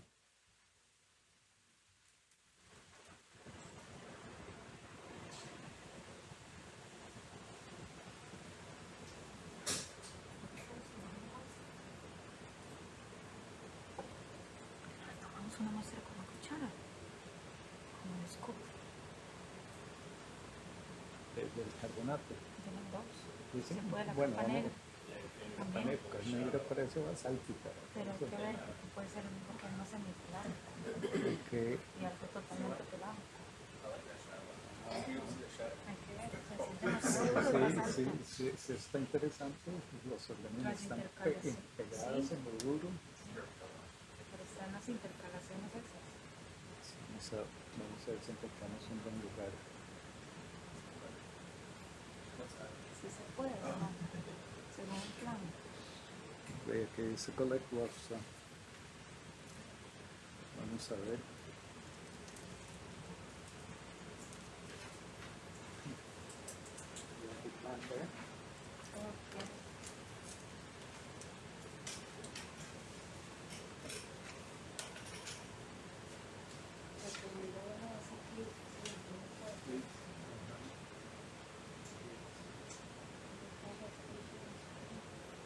Observe, it's interesting to look at, for example, in a stove in a rock. We've collected two so far. Oh, the carbons? Yeah, so we got one in Biodiversity, but it wasn't the. But it's not for the biology stuff? Like, No, it's for the geology. Oh, okay, cool. Yeah. Okay. That was, And did you take from the intercalation? That one? yeah. Well, it was, it wasn't the calcium. Yeah. It was a darker one, yeah. Okay, cool. Yeah. You can ask Beth for dinner if you want to confirm. Yeah. You did it? Yeah.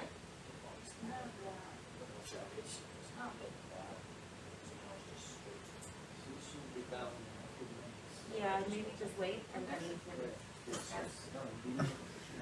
For anyone just tuning in, you are watching live footage from 2,700 meters below the surface of the ocean near Costa Rica. This footage is coming from the remotely operated vehicle SuBastian, which is being operated from research vessel Falcor 2, owned and operated by Schmidt Ocean Institute. Today we're diving on the Fuente Seamount, which was a previously unexplored seamount. No one's been down here with a ROV or submersible yet.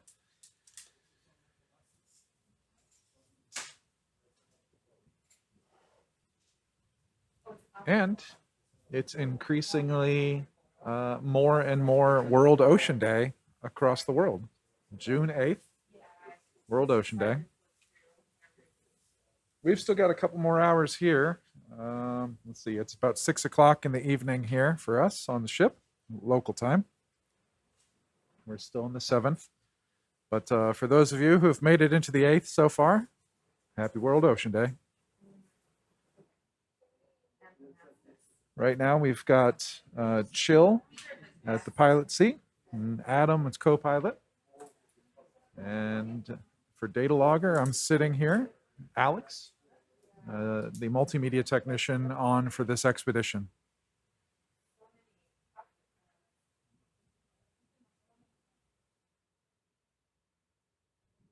And over in the science seat, we've got Jorge. There.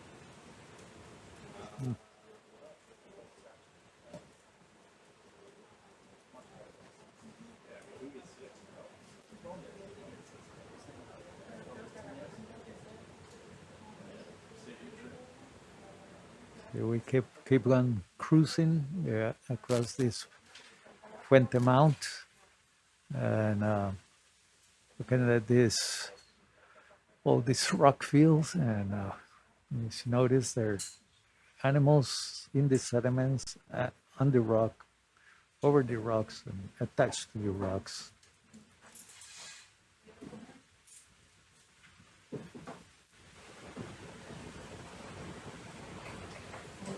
Ajá.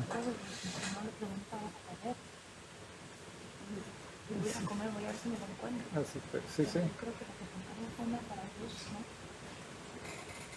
No sé, yo no estaba. Sí, sí, pregúntale ahí. This is one of the sea cucumbers we've been seeing here. ¿Cómo? Sorry. I need to record something with Alex for a few minutes. Do you mind staying just for a few more minutes? Yeah, yeah. Okay. So I was asking if we could. I wanted to know the sound that we here. Yeah. The two rocks. The word like the calcareous thing, the white stuff. We didn't take that. No, it was the ledge, the black stuff on The top. black stuff, So we saw a piece that, you know, had obviously fallen down. Yeah. So we collected that. and that was hard. It's still pretty crumbly. Ah, Okay. interesting. So we're thinking of trying to get a spoon of the white one. Or we can, or later we can, the next time that we are coming back, because the cliff is intercalated. And it's very interesting to Okay. collect all this, like the cliff, That would be, from the cliff. yeah, for the baby. Yeah, from the different beds. Uh-huh. Yeah, okay. But it's not, We can do it. Well, we can take one sample here, and Yeah. when we come back, we can do that Exactly. Yeah, we can do that. systematic. Yeah, we can But try that. let's take some of that, just to Yeah. have an idea what that is. Okay. Yeah. I'll be back in a few minutes. Yeah, yeah, no problem. Don't forget to Here we're seeing a black coral, coral negro. take notes and then here comes Oh. takes notes. Let's see if we find section of the white rock, which is very, very crumbly, that we've been seeing, and try to get with the spoon. But it's great, it's great. Yep. The white rock you said? Yeah. Which I don't see now, just as powder. With all those walls. It's a discussion with the science team right now about getting some more geology sample here. From the wall. Yeah.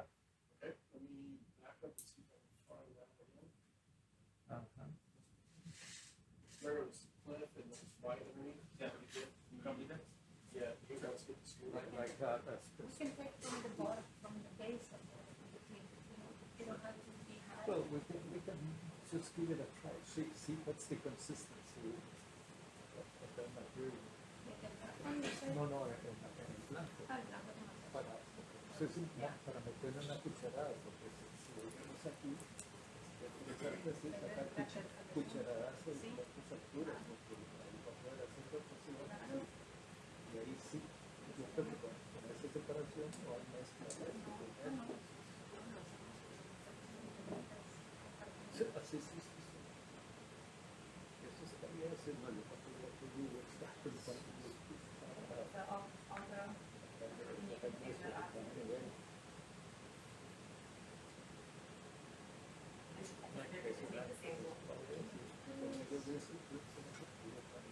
This as well. Continue on. Yeah, let's give it a try.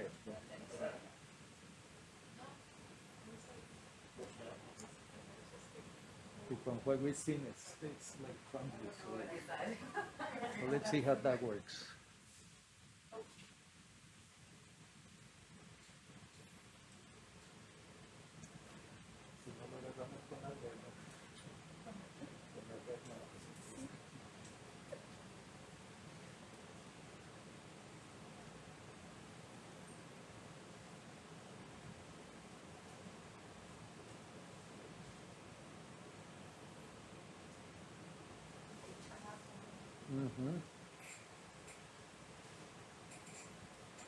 So we're gonna try to collect some samples. Pero estoy viendo que es una cuchara abierta. Yeah, Wendy is taking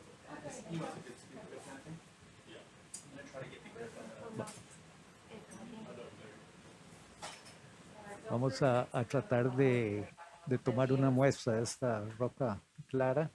Aparentemente es suave. Vamos a usar la cuchara. You want me to wait? I can wait. It should go in. Okay. Doing a. There we go. And then you know it's just. Okay. Well, hey, you can go have some dinner. Okay, good. So we're gonna see if we can. Where do we want to put it? Yeah, you still have these two. Yeah. Okay.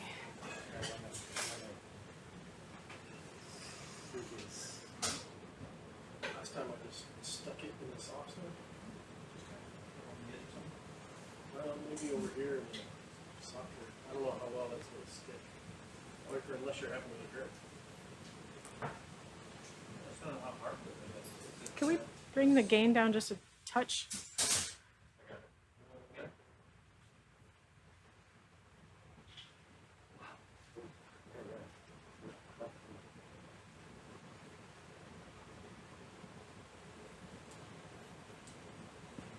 I think it walks some. It looks like you got some. Yeah. Oh, yeah. What are we looking for? Yeah. You see better in that one. Yeah, I think we should put it in one of the containers on BioBox 1 because I think it's all going to wash out if we put it in the rock box. I thought it was more rocky, but it's kind of like mud. It's just mud. It's like chalk. Yeah. Right. Okay. See you later.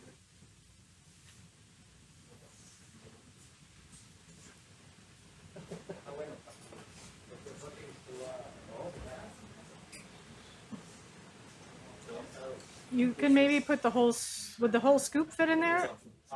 Or Don't no? think so. Okay.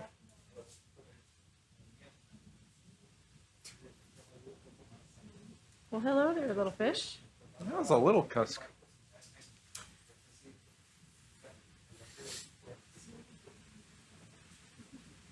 Okay, so we are collecting a geology sample. I'm gonna call it a rock sample. What is our sample ID, Wendy? 05883.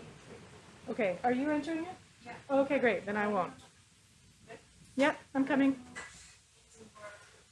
We're putting it here in BioBox 1A. Beth, would Yeah. you like me just to keep holding this tool in case we have another sample to do with this, or I can rack it? It's easy enough to rack, but it's if you plan on taking another rock sample the next little bit. Nope, Okay. thank you.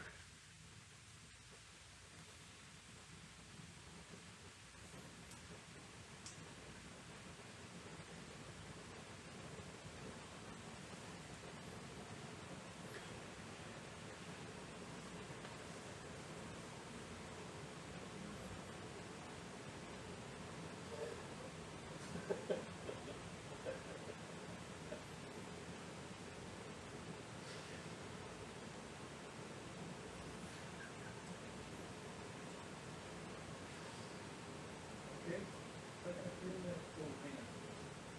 For your popcorn and dinner.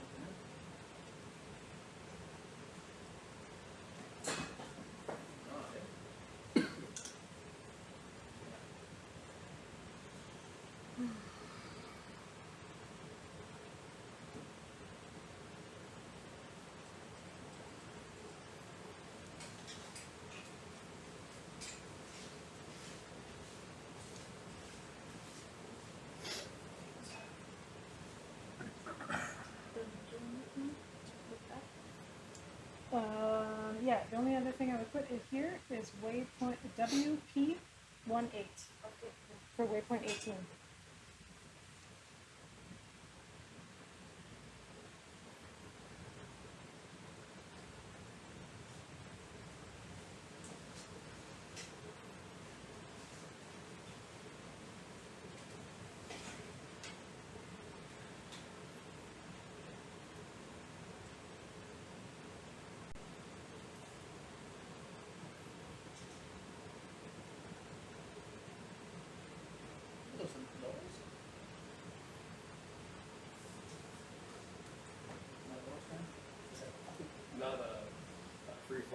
All the sediment back to that. I just gonna keep it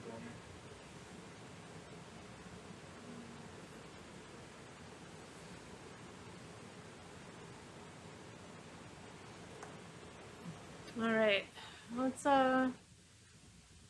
slowly start heading towards waypoint 19. Yes. I think we're gonna come around that big crevice here. Yeah. I'm excited to see what's ahead of us. Can we pop in the picture-in-picture? Yeah, of the 3D model here. Either one, 3D model or the nav screen, whatever you prefer. All right.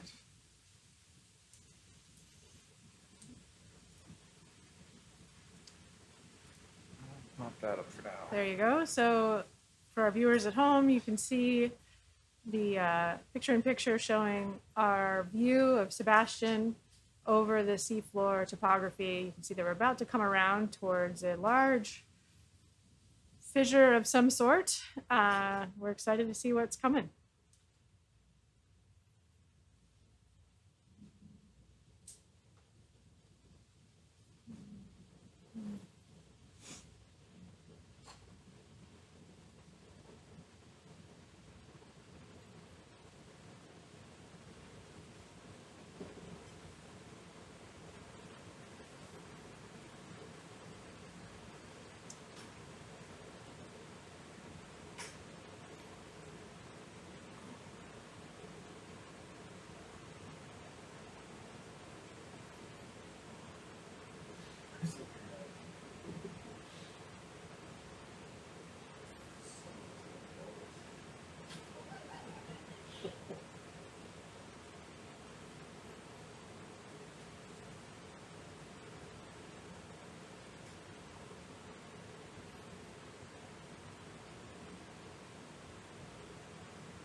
Why couldn't they make these chairs with armrests that go under the table?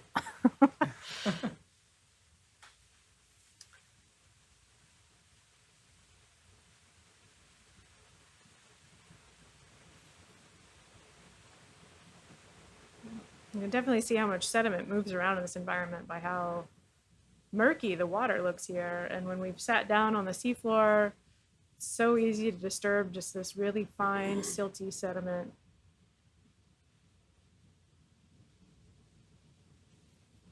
Nice sea cucumber there in green.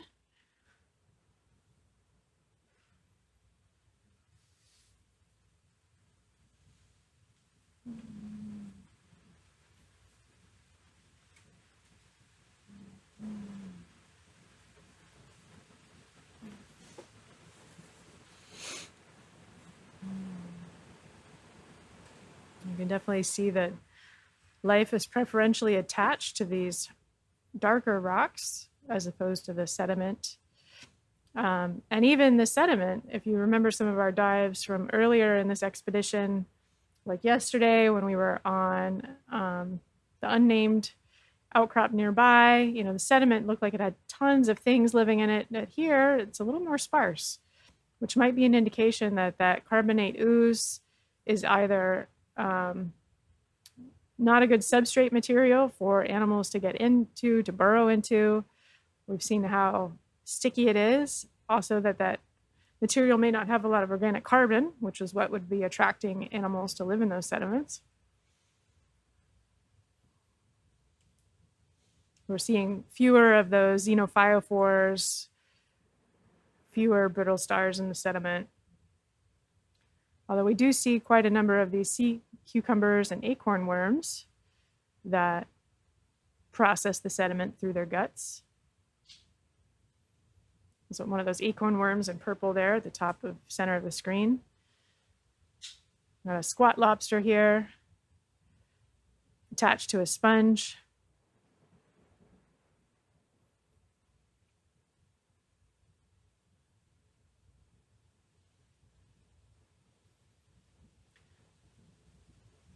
For anybody tuning in from Europe and further east, happy World Oceans Day.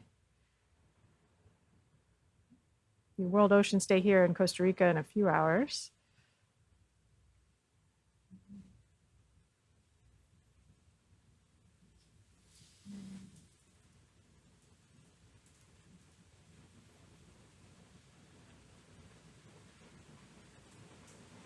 Can we look at this crinoid with a tunicate attached to it? Or maybe that's a sponge. It's a little hard to tell from this distance.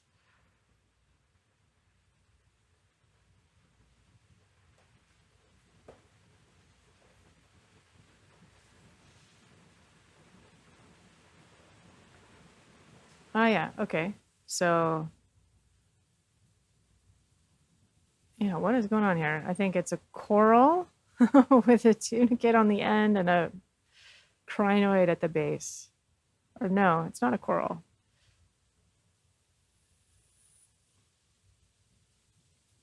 Maybe it's just a stock tunicate.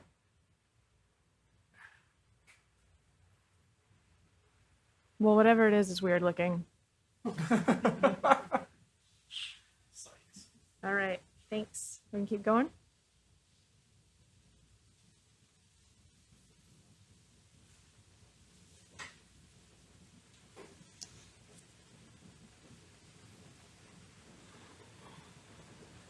So we're just about coming around what we think is some kind of feature up ahead.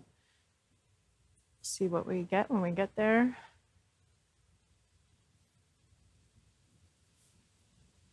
Campus.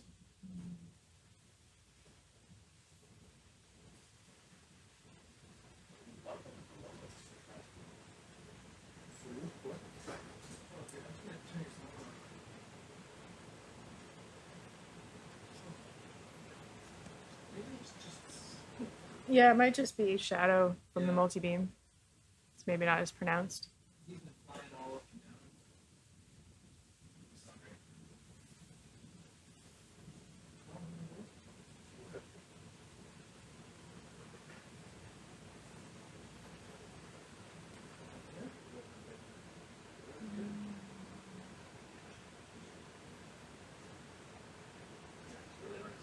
It is really hard to see.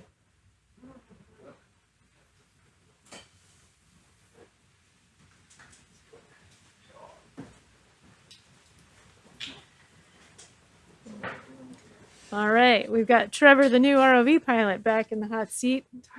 Sorry, I keep doing that. I am really, really sorry, Tyler. Trevor, Travis, and Taylor. Yeah, I apologize.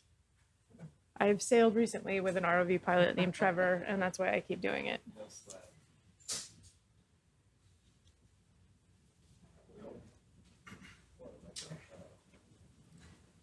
Change my shirt because I got home from the galley. It was like, You mind if I zoom in real quick?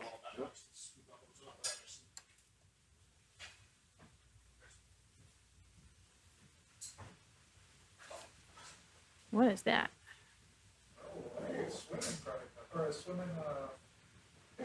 Yeah, it's a swimming crinoid. Can we have a look at that? We haven't seen that yet on this expedition, to my knowledge. Can we get lasers off, please?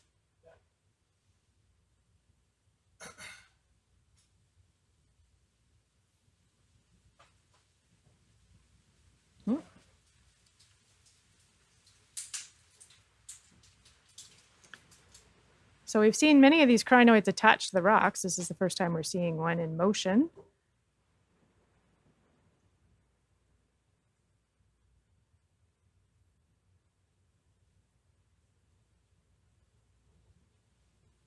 First time I'm seeing one, at least. I might have been asleep when we saw it before.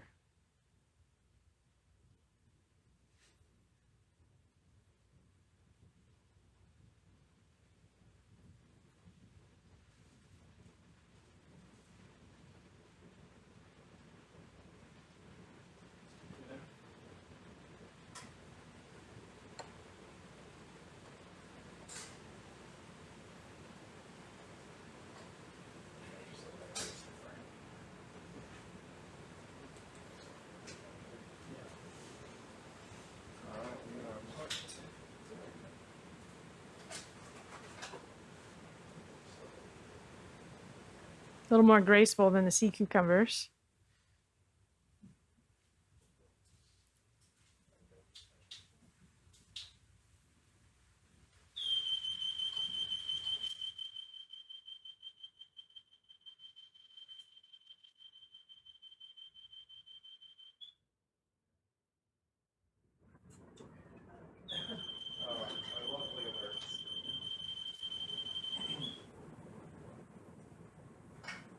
It's a lovely sound.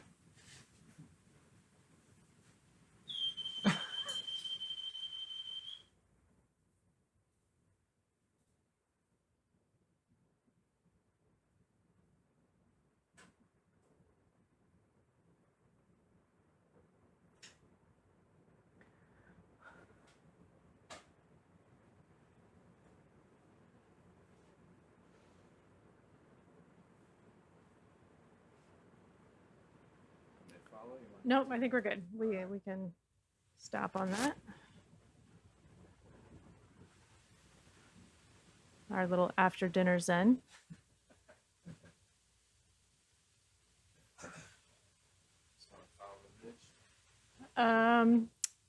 Just a little bit, maybe just to the northeast, just a touch, but I know we're out of the ship's range a little bit. So if it doesn't look like it's actually as dramatic as it looks on the multi-beam, then we'll just keep going to waypoint 20. However you want to set up a ship's move for that.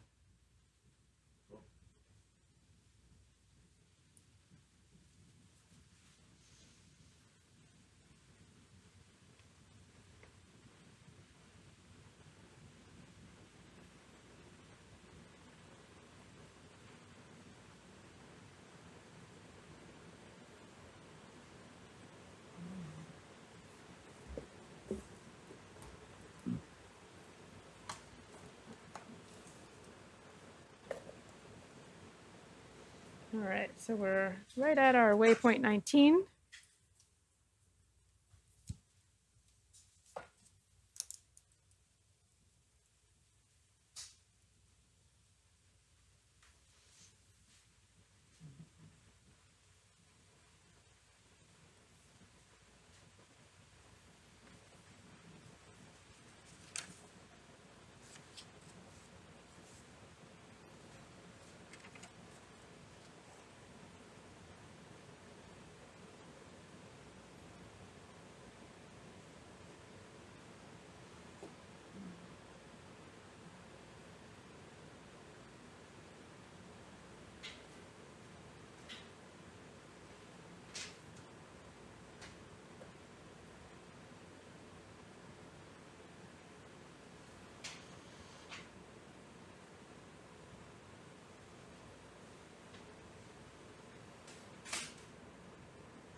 Not very, because it doesn't look that interesting. So we can just go ahead and turn our heading towards waypoint 20.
Still very cloudy water here. Very sediment rich. Probably even the mildest current picks up this very light sediment. How does the current feel down here? Are you pushing against anything while you're driving, Tyler? It's running pretty smooth, actually. Okay. We'll be heading, looks like, eastward, maybe? Yeah, it does look like it's coming towards us from the south, or from the east, southeast. It's fatness just a little bit, but nothing too serious.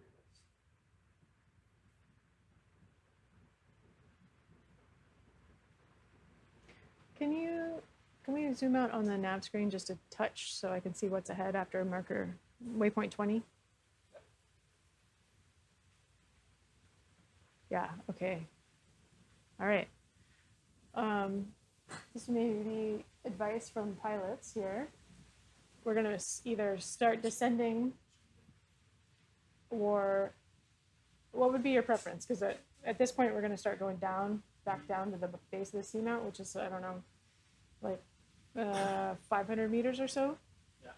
Is it better to just, you know, kind of go down with it like from left to right looking, or would you prefer to go to the deepest spot, go down, and then come back up? Because I know that flying down is a little tricky. Yeah. To be honest, I mean, how we're doing it now is fine. Okay. I guess if it gets really rigid. If it gets steeper, we can kind of sort of try and match the hill a little bit, so we've got more of a visual, sort of just lateral and come back and stuff like that. All right, we'll try that and see how it goes. Yeah.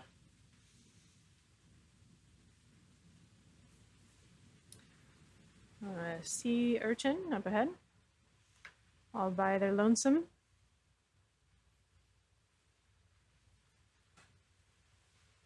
Wendy, do you want to go get dinner and I can log? Because dinner ends in 8 minutes. Okay. Yeah? So I'll log while you're gone. Okay.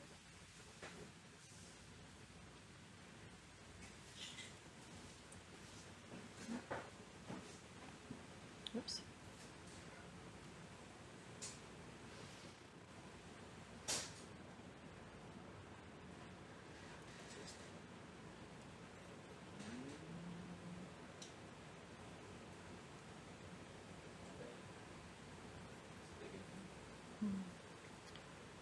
It looks like a jelly.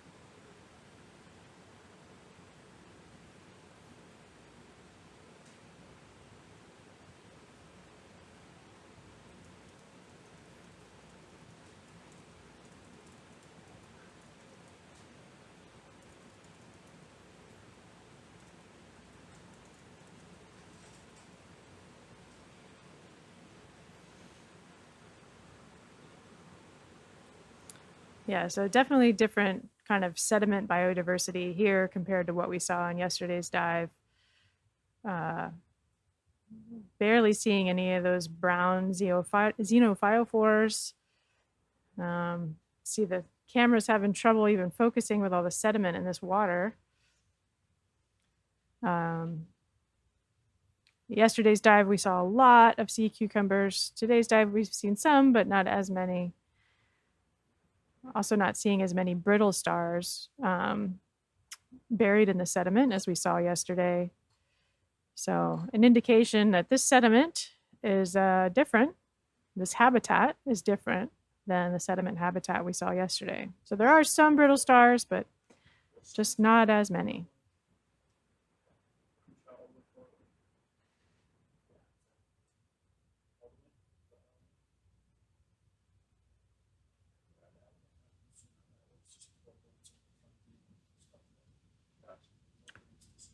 So coming up on the left in purple there looks to be another acorn worm.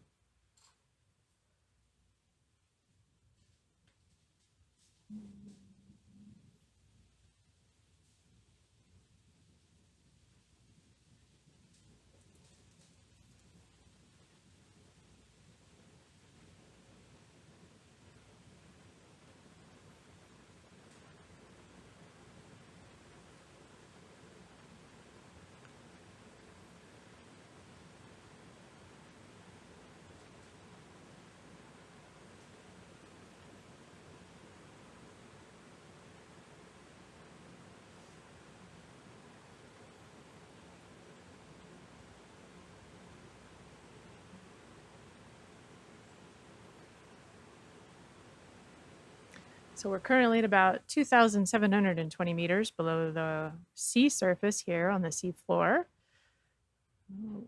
Just coming up towards the southeastern edge of Fuente Seamount before we begin descending down the flank again.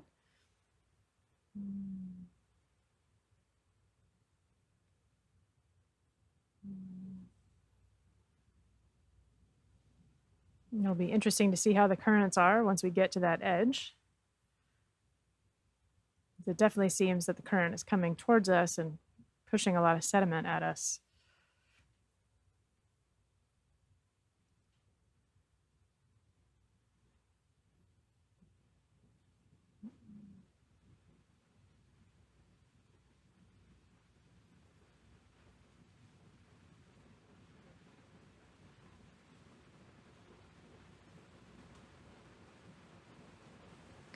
Another sea cucumber.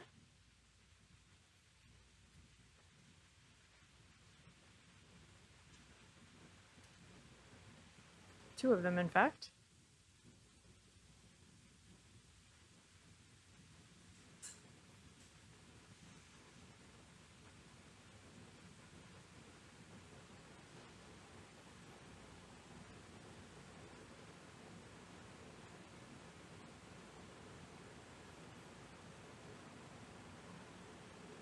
Looks one of these green sea cucumbers coming up on our left.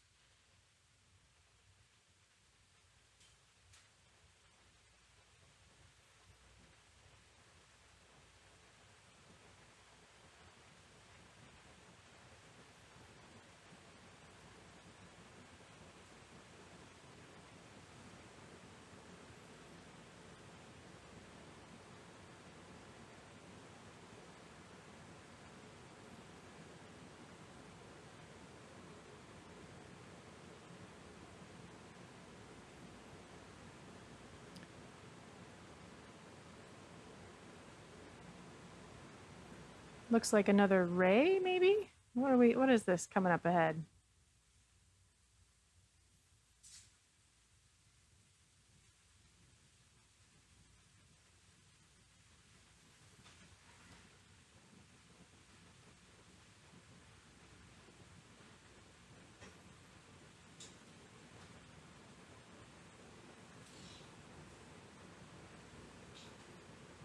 Oh, What is it's this? Grimmatuthus. A what? Dumbo. That's a Dumbo octopus? Big honking Dumbo. What? Yes. Wow, what a score this is. We are definitely going to spend a moment here. Wow.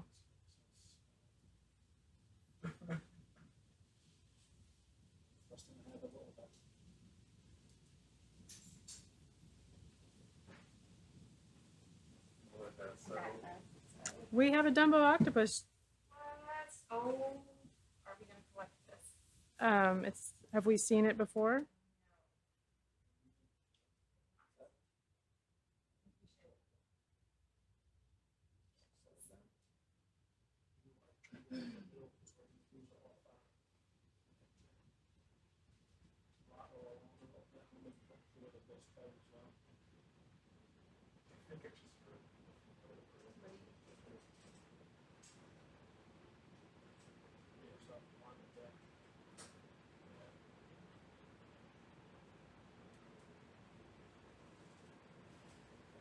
Don't collect this here.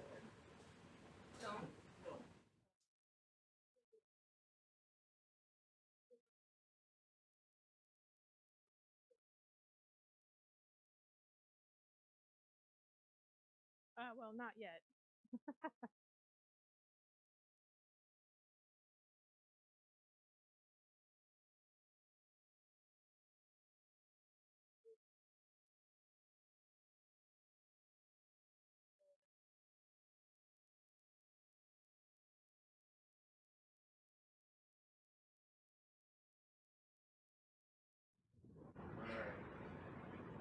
Now we play the waiting game. Yep.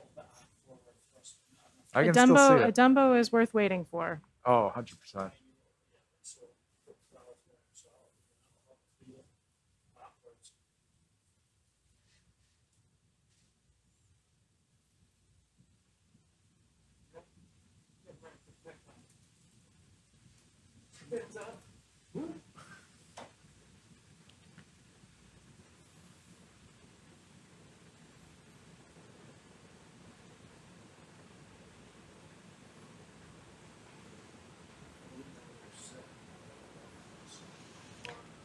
Getting lots of comments coming in, but one that caught my attention here is a question from our Facebook chat about asking what kind of degrees people have on the vessel.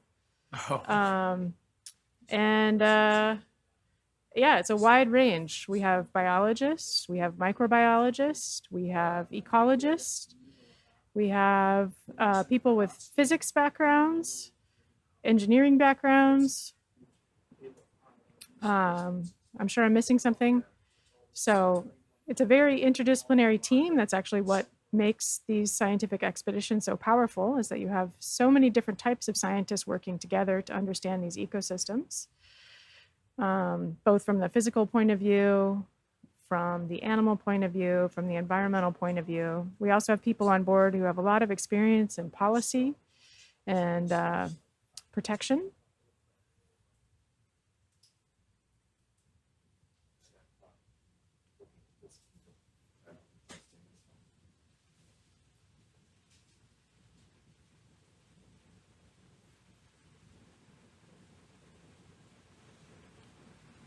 So as we were commenting before, the sediment here seems very, very fine, extremely sensitive to disturbance. Every time we sit down, we seem to create these clouds. What you're seeing floating by are the tests of forams and diatoms and other things that make up the material below us.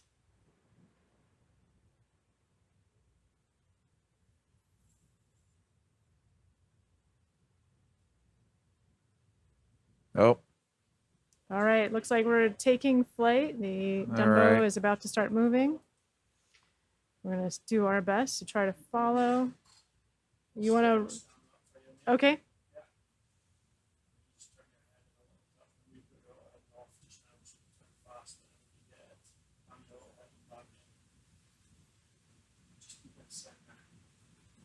See how far you are in this picture.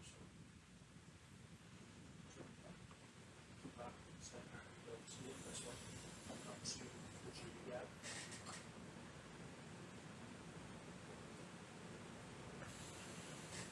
So, maybe it's up Yeah, it was just, yeah, you're landing it like that, and then just watch the shadow of your ram there, and that'll show you how close you're getting, and just nice and easy.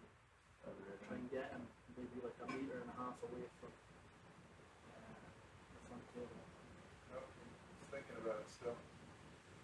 You're getting lots of support from the viewers, Tyler. If it's a bad landing, it's Trevor.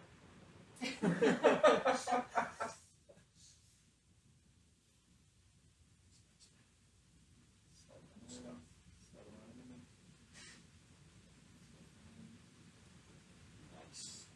Just get yourself settled there. Get that down trimmed on. can we bring the gain down just a little bit?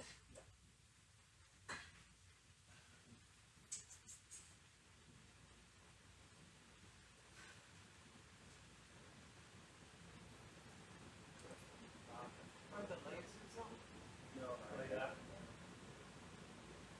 Hold on. I got scared of that. Yeah. Check it shot. All right, now he's on the move. He's on the move, Tyler. You try and get him in this picture.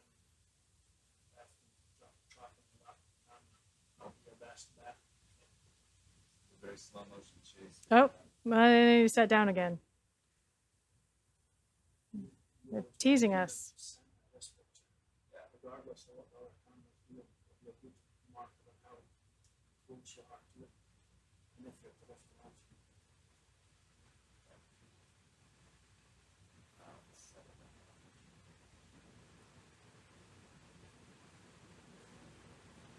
Can we get those lasers on, please? Sure. Thank you. So now we can see the size of the octopus. Those lasers are 10 centimeters apart. Okay, lasers off again, please.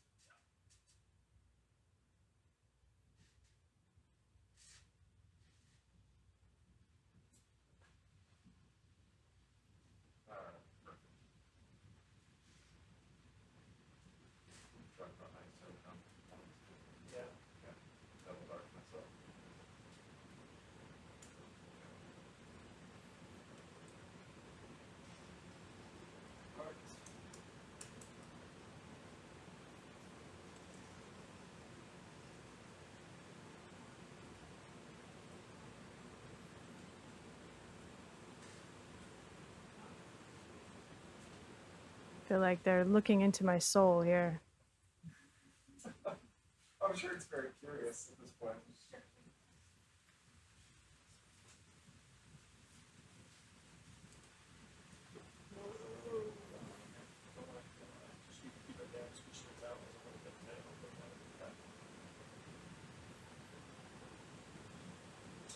Because the wind.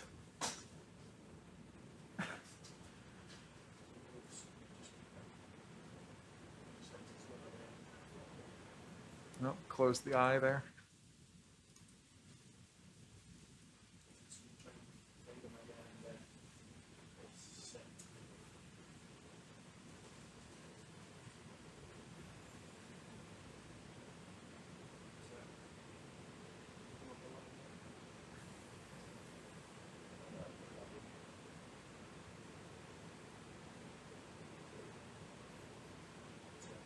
Not that close though.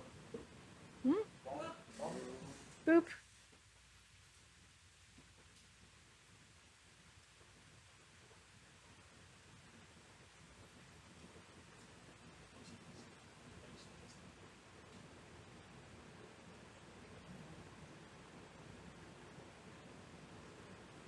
That's probably the Symbiotic.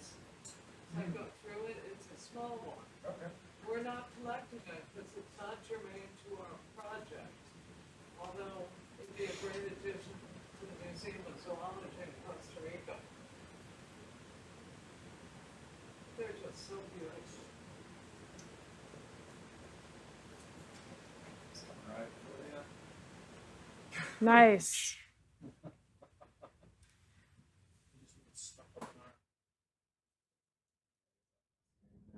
Okay.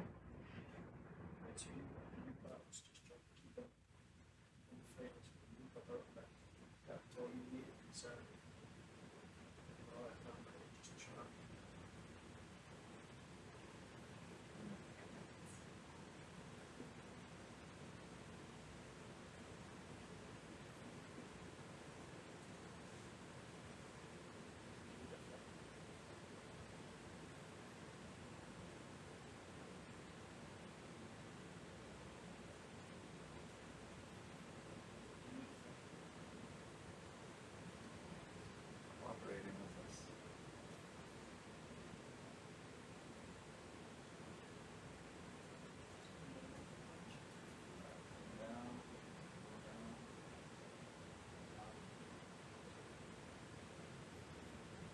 So you're thinking Ceroteuthis instead of Grimmateuthis? I All right. The fins are more on the sides Okay. rather than the posterior lateral part. Yeah. Can't really see the web. Should we try to see it from the underside if it goes up above us? Okay. You notice the web has color. They're probably feed on some bottom of the nest. The color on the ventral part of the web gives them the ability to camouflage something that's glowing as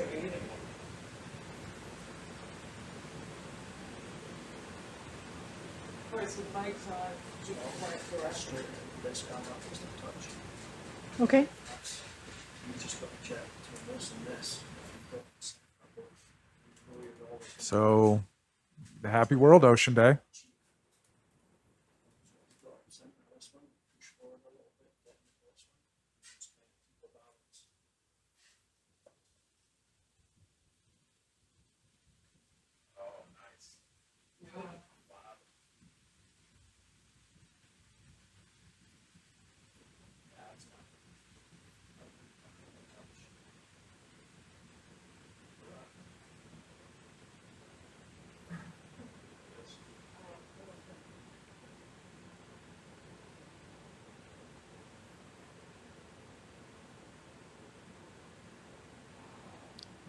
We can do a couple shots where we actually let it go out of the frame.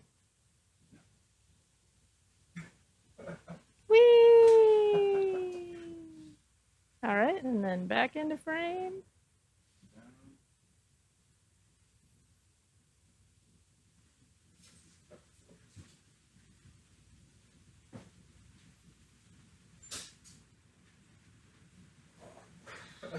Unbelievable, right? Woo!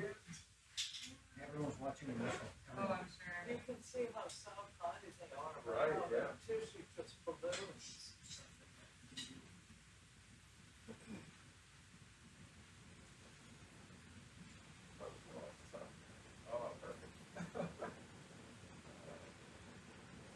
One more time. And then, yeah. Sorry, folks, he just popped up in one of our other cameras. Just got startled everyone. There he is. All right.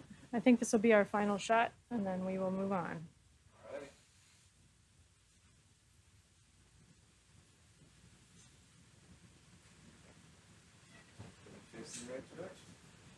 Oh, nice. Yeah.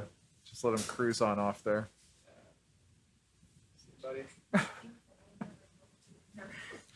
Wow. All right. All right. Great flying, Tyler. Yeah. They were not a Trevor. All right. Dr. Voigt was Let me thinking get our that was camera a recentered so I can see where. perhaps a Ceroteuthis instead of a Grimpoteuthis. Just a fascinating animal either way.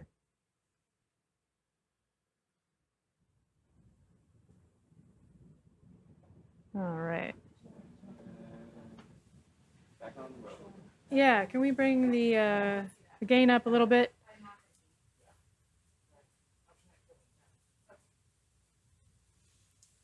I'll be up for a while, so.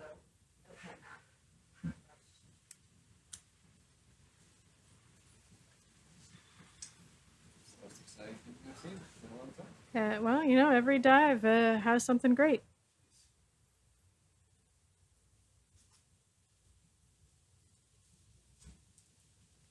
All right. Out of this. So, waypoint 21 is on our horizon.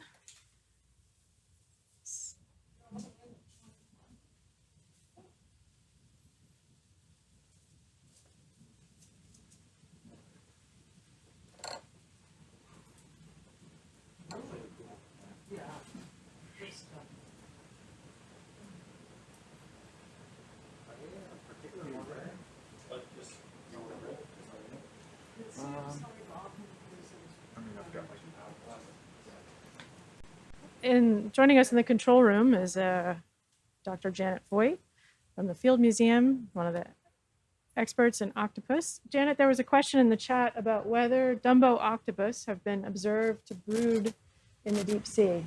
Never. Never observed, according to Janet. We see cirrhoid eggs attached to corals, and they're big pear-shaped things. Okay. So that's why we're kind of close to the corals. Because Okay. All right. so apparently the female spawn an egg, attach it to a coral, and let it be. And how big are those eggs? They're big. I mean, Okay. A couple, inch or two, what? 4 2 centimeter? 4 to 5 centimeters, inch or two. So audience out there, keep your eyes peeled when we see corals. If we ever see little pear-shaped attachments, that might be a Dumbo octopus egg.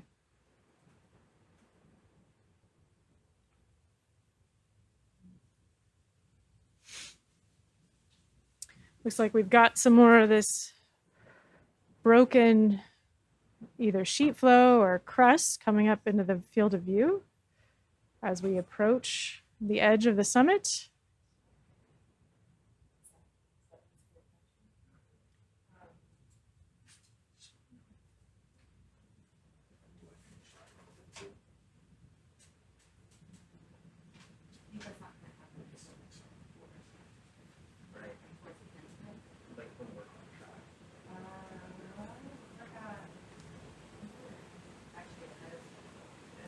I'm just trying to estimate.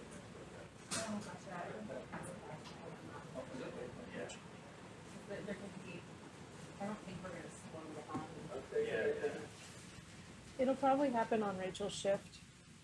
Oh, yeah. Yeah. Okay. Considering where we are on our waypoints. We've just started survey 4. Okay. In that case, I'll just stay on. Okay. I'm gonna take a nap, so you're in charge. Okay. One last question for you there. So with the with those leaving their eggs behind and not rooting them, right? We saw on Dorado how quickly Yes. predators would set in on the eggs. So is there something structurally? Are they more like chemically neutral on the outside where they wouldn't smell like food?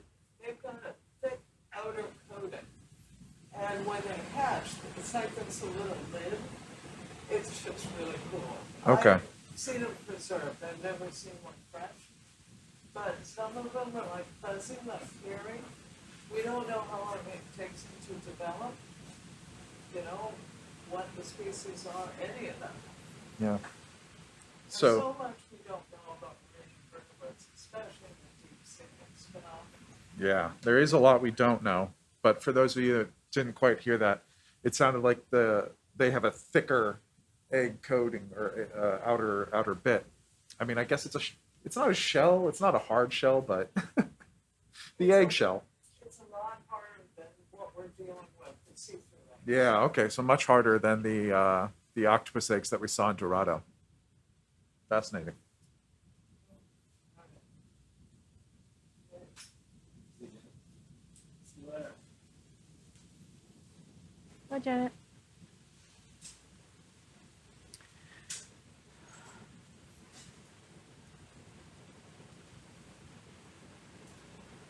So the morphology of these rocks looks a little different than what we were seeing earlier when we were seeing kind of a ledge, smoother sheet flow looking material. This is more of a lobate lava, some pillows. We've got a small coral attached to one of them, as well as what looks to be a demo sponge. Several eel fish off in the distance.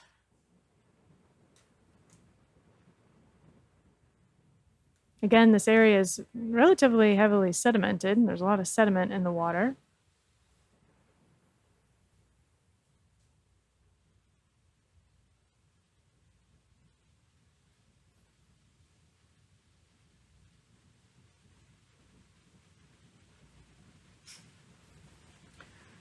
Another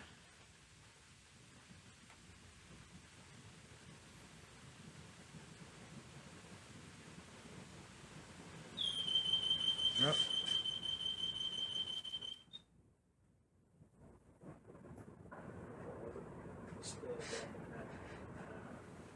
black coral coming into view on the left-hand side.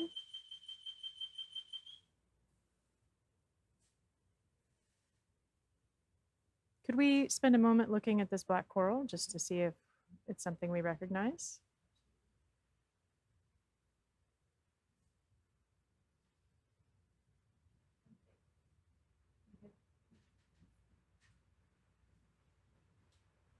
The one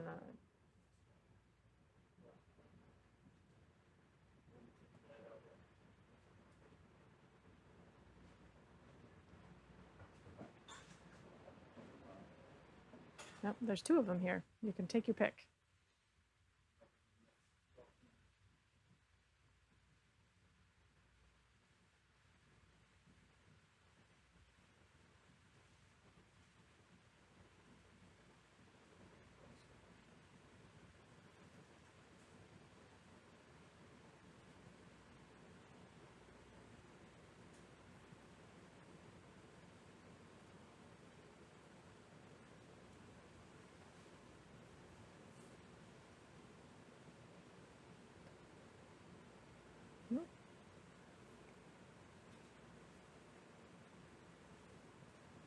Is that a type of black coral you recognize, Wendy?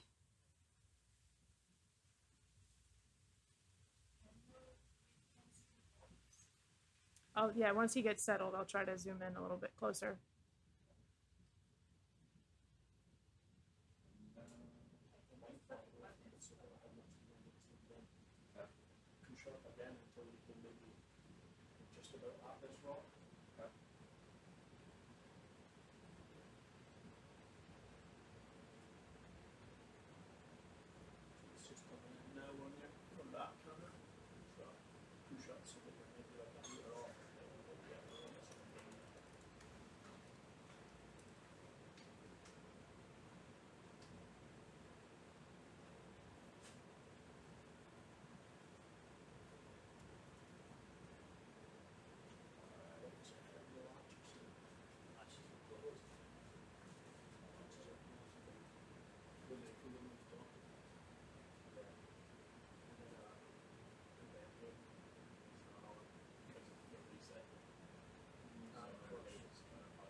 Focus on the coral, not on the rock.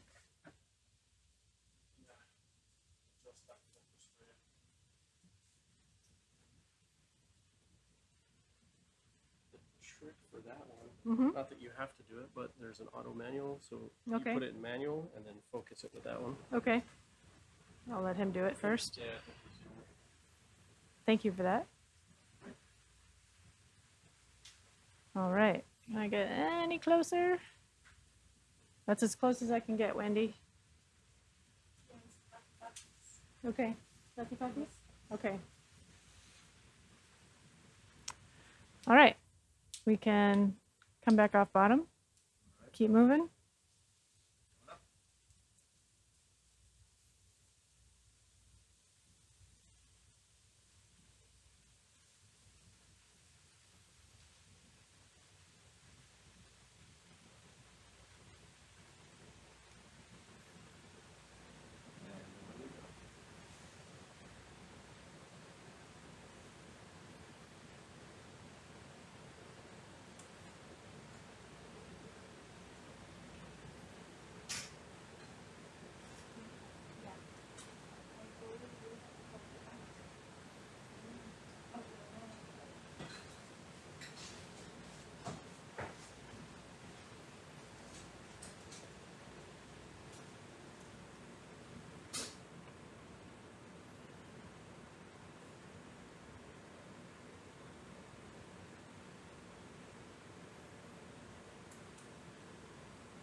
So it looks like we're on the navigation screen. We're getting towards the edge of the summit, and expect the topography to start getting more steep.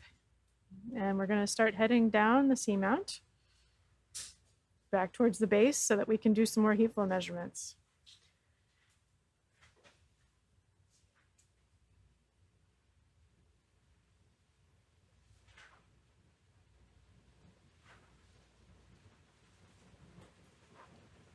Mike, when you have a second, could we move the nav screen so I can see what's coming up ahead? Yep. Okay. Yeah, there's not really any Yeah, we can just follow the waypoints. It doesn't seem that we need to make any specific adjustments.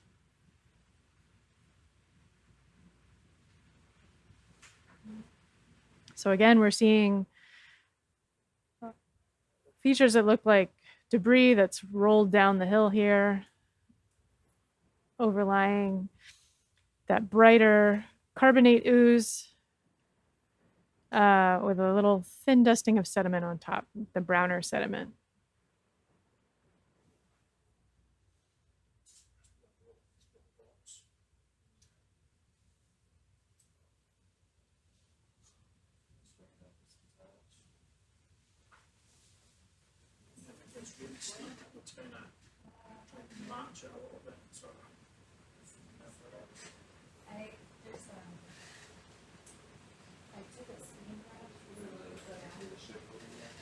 And then I'm waiting on the biology observation.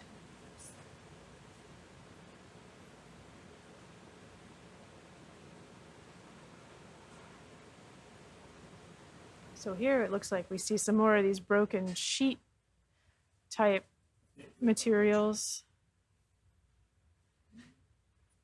Lots of broken pieces that look like they have these coatings of manganese oxides on them. Just because the gradient gets too much wound up in here, so you can like kind of turn your head and then face in there. But then I think you just be aware that there's no massive rocks from up here above the behind. Then you can pull up the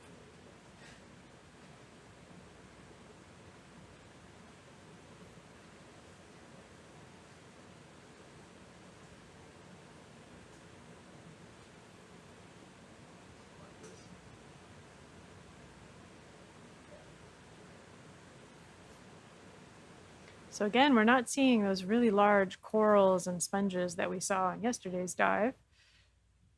An indication to me that this ground is not very stable, not allowing the corals to get established.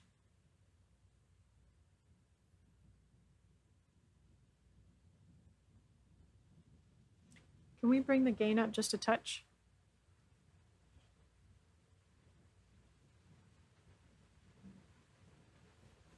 The water here is very murky.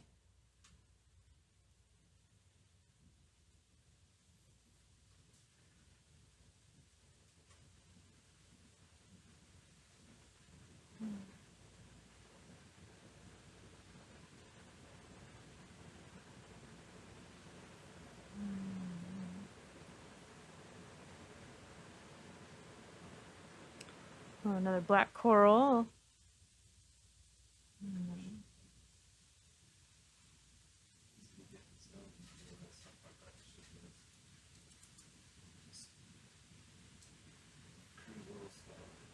Yeah, we can just tool around here if we're waiting for the ship to catch up.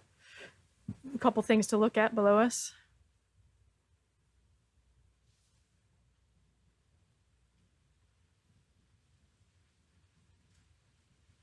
So there's a question in the chat about whether we're seeing any evidence of that lower temperature hydrothermal venting that we saw on Dorado Outcrop.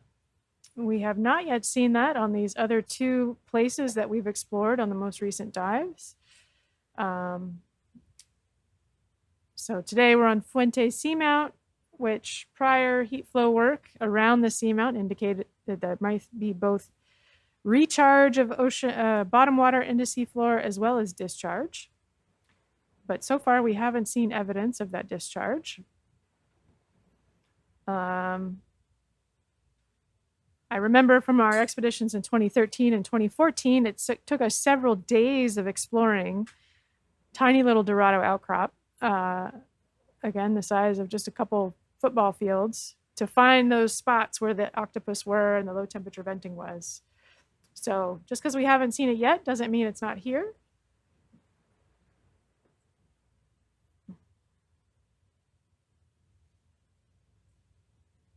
We also don't know what seafloor looks like around areas where water recharges into ocean crust. So we're not really sure if that would look any different.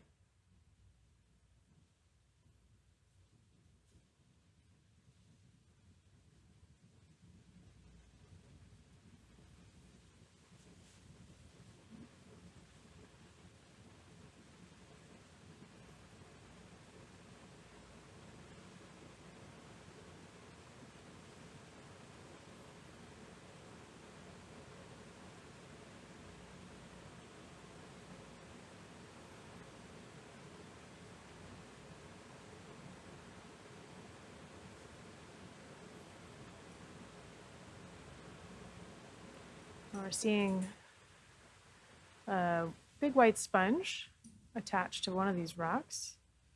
Crinoid in the lower left corner. We also see some brown remnants of dead sponges attached to some of these rocks. You can see how sedimented some of these sponges are. Another little ledge up ahead, it looks like.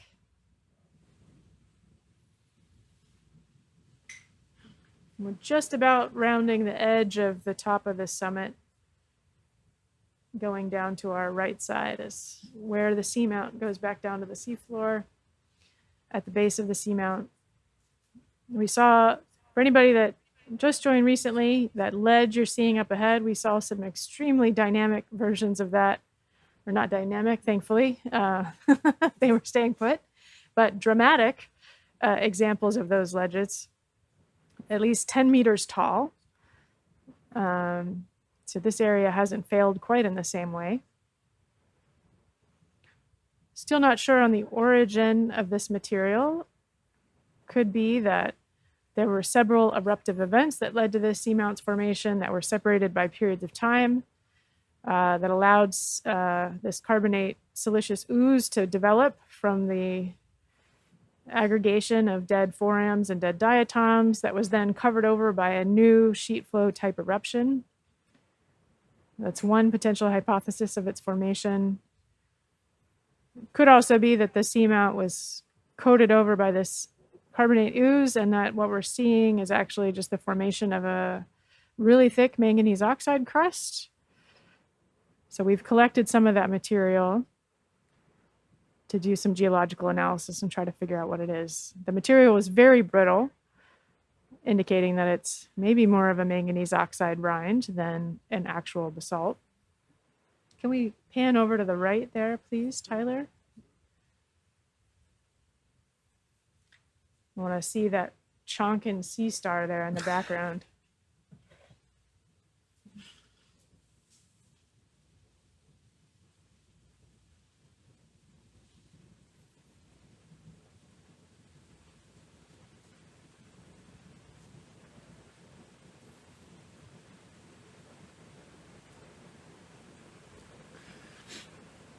Big sea star, big anemone.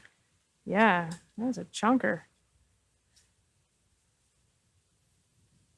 How many arms does it have? 10?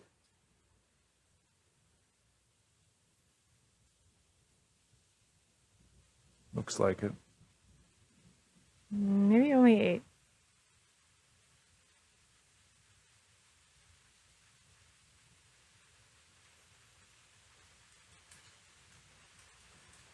Might just be 8. Yeah.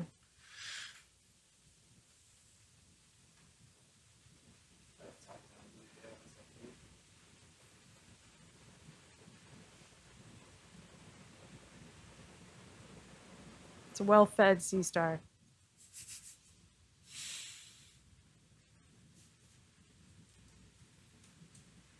All right, we can keep on moving. You can see at the top of the frame there, a dead sponge that's fallen over. Ah, yeah. It's very common to see in seamount environments that these sponges don't degrade right away. Their spicules stay kind of together in that lattice and get sedimented over, but still provides important structure for other animals in these ecosystems. So you can see that there's brittle star and something else attached to the sponge getting up into the water column to filter particulates out of the water.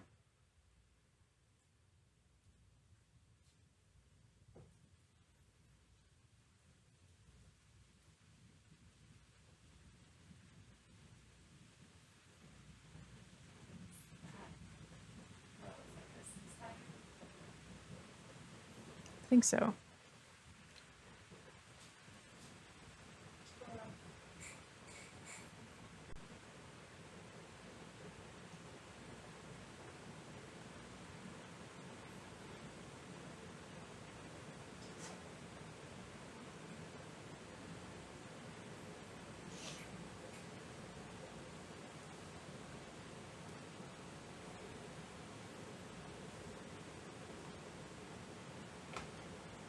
Looks like another one of those tunicates right next to that brittle star.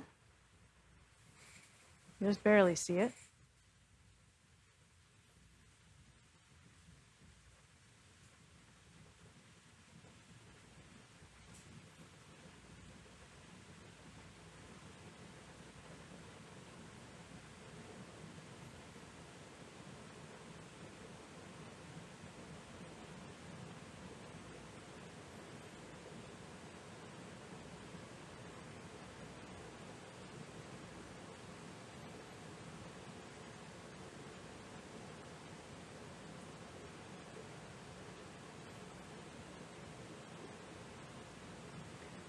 We're starting to drop down in altitude and also water depth, 2,760 meters. I think we were up above 2,600 not too long ago.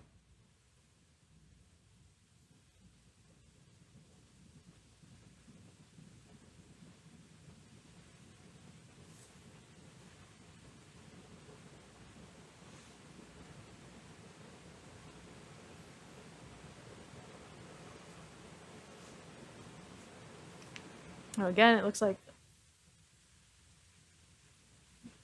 this black material is rubble that's rolled down the hill from up above.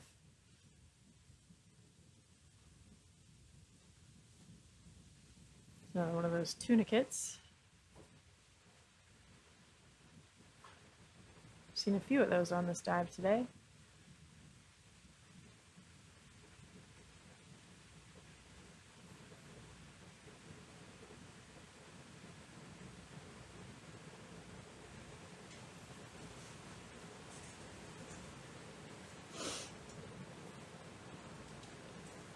Is this your first time driving downhill, Tyler? You're here for the first. I know. First straight line.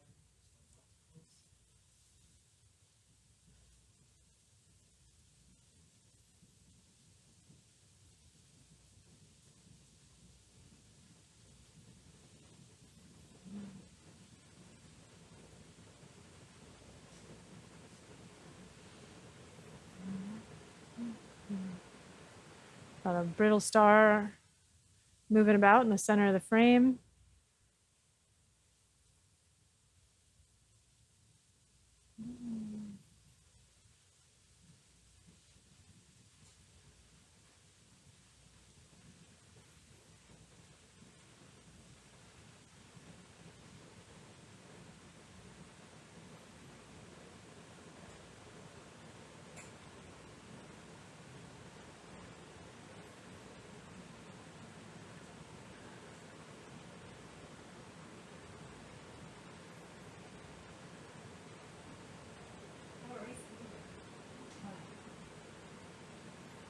What's the question?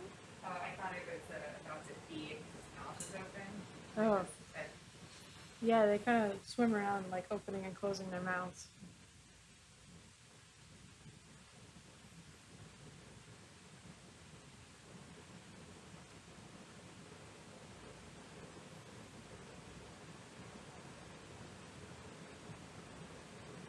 Oh. Oh, here's another one of those. Well, now, what is it? It's like a stocked tunicate. Let's spend a moment interrogating that. There's a lot of animals attached to this structure.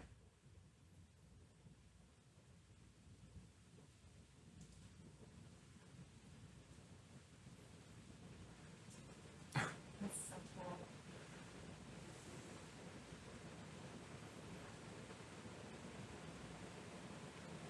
If you didn't know better, it might look like a plastic bag stuck on a stick, but it is actually an animal. I think there's stuff inside it. Yeah.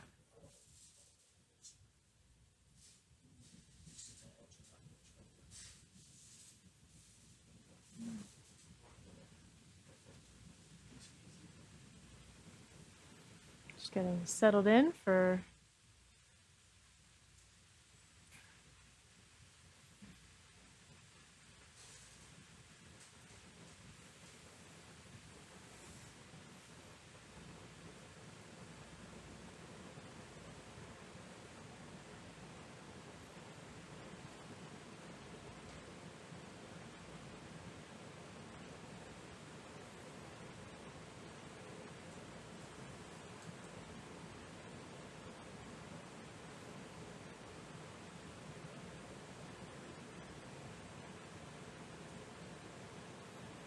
Oop.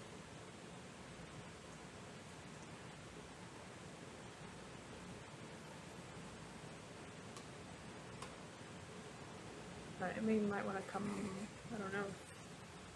Looks like we're creating a disturbance.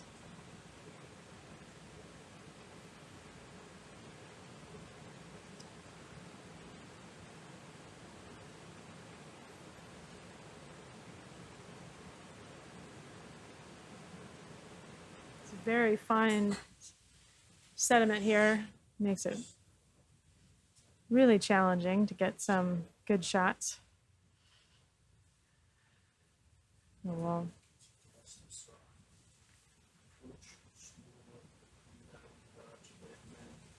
Oops.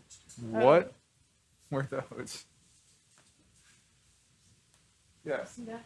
Yeah. Did you see it? No, I saw something. I don't know if that's what it was, but anyway, we should just keep our eyes open for it if that's what it was.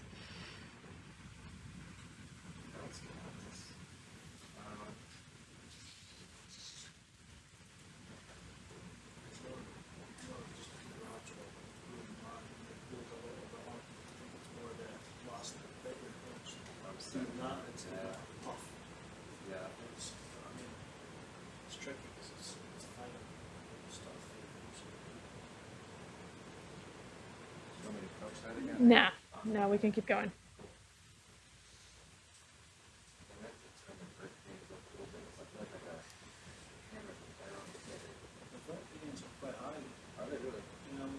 I was told they were keeping them around 3 lights and around 4 discharge.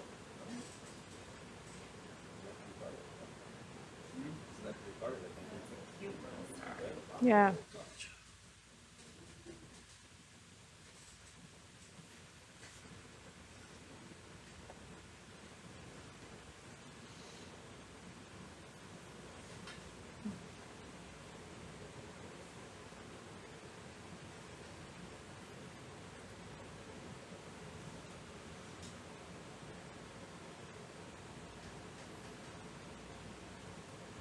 A different type of tunicate down at the bottom of the screen from what we were seeing just a moment ago on the stalk.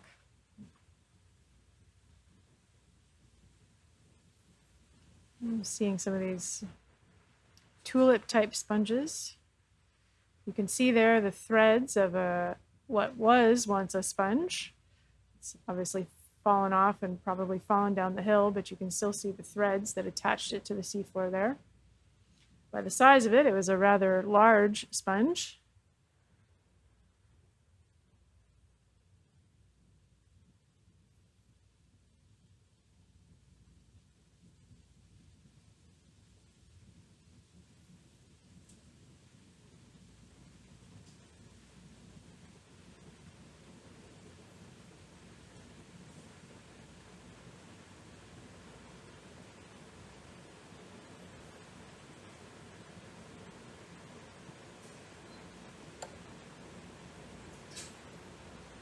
There's one of the largest corals that we've seen so far up here.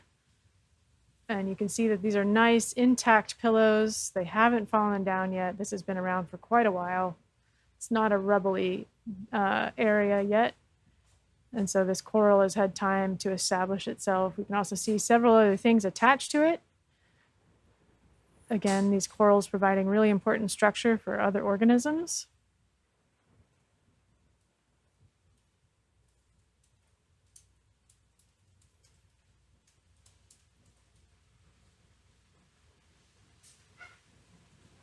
Definitely a different type of morphology here with these pillow lavas instead of the sheet flows and lobate lavas that we had been seeing.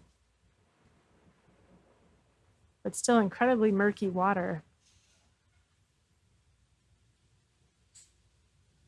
A nice little sea cucumber hanging out there on the top of that pillow lava. Pillow lavas are extrusive eruptions of lava. They are when molten lava comes out onto the seafloor and cools very quickly into these shapes.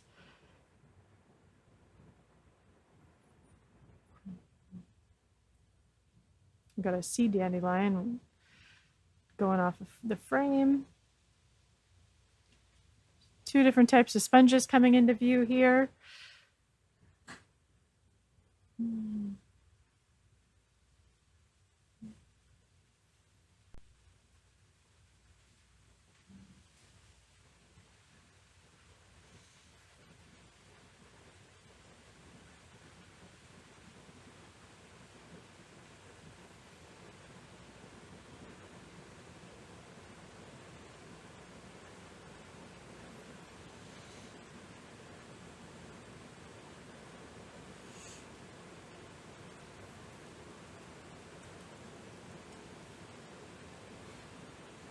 So we're continuing to descend down the southeastern side of Fuente Seamount. We're now at 2,780 meters.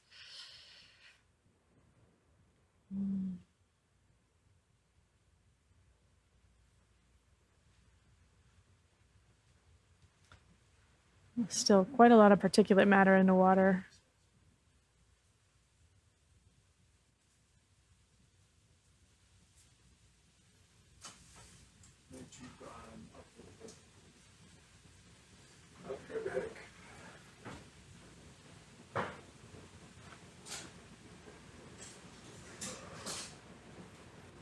Oops.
Yeah, definitely go.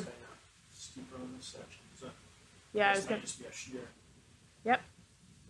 Yeah, and we definitely want to turn with the heading so that the starboard side is on the deeper side, so that we don't potentially run the probe into the wall.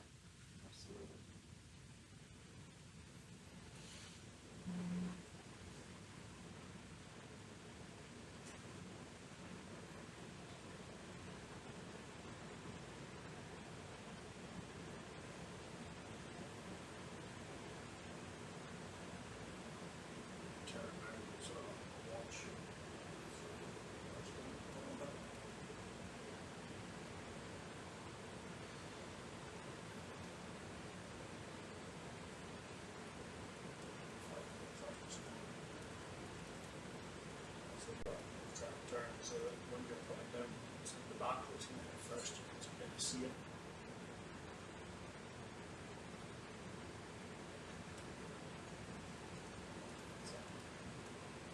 A little bit more like that, maybe even favor we can mark up the rock slightly.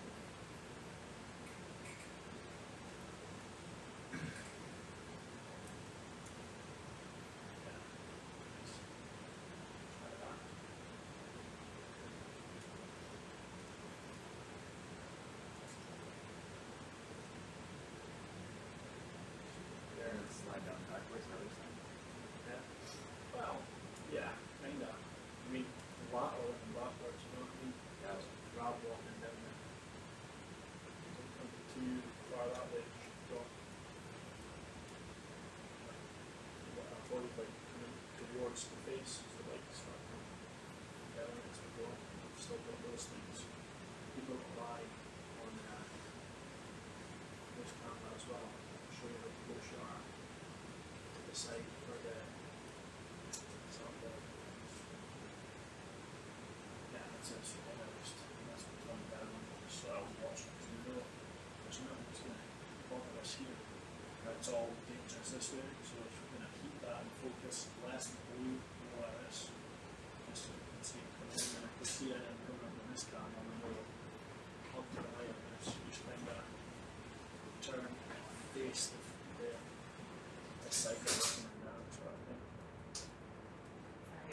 Just come down a little bit and go, and I drop down. Keep coming down. Keep it up there.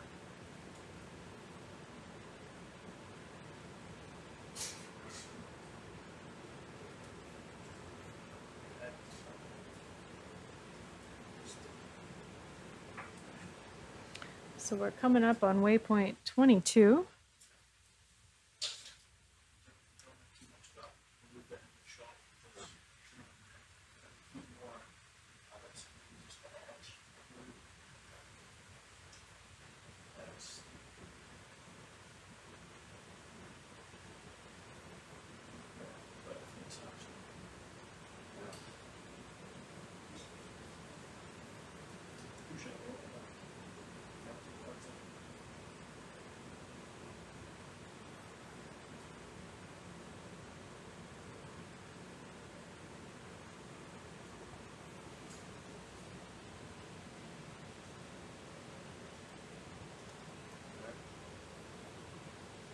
Should I know so that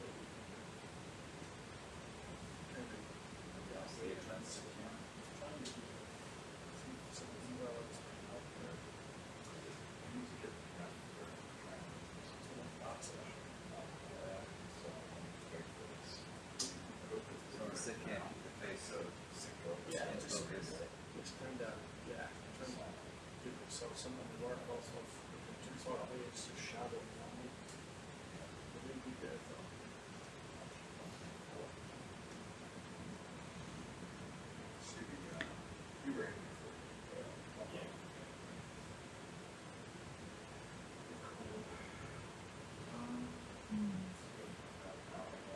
So we're dropped about 20 meters in just the last few minutes as we're going down the side of the seamount.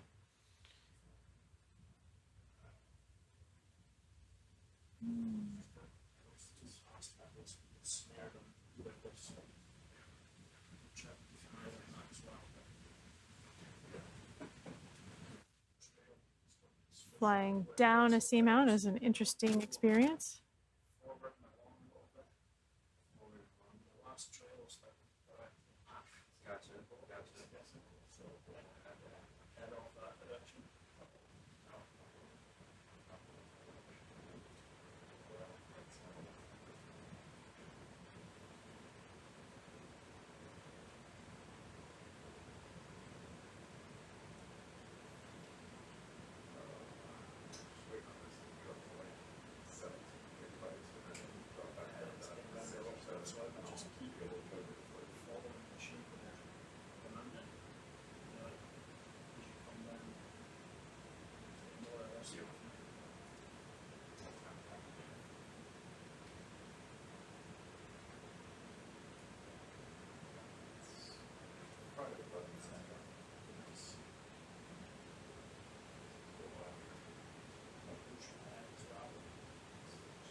So still seeing some pillow lava formations here.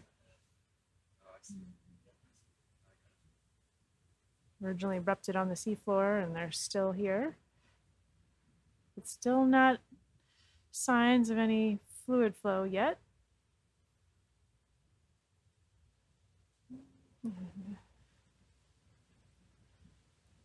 Again, another sign of kind of the stability. Can we look at this real quick over here?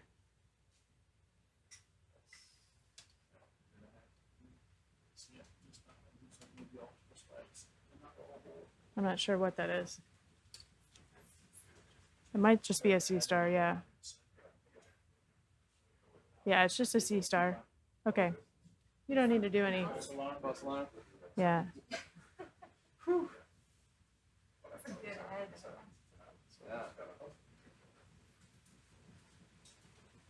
Pump that forward just a little bit.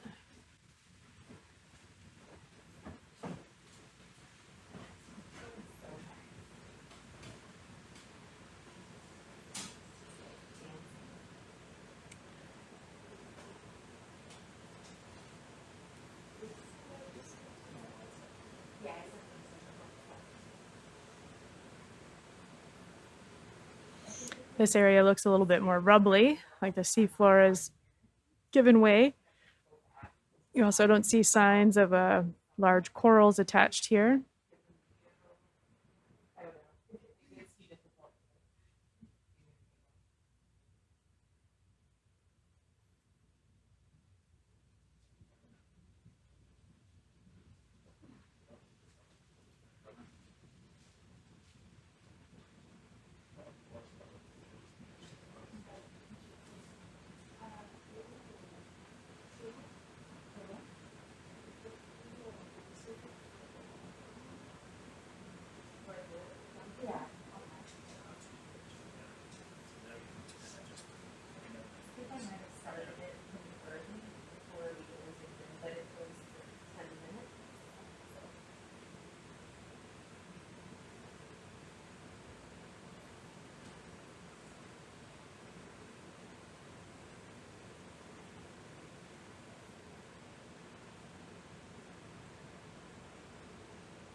I feel like you need a like boop, boop, boop, boop.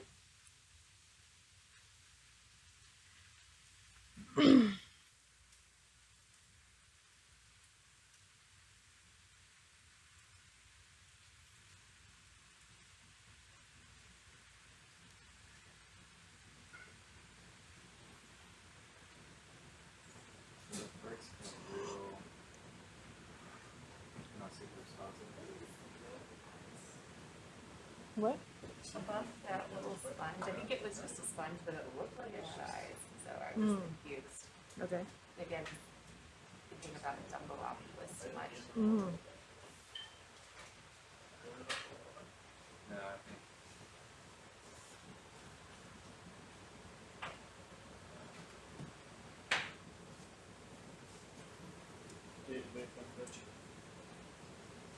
They're still right there.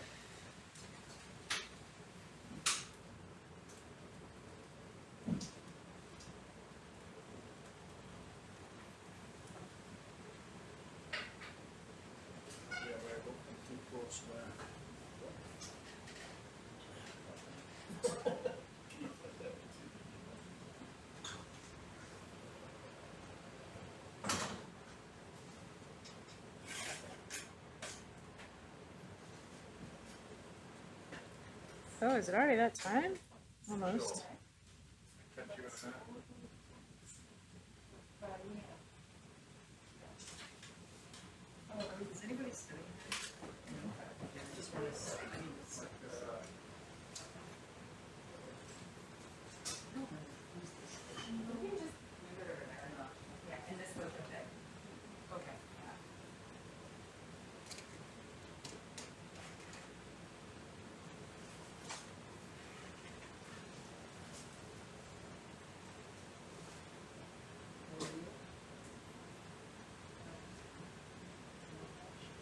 There's no chance for it to come up anywhere, right? There's no chance for it to come up anywhere, right? There's no chance for it to come up anywhere, right? It's good, like sometimes I gotta scroll through the down. Like right now, it's stopping. Not using words.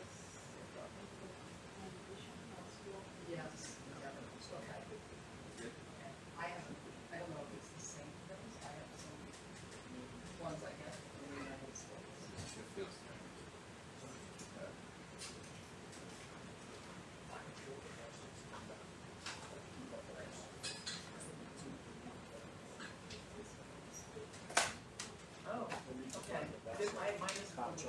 So that they're leading us a little bit. Yeah. Because if they're higher up the hill than us. Just have a little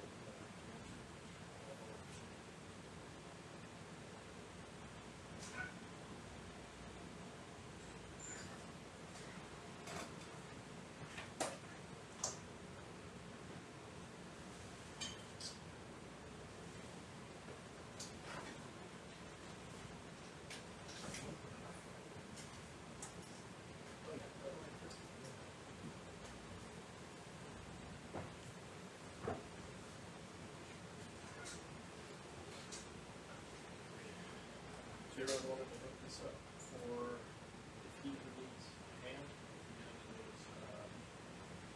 critical view positions. So this is what that so what we can do instead of doing full swap. Yeah. Oh, that's fun. Just to the left. Can you pan to the left just a quick? You can see how a chitin is moving across this rock, leaving behind that little black trail where it's eaten the sediment off of the rock. Yeah, that little tiny pill bug looking thing. Yeah.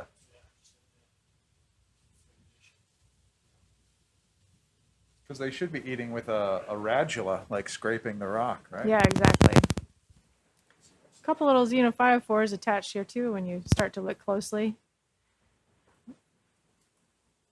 Although maybe they're actually just dead sponges. They can kind of look the same.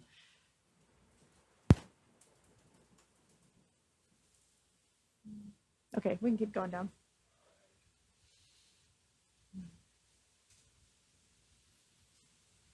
Yeah, that's a Xenophyophore. And a chonker hanging onto the rock there.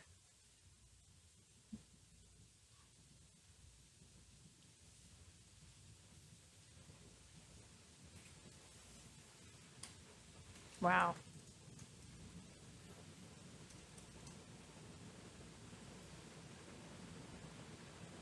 So we're continuing to drop. As you can see, we're at 2,840 meters now and continuing to descend. Alex, can you show the picture-in-picture again of the 3D view of the seamount so folks can see where we are? Maybe I can. I think I have to send the mouse back over there. Okay. But yeah, I'll get that. It's fun to have that 3D rendered.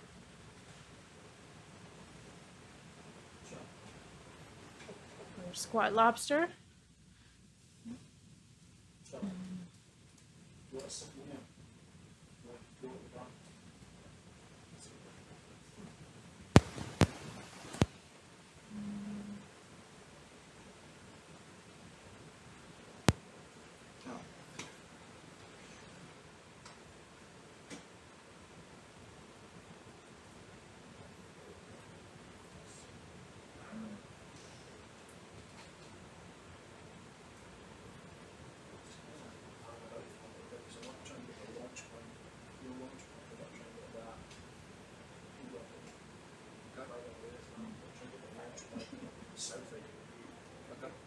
So here in the frame, you're seeing a crinoid and a sea cucumber, as well as a sponge and a fish down below.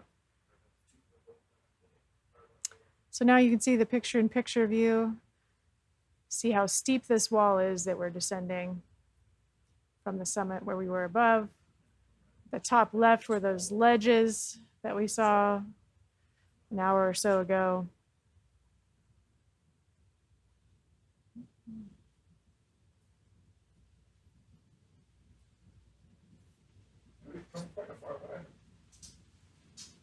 Yeah, we have covered at least 3 kilometers of track on this dive so far based on our waypoints.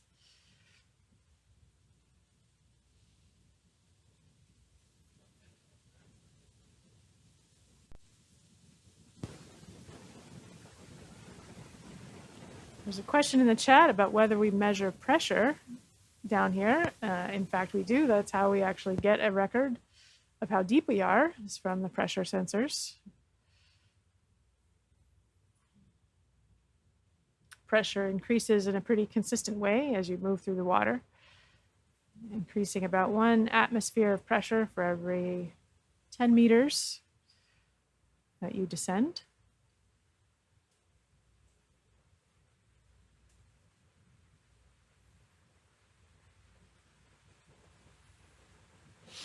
We also measure the oxygen concentration of the water dissolved, the oxygen dissolved in water. It's currently at about 111 micromoles of oxygen per liter of water. Other sensors we have on the ROV are measuring the salinity of the water as well as the temperature of the water. All of these data can actually be viewed if you're on the Schmidt Ocean website, I believe. You can see the data view there. Is there anywhere else that can be seen, Alex? Not at this time, I don't think. Okay, yeah, so you'll look for the Grafana data on the Schmidt Ocean website. You can see what those sensors are measuring.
There's a swimming squat lobster in the frame here. Or some other type of crustacean if it's not a squat lobster. Oh, he wasn't sure that the landing was there. Remember, most of these animals, like we, have the lights on so we can see down here, but typically it's very dark down here.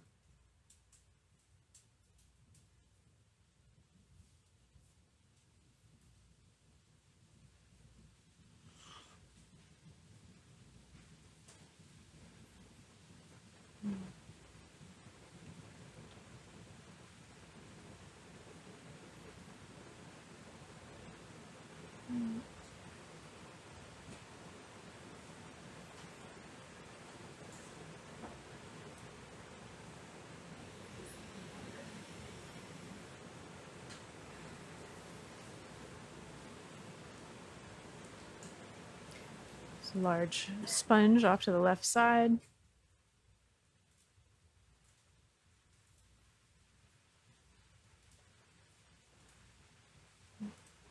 Rocks are very heavily sedimented.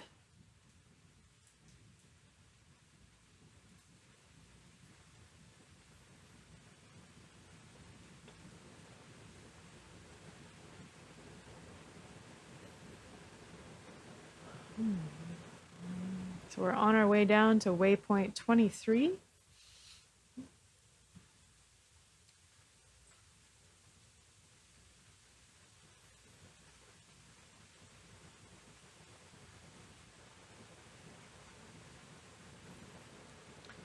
Just a few, no. Why would we want to do it so far away?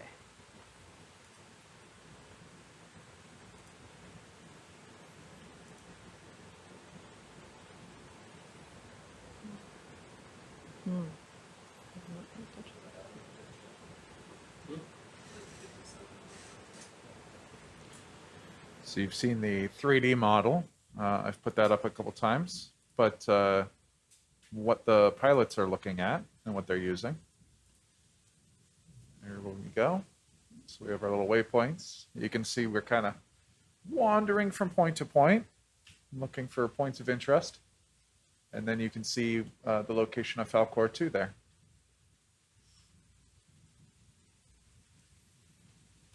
Thanks, Alex.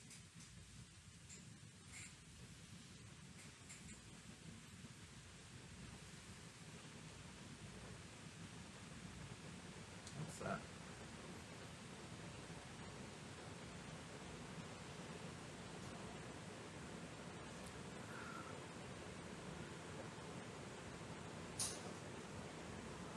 Well, we've come down almost 100 meters in water depth since we started descending from the summit. It's roughly 300 feet for those who don't think in metric units.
Ah, I see. Yes. Very cool. I heard. Here.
All right, for anyone just tuning in, we are making our way down the slope of Fuente Seamount,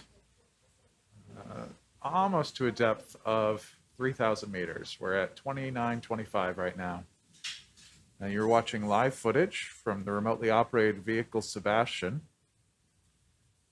being piloted from onboard research vessel Falcor 2.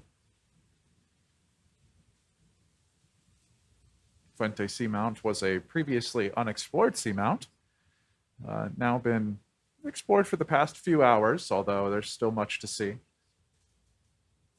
And we appreciate all of you joining us and exploring with us on World Ocean Day. For anyone who's made it to June 8th, happy World Ocean Day. Here on the ship, we're still waiting. We've got just over 4 hours.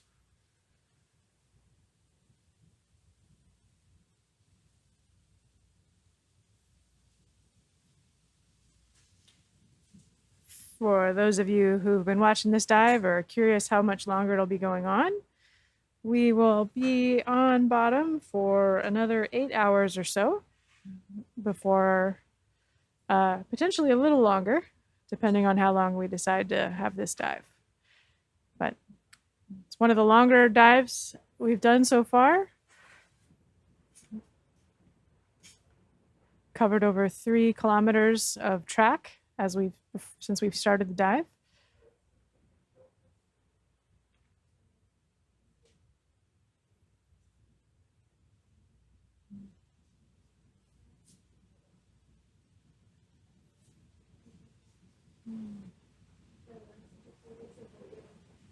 We're almost at waypoint 23, continuing to head down the slope.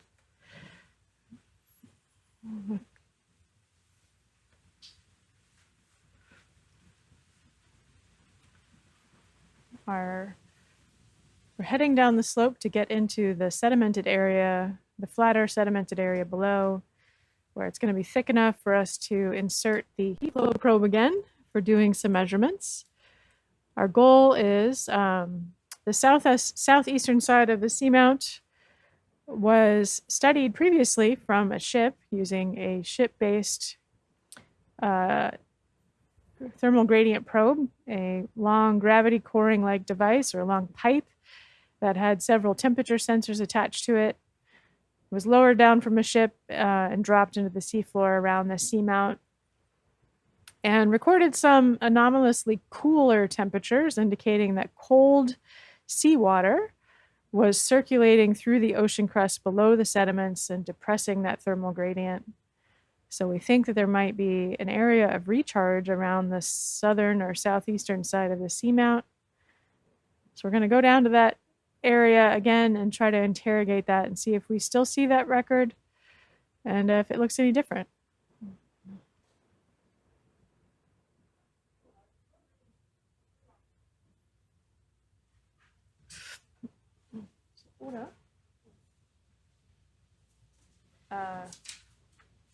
Yeah, we've been progressing very well. So we were coming down to do this next heat flow. Rachel will be on shift for that.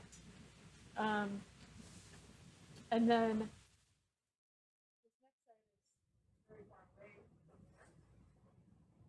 All right, so it's coming up on 8 p.m. here, ship time, which means we're going to get a little handover here.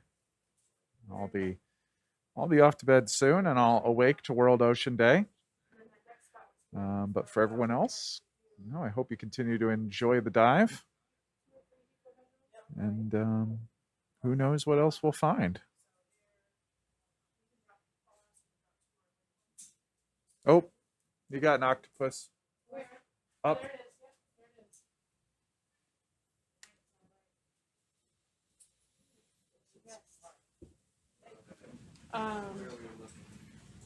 It's fine Upper to collect biology right too, corner. if you see something that you would like to collect at the base, on the way to do the heat flow measurements. And then I think we're not going to get there on your shift, but if you can do this to the next shift, then we'll go to that southern part. And then I think I want to come back up the mountain to the Yeah, you'll see it coming across here. shallowest part and do more exploration around that. So one contour line up, kind of. Yeah, let me ask him to. What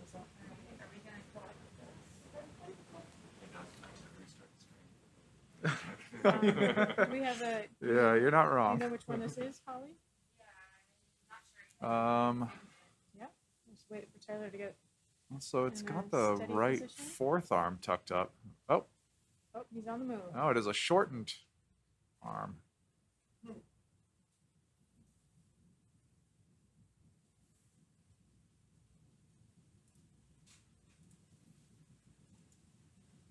Looked more like out foraging.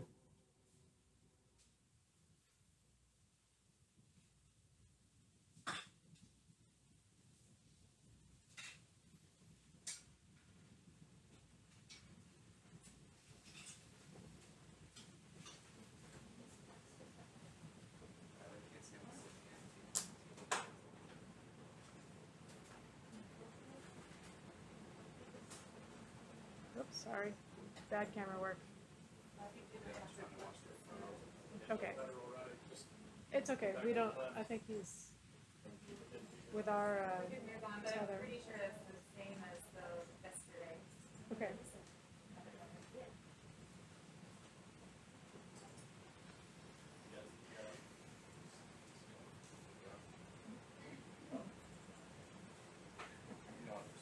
No, we don't need to pursue. Thank you.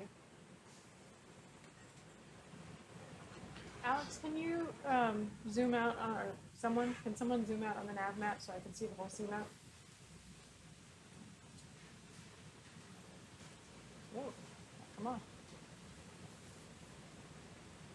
This is great. Right here is great. So we're gonna come down here, heat flow. We'll drop another point for heat flow. Drop another point for heat flow. Come here.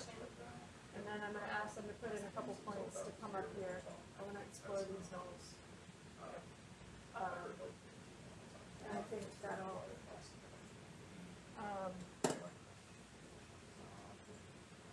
Let me map that out. What the distance is. Whether we can do that by the end of the day. But at least we can inform the next team. Yeah. Yeah. And if you see biology that is interesting to you, you can go ahead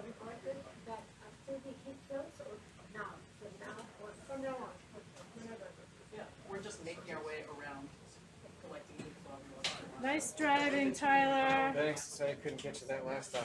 No, it's fine. Yeah, we'll just have to. Yeah, you didn't want to be, he's camera shy. Cool, yeah, well, thanks for riding along. Oh, Yeah. All the I didn't firsts. realize that that's you go. I figured you might want it. I thought they were talking about. Oh, it's you want the chair. Oh, yeah, no, yeah. Not yet. Okay, let me get all my junk out of the way here. What's that?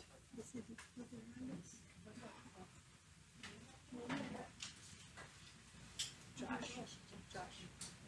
Yeah, it's hard to tell now with everybody's masks on. Can I get help dropping some more waypoints in the map? If I hope I can continue to do it because I have no control over this. Yes.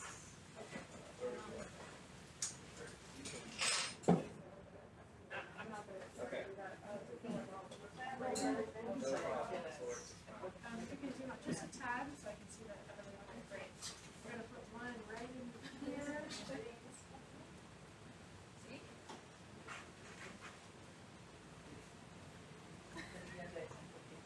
Another one right there.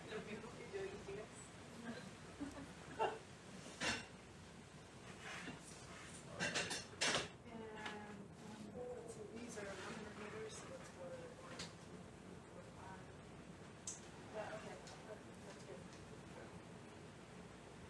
Yeah, wow, I couldn't have done anything better.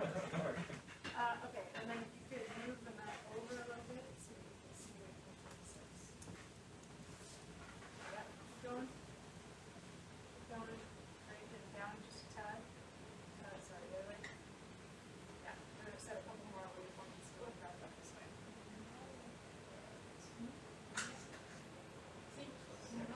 Yeah, where I wanna get to is here. So we'll drop one there. What's that distance?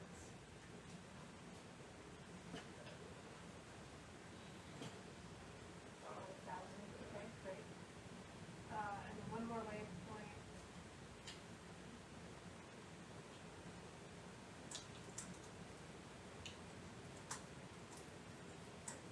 That's it. There you go. We'll add one there and one there. Yeah.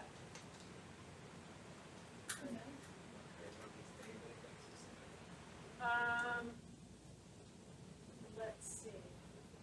Which is that the first one you put in? This right there. So waypoint 25B. And then the next one would be 25C. Yes, this one is, That would probably be B, right? Is that that one or that one? this would be in some country order. Is that one? Yeah. Okay, so we'll call that 27. And then 28, 29.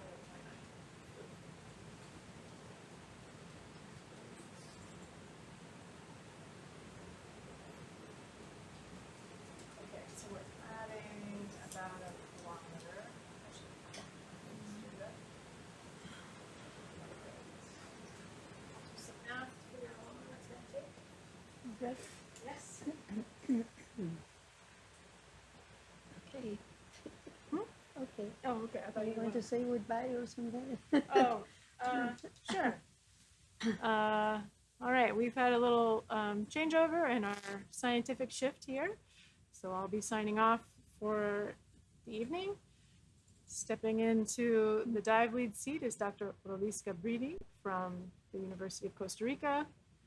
We've also got Dr. Rachel Lauer from the University of Calgary here, who's going to be leading key flow measurements and some of our logging.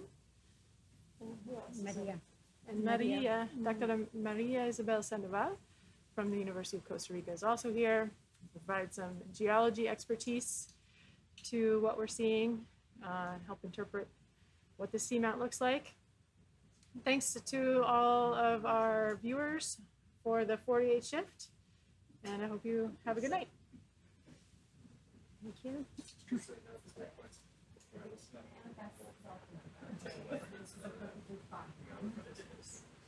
Oh, okay. don't know if you heard that. So the waypoints that he just added to the map on the right, they only show up on that map. They don't show up here. So if you're looking for them when you're talking with the pilot, you'll just have to ask the co-pilot. Okay, good. Yeah? Thank you.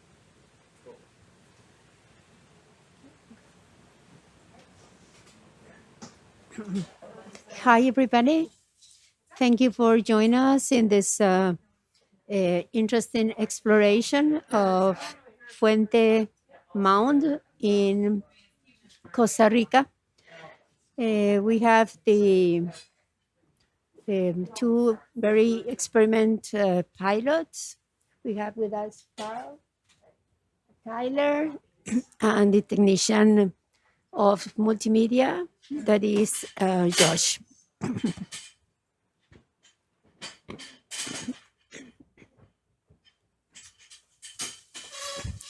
We continue exploring this area.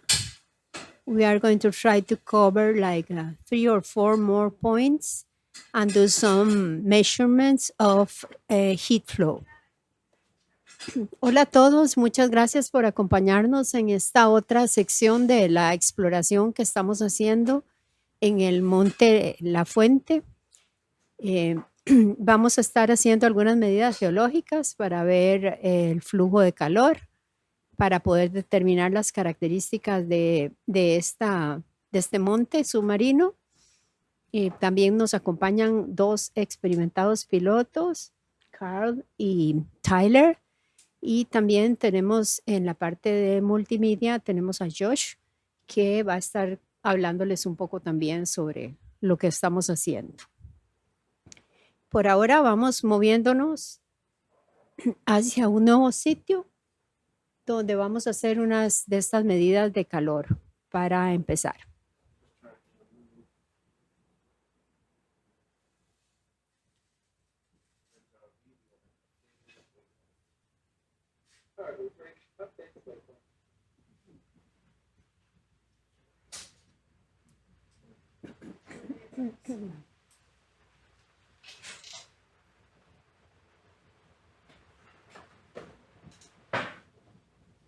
They finish in the 24? They finish at 24? The waypoint 24, what's the last one? 24, what's the last one? 24 is the next one. Okay. 23 was the last one. Yeah, 23 was the one we just Okay. passed, yeah. Okay. We also have with us a Mike, another pilot, experienced pilot. También tenemos a Mike que nos va a ayudar en la parte de los pilotos para esta exploración que sigue.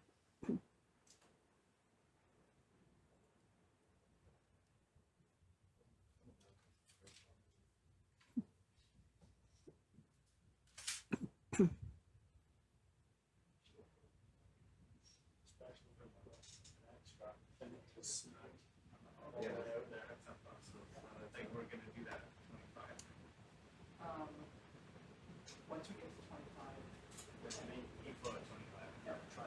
And then 25 from the first, that is, there's stuff that's likely to get knocked. Assuming they get clear.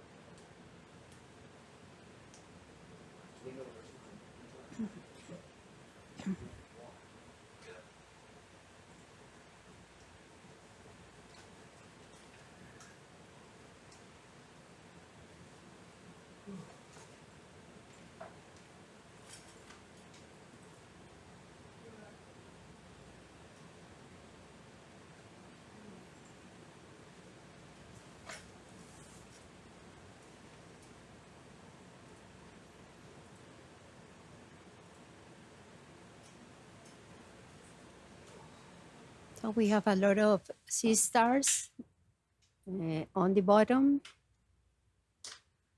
some fish.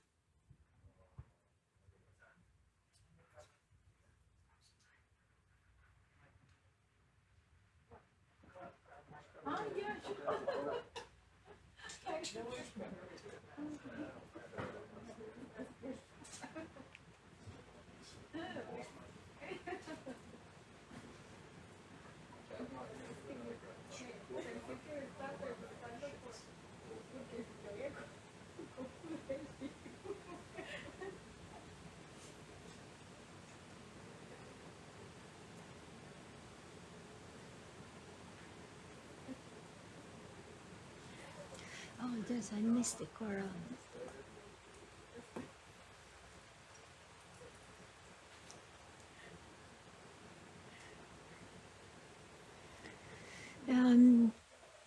Can you go close to the corals in the next one that you see? Because we are collecting now. We are going to collect some samples.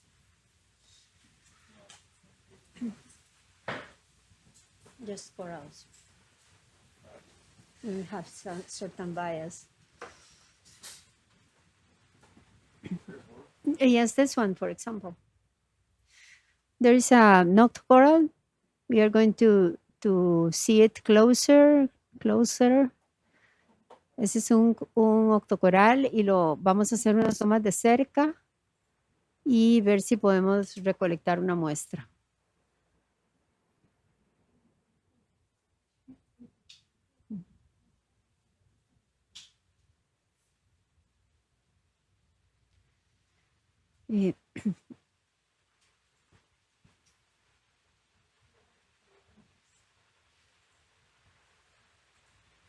So in order to identify octocorals, it is important to have samples and analyze the structures, the sclerites, that are the structures that make the skeleton of the animal.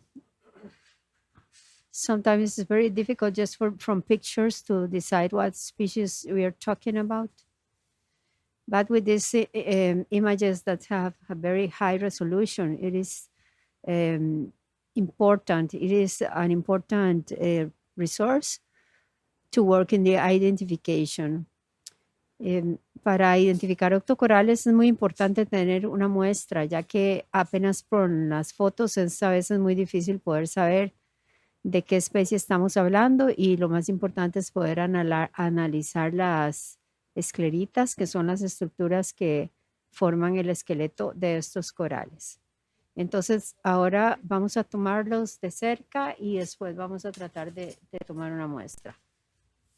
Do you know the size of this one? Like, because if it is not very big, I would like the whole thing. That's decent size. Like, too big for the The whole quiver? thing for sure is too big for a Okay, full quiver, yeah. so we can take a piece from the upper part. From, Oh, we're getting a sample. yes. Okay. Oh, Sorry. and we can take a piece. Oh, I don't know if Which it's. one's available? We have We put some in for sure 1 and 2, I think. only number 1 has been used. So Only far. one? Yep. Number 2 has the rest of them.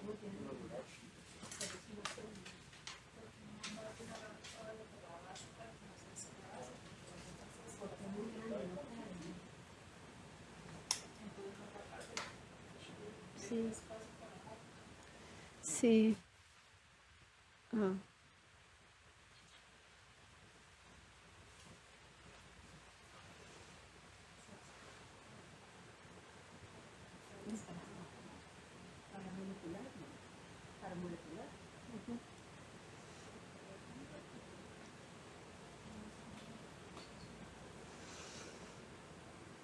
Esos contenedores que hay ahí se llaman quivers y es donde ponemos esas muestras. Cada uno tiene un número y llevamos un registro de dónde se pone cada una de estas muestras para no confundir y saber muy bien la coordenada, el sitio, la foto.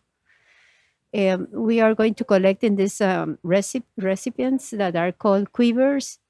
They have a number and we have a kind of chart, and we can tell where the samples go during collection, so we can be sure about the data, the size, the depth, and also the pictures that are taken. Yeah, it's okay. That's okay. Yes.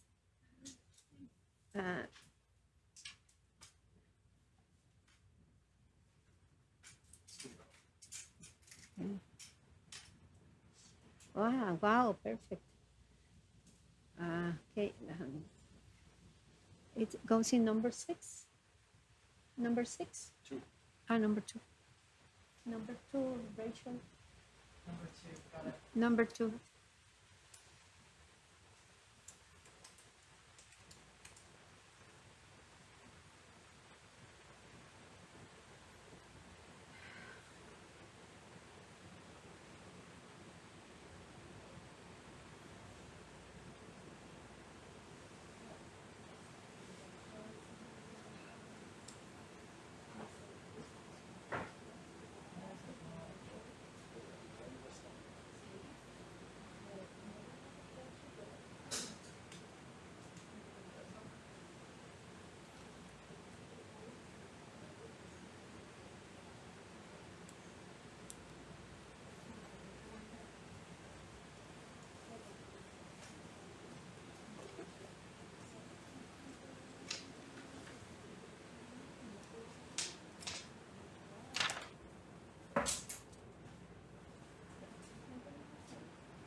Okay, thank you.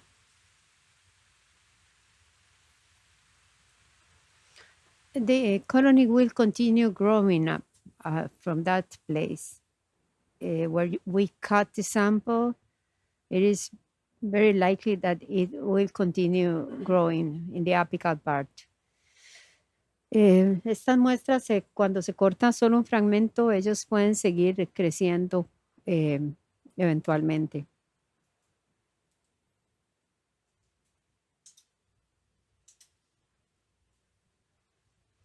Ahí vemos un pez tipo anguila y también vemos bastantes estrellas y tenemos una esponja pedunculada ahí como eso que ven blanquito. Hay varias, ahí se ven varias. Estos son los habitantes más comunes de estos fondos oceánicos. Estamos a 2.990 metros de profundidad a una temperatura de 1.84 grados centígrados, es bastante frío. No muchos animales están adaptados a vivir a estas profundidades y con esta temperatura. So we have some sponges and some ophurians, brittle stars. There are not many animals that can live at this depth and with that temperature, that is 1.84 degrees centigrades. Okay, there is something like swimming over there. Okay, there we can see a sea cucumber, the green thing that you see there. Now we are moving kind of fast to cover more space. Ahí había un pepino verde, un pepino de mar, y nos vamos a mover un poco rápido para movernos hacia otro punto que vamos a explorar.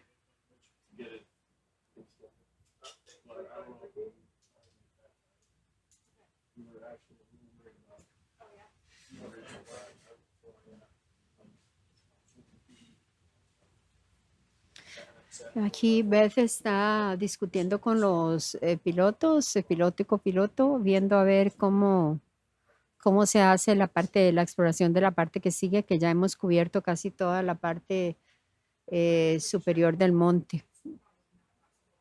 Beth is discussion with the pilots and trying to decide what is the next step and where will be the next points that we will explore to cover the most part of the mountain, of the mount.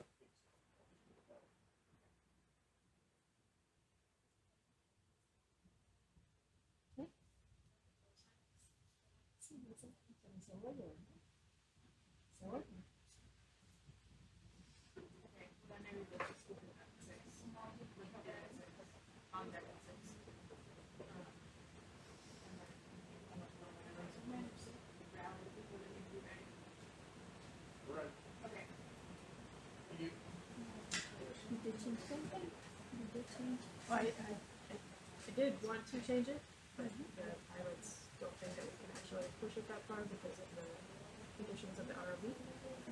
So I think we'll keep it closer to recovery at 6. Yeah, recovery at the original time. Okay. Yeah, but make as far as you can. But it's okay that I continue or collect Yes. when I see something. Yes.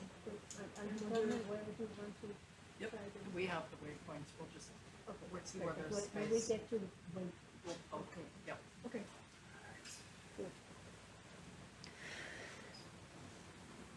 So there is another organism.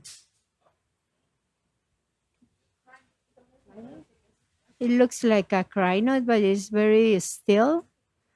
Este parece un crinoideo, pero está como muy quieto. Ellos son crinoides libres que pueden nadar. It has an anemone attached, it looks like. Yeah. Oh, okay. Now I get it. It's it has a yes. Yes, it looks like brittle stars too. Yes, three animals. We have 3 animals in the same part, in the same stalk. It looks like a stalk there, and there are 3 different animals. Ahí tenemos como una base, como una rama, y ahí están pegados 3 animales. Hay una anémona, hay un crinoideo y también podemos ver una estrella quebradiza, una de las ofiuras ahí en el mismo lugar pegadas.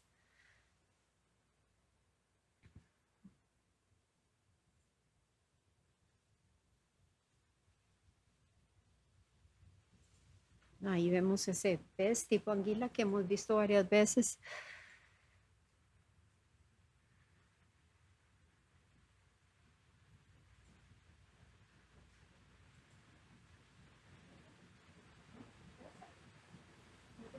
Todo esto que nosotros estamos viendo es la primera vez que se está en este lugar, que se explora este lugar, es la primera vez que vemos con nuestros propios ojos esta diversidad que hay en estas profundidades. This is the first time that human eyes can observe what is happening here. It's a place that was not explored before, so you and me and all of us are the ones that are looking at this for the first time. This is a beautiful crinoid. And there is a brittle star, and over there is a sponge. Ahí tenemos otro crinoide muy bonito. Y to the side, we have a small branch that is maybe an coral too. There are some sponges. And there is a stalk sponge. Una esponja pedunculada que está ahí, una hexactinélida también. Y otras esponjas como que forman como unos barrilitos.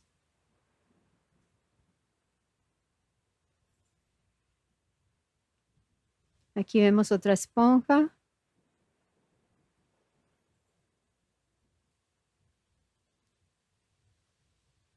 Otra cosa muy bonita de ver es la estructura de las rocas, la estructura que tiene el fondo, que es bastante irregular.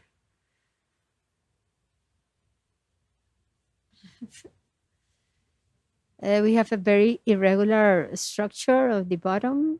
You can see that there are some bumps and some steep parts.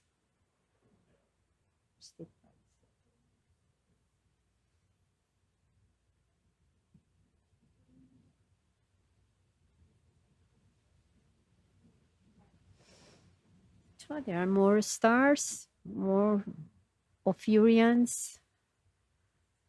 Ahí hay unas más estrellas quebradizas. Muy, muy abundantes en este lugar.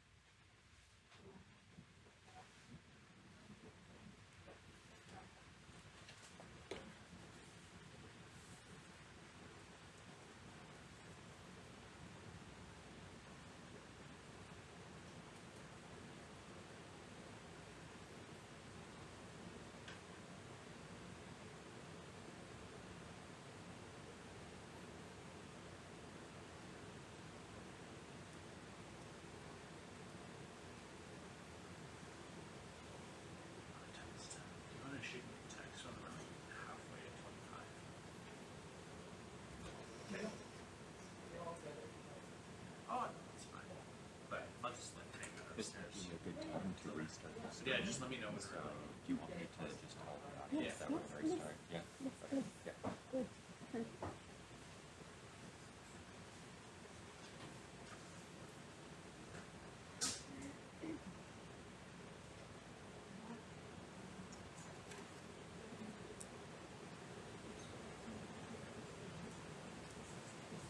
For all those viewers who are still with us, it's time again to restart our stream. We will be back shortly, and we'll see you guys there.